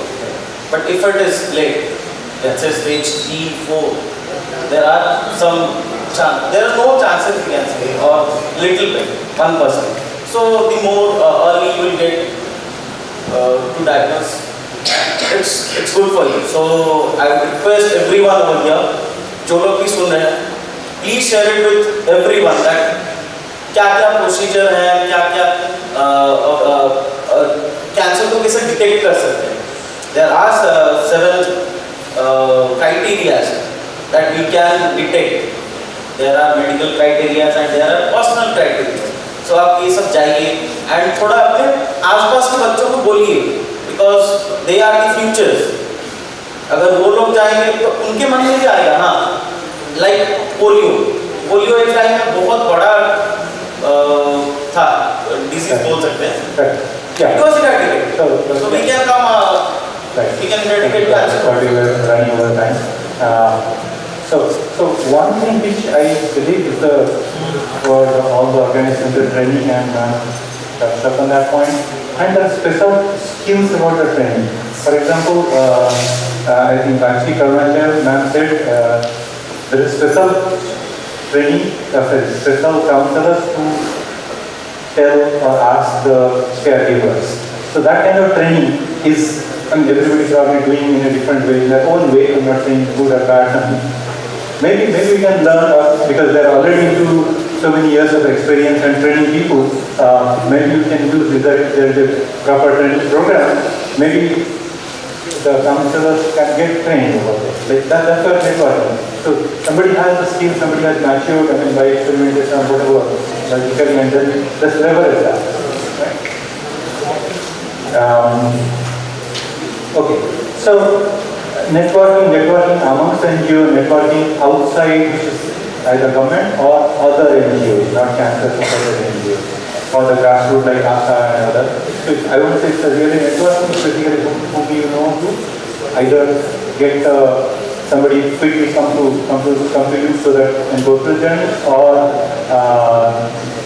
it's the people who are training the ASA, if we know, if we have that network with those people, they can say, okay, this seems like a cancer, could be cancer, go get screened, right? That kind of. So we need to work on that area, like as I said, it's not individual supporting after detection, it's more like before detection, or maybe early detection. So that's another area of networking. Probably I think we should, as a group, should do all the NGOs and bring more NGOs into the fold and we have that 10, 15 of them maybe at that time. Kavita, one question, like when people go from Odisha, like today a lot of people come from the hinterlands to Bhubaneswar. Similarly, a lot of people also go from here to Mumbai. Okay. What do you think about the scale of people over the period? I mean, now how do you feel? Are you overwhelmed? Your organization is able to help them, or they're still? Our organization is still able to help them. Sometimes if we don't have vacancies, we try to adjust them somewhere else, to suggest them to stay somewhere else till the time we have the next vacancy. But somehow PMH is overburdened. What is happening is we get very late surgery dates. So doctors have been referring them outside Tata, where in other private hospitals, Tata-trained doctors are employed. Or else they refer back to Odisha. So somehow, somewhere down the line, we all should learn that to trust our own doctors here first, and less number of, I mean to say what, let us become so efficient that less and less number of ODM patients go to Mumbai or any other place outside Odisha. We should be that efficient. Why Tata? When Tata they people are referring them back to Odisha. For chemo, they suggest them go back to your own place because home is a place where you can get the best treatment. Because psychologically you are at your home no.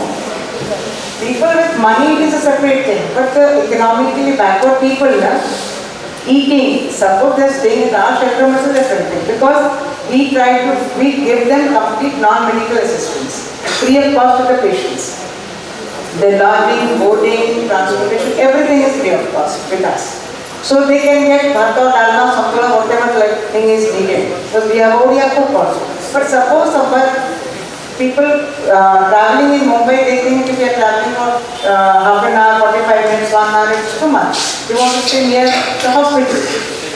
When hospital पाखे रहुचंती सेतल कोन होचे per day आपनो खर्च देना पे 2000 टका minimum 1500 टका तो बढ़िया खर्च करके खाइबारे 500 खर्च होला सेते तेल मसला आपनो पसंद खाइबा से रात chemo start radiation start how are you going to eat so if it is a long term this thing except the leukemia cases doctors try to tell them you stay here and then there are organizations so Jules is there other organizations blood cancer patients they can stay for over a longer period of time but if there is chemotherapy to be taken then doctors after surgery say कि तुम जाओ अपन Odisha तो देशों AIDS many number of hospitals in Bhubaneswar and Cuttack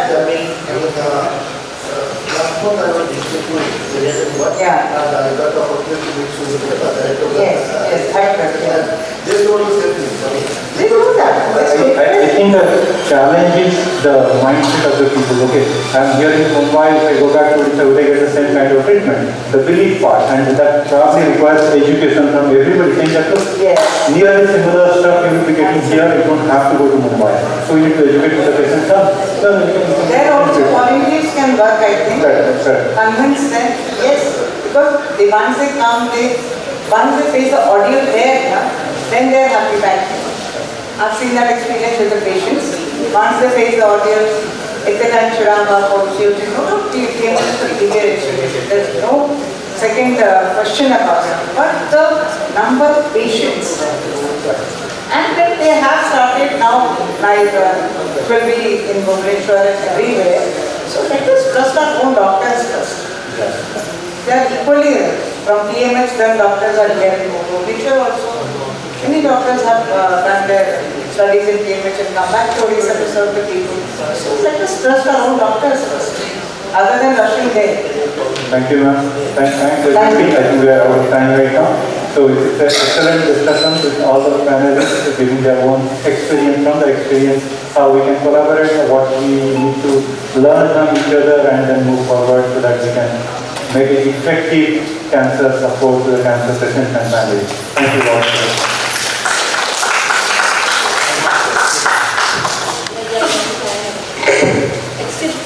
I have one question. Actually, now since we discussed about networking, so since all of the organizations working here, there is a forum Cancer Volunteers Odisha, and we discussed about the overcrowding in hospitals, particularly in case of surgeries. So Dr. Mandira is also there. We normally face the challenge that there is a long waiting list for surgeries, whether it is a government hospital or whether it nowadays with the revolution, kind of revolution PSCA has done. There is a long waiting list now has started in private hospitals also. So the patients are always in a dilemma that if I should go from this hospital to another hospital so that my waiting list is reduced or my patient gets treatment without his prognosis ready to happen.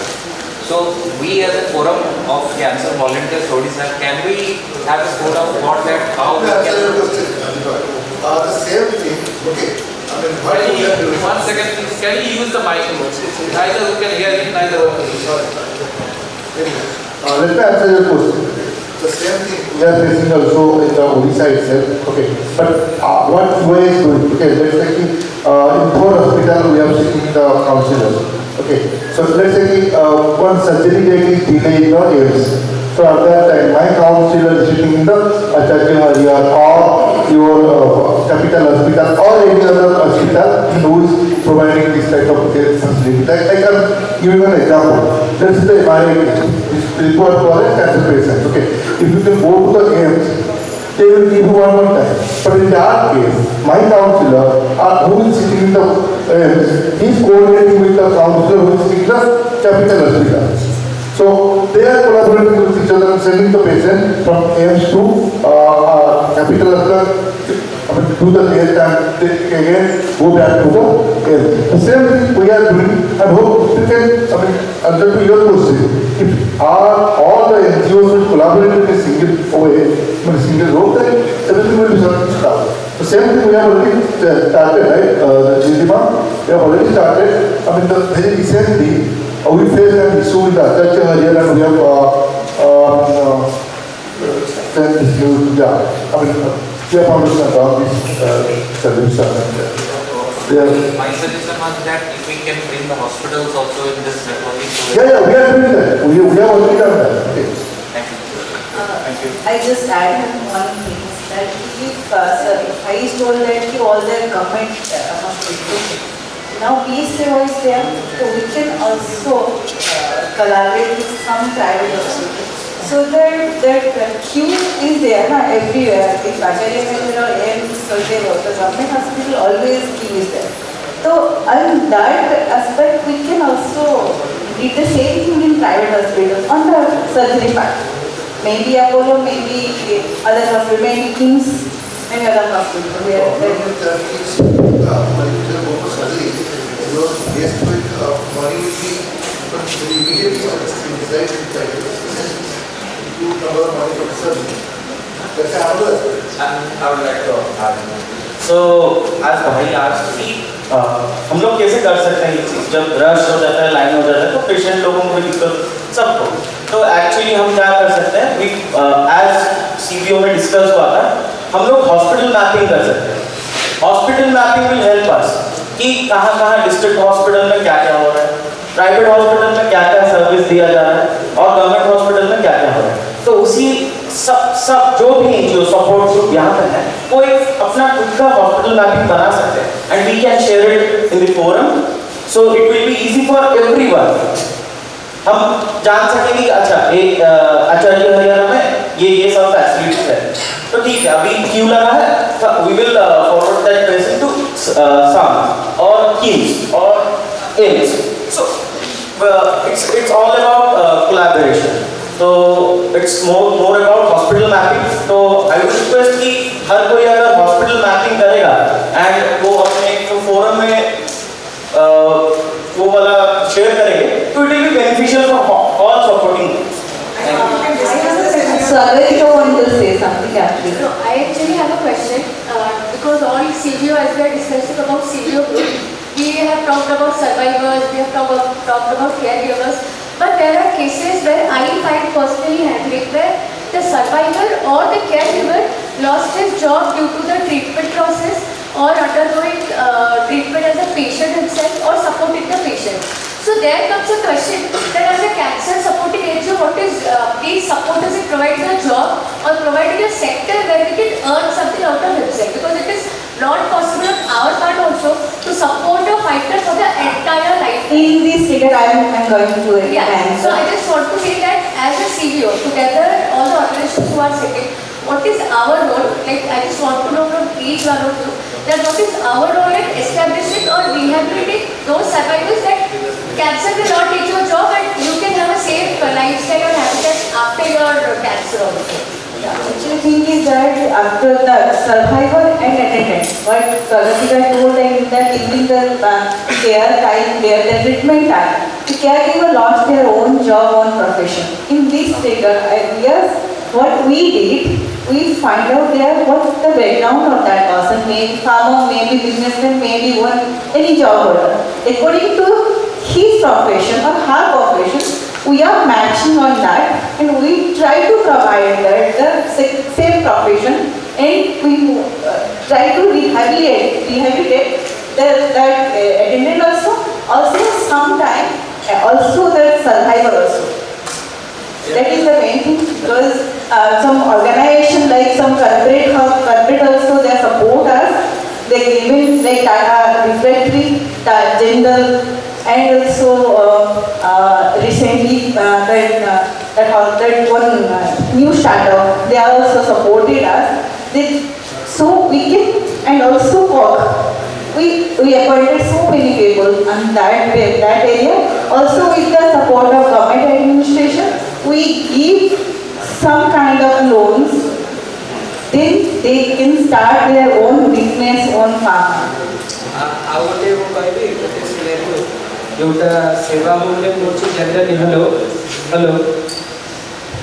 Generally ଯେତେବେଳେ ପିଡ଼ିଆଟ୍ରିକ୍ କେସେସରେ ଆମର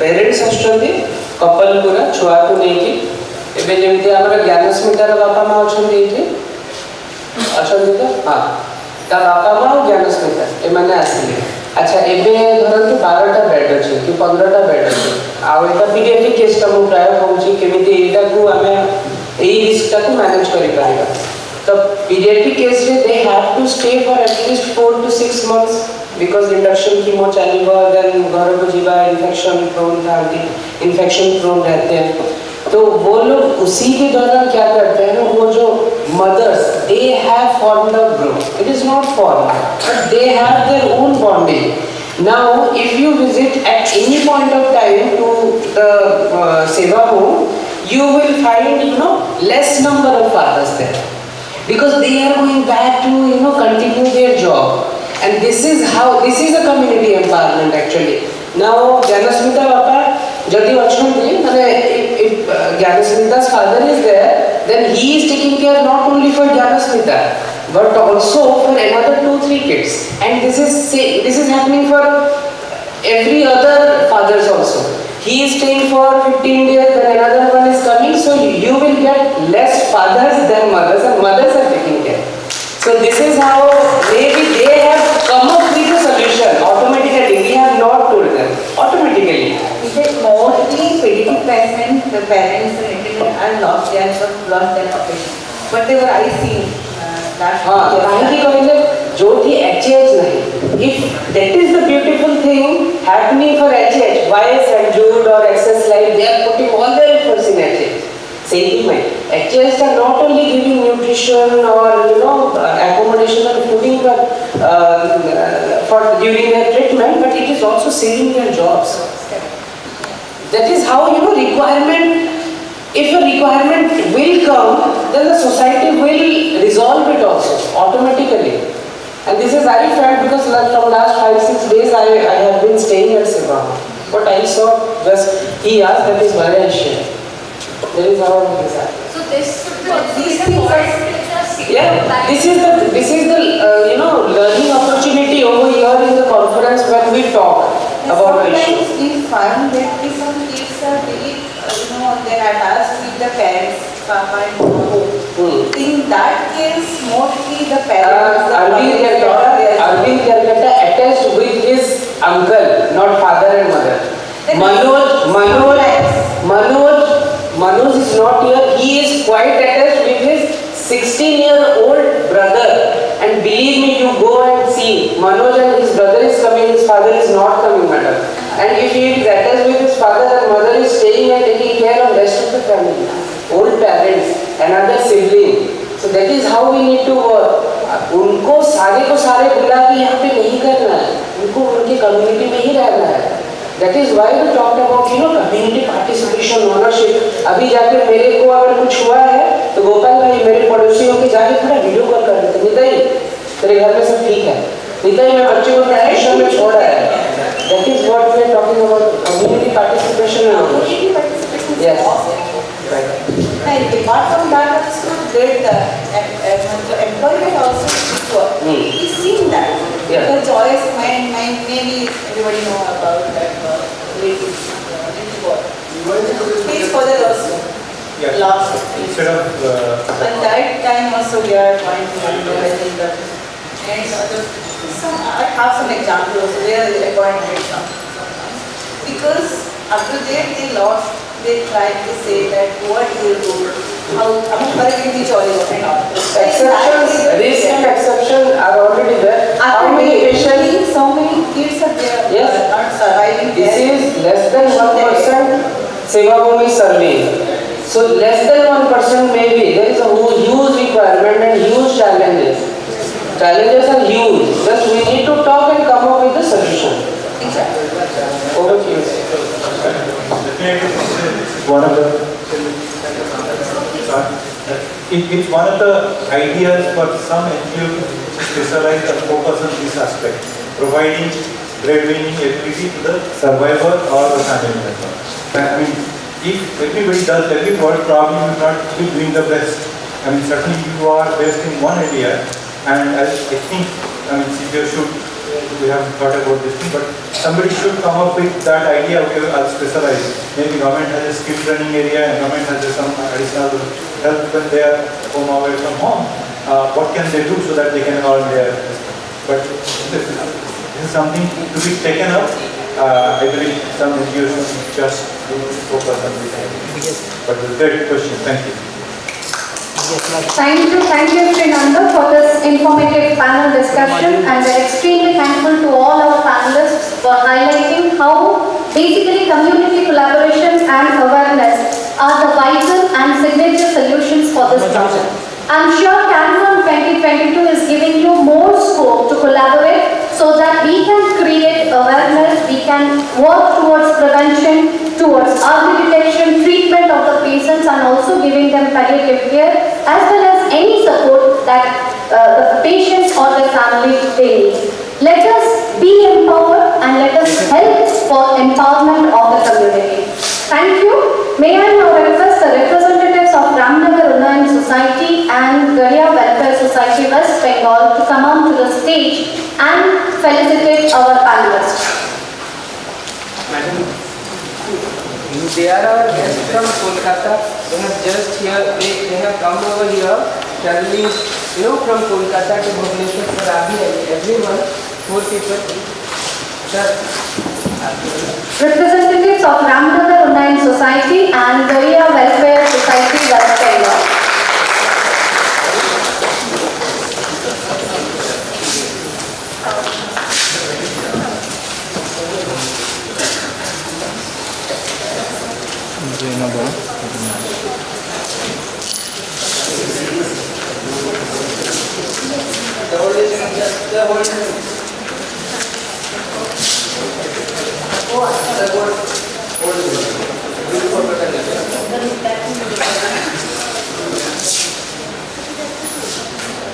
और टिके सुनो टे close कर they close sorry Christian को टे close रे बे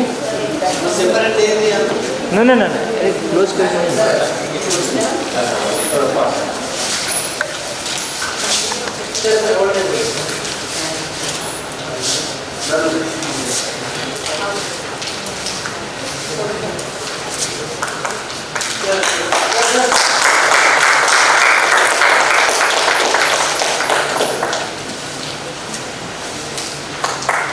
Let's have a group photograph.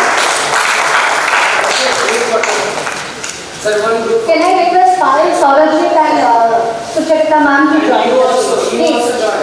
You also join. Please. Saurajit. You also. Can I ask Sangram to come up? सुनो एवढं नहीं एफोर्ड ना Mr. Panipai, please come Swastika, you come? No, without you this is not going to be completed. And I ask Sapan, Manaswini, Gitanjali, please. They are the front liner, when there was nothing called medical social worker, counselor, Manaswini, you are sleeping. Please come, Sapan, come on. Ready भल कि नब group फोटोटा light Manaswini, Tapas, you come quickly. Manaswini. Come this side. Come this side.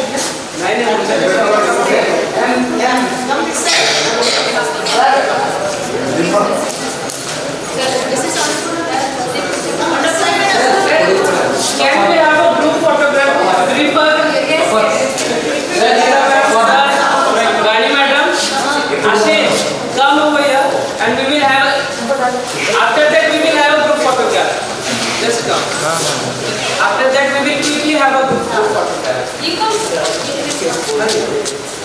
उसके बाद और छोटा सा है संग्राम का एक सुनेंगे फिर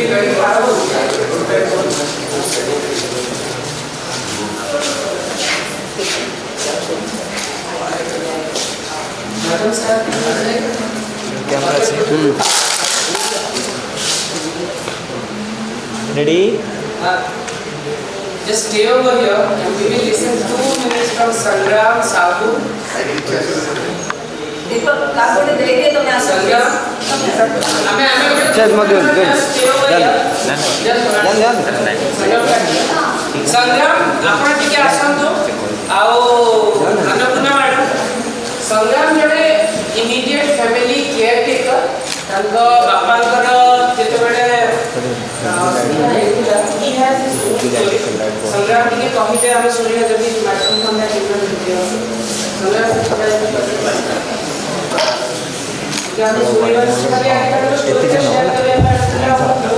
एक कैमरा को हटाई दिया No, we had arranged one more session so that अपना experience share करते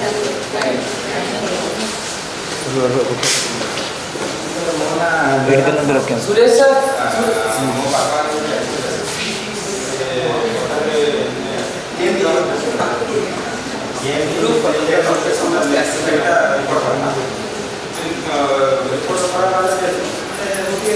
ଗୋଟେ କାମ କରିବା କି ଗୋଟେ କାମ କରିବା ଅଧାଙ୍କୁ ତଳେ ଛିଡ଼ା କରିଦେବା ଅଧା ଉପରେ ଛିଡ଼ା କରିଦେବା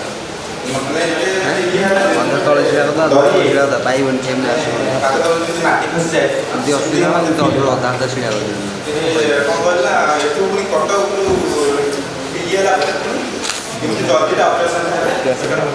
ସେଥିପାଇଁ ଆମେ ପ୍ରାୟ ଯେହେତୁ ସେ ଗେମ୍ସରେ ଆମେ ଅପରେସନ୍ ଷ୍ଟାର୍ଟ ଗେମ୍ସ ଷ୍ଟାର୍ଟ ହେଲା ପରେ ଅପରେସନ୍ ଜଲ୍ଦି ବି ହେଲା ଠାକୁରଙ୍କ ଦୟାରେ ବହୁତ ଜଲ୍ଦି ଅପରେସନ୍ ହେଲା ବହୁତ ଭଲ ଅଛନ୍ତି ବାପା ଏ ଠାକୁରଙ୍କ ଡାକୁ ଯେମିତି ସବୁବେଳେ ଏମିତି ଭଲରେ ରୁହନ୍ତି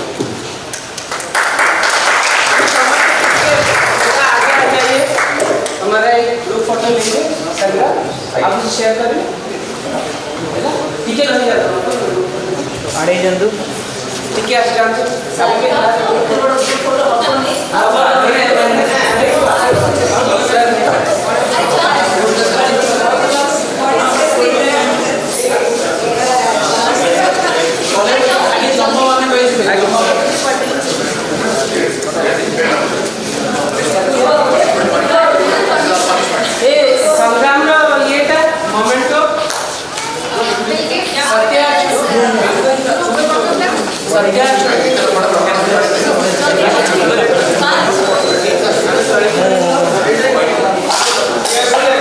टिके उठलो टिके उठलो टिके उठलो